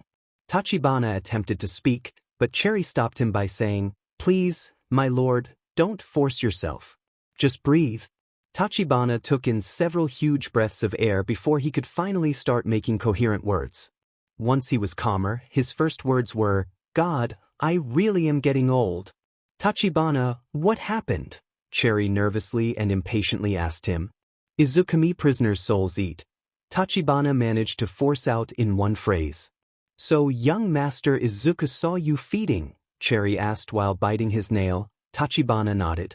Cherry's head falls as he says with a lace of fear and stress, "How awful." He wasn't prepared to see something like that at all. "Or even that side of you." Tachibana nods in agreement, pushes off of him, and supports himself against the wall. He breaths a few more times and finally catches his breath back. He blew out a deep breath and proclaimed, "Phew, maybe Arate was right. Maybe I finally am an old windbag. When did I lose it?" Cherry interrupts his midlife crisis and says, "Tachibana, what are you planning to do?" Tachibana stood up, chin in hand, and replied truthfully, "Honestly, I didn't think that far ahead. I just wanted Izuku to stop running from me. I didn't know what to do then. Mind wiping, maybe?" A silence fell over them. Cherry stood there unmoving, staring blankly at Tachibana, who was starting to get nervous in the current atmosphere. If I may give my own opinion, Cherry finally asked, getting a nod of approval from Tachibana. That is a terrible idea. You should be ashamed of it. Yeah, you're right, Tachibana admitted in a weak tone, dropping his head and lowering his pointer ears. Now, if I may give my own suggestion, Cherry added in again, getting a go-on gesture from Tachibana. This was bound to happen eventually. I'm sure we both can agree that he wasn't supposed to be exposed to you like that at such a time or place. Tachibana nods in agreement while looking at the door sadly. And I really don't think you should talk to him as of now.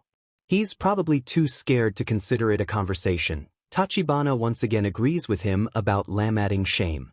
Perhaps someone else could talk to him, Cherry offered. Tachibana's ears perked up as he looked at him hopefully and asked, Would you? Cherry bowed and said, For you, anything. Tachibana sighed with relief as he told him, Oh Cherry, you really are my saint.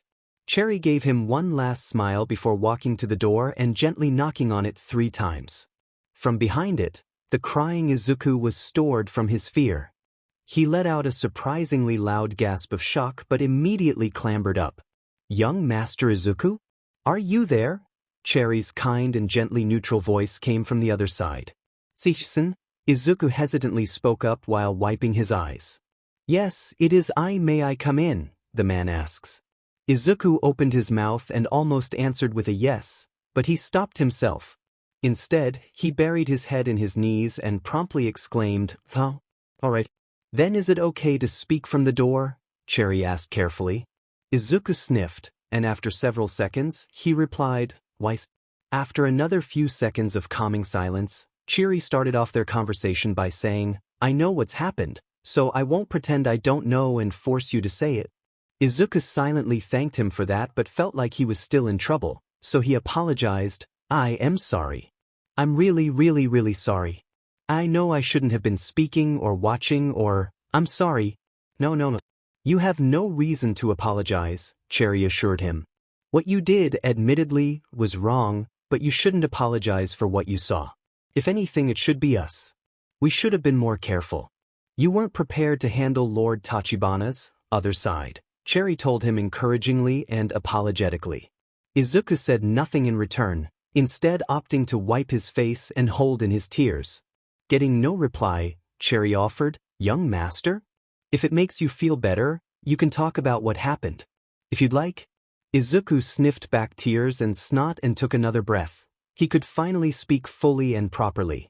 It was just so terrifying. It was like Tachibana wasn't even himself. He was like a different person. The way he walked, carried himself, spoke, the aura he was eminently, all of it. It just wasn't like him. And the woman, the way he played with all 3 of them, but especially the woman. He reveled in putting her in a sense of false closure before he.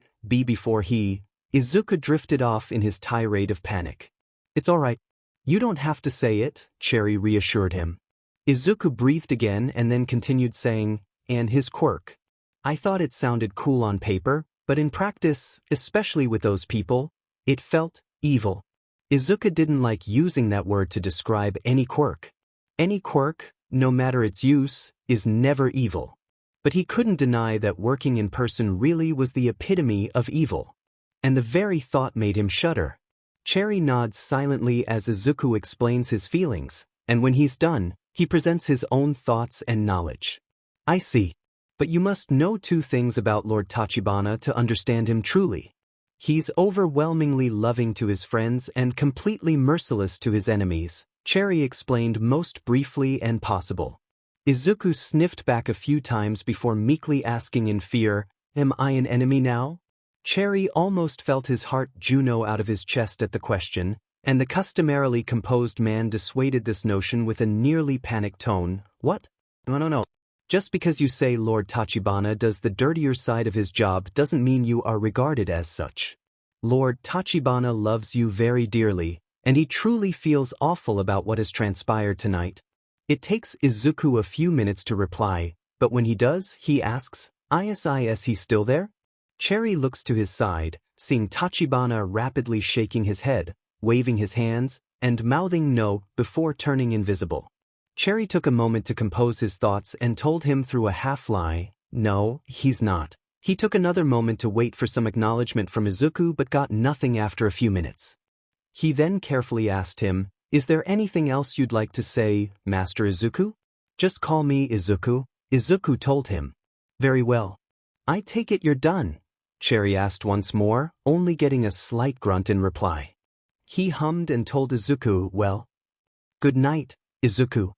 Cherry moved off the door and looked around for Tachibana to reappear, but he didn't. So Cherry began to walk away from Izuku's room door. Once out of earshot, Tachibana appeared once more, surprising Cherry before being wrapped into a big hug. It certainly wasn't his first surprise hug from the Dark God, but it always made his heart leap every time. It was even more challenging to keep his composure in this state. Tachibana pulled away from him, holding his shoulders firmly, and exclaimed to him with extreme graduate, "Oh, thank you, Cherry. I don't know what I'd do without you." "Make a copy of yourself with a different personality," Cherry jokingly offered.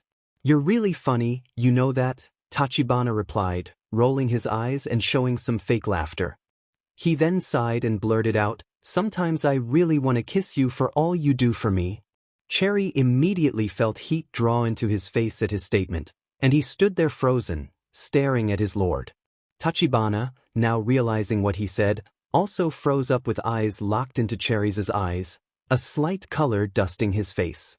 They both stood there, staring at one another, in the most tense silence imaginable. For a moment, Cherry thought he really was going to keep his word, this time. Instead, Tachibana let go of Cherry's shoulders and backed away slightly, saying, "But I should go, do the rest of my paperwork. See you in the morning." Tachibana then disappeared from sight at his excuse, leaving Cherry in the empty hallway. Cherry held his shoulders, memorizing the feeling of Tachibana's clawed, solid hands. His hot and rapid breath was on his face, and of course, his expression after saying what he did. All of it filled Cherry with a heat he couldn't quite ponder and made him feel good every time it did. He also didn't need a mirror to know his face was the same shade as his hair. Cherry then heard a slight giggle and a female voice say, "You two are so gay." Cherry whirled around fast, only to find Faye's smirking face leaning on a wall and earring at Cherry. "I love it," she giggled again while placing her fingers on her cheek. Cherry turned away from her and told her in a small yet embarrassed tone, "Please be quiet, Faye." Cherry then sped and walked down the hallway to his bedchamber while Faye trailed behind him, poking and teasing him while flying through the air.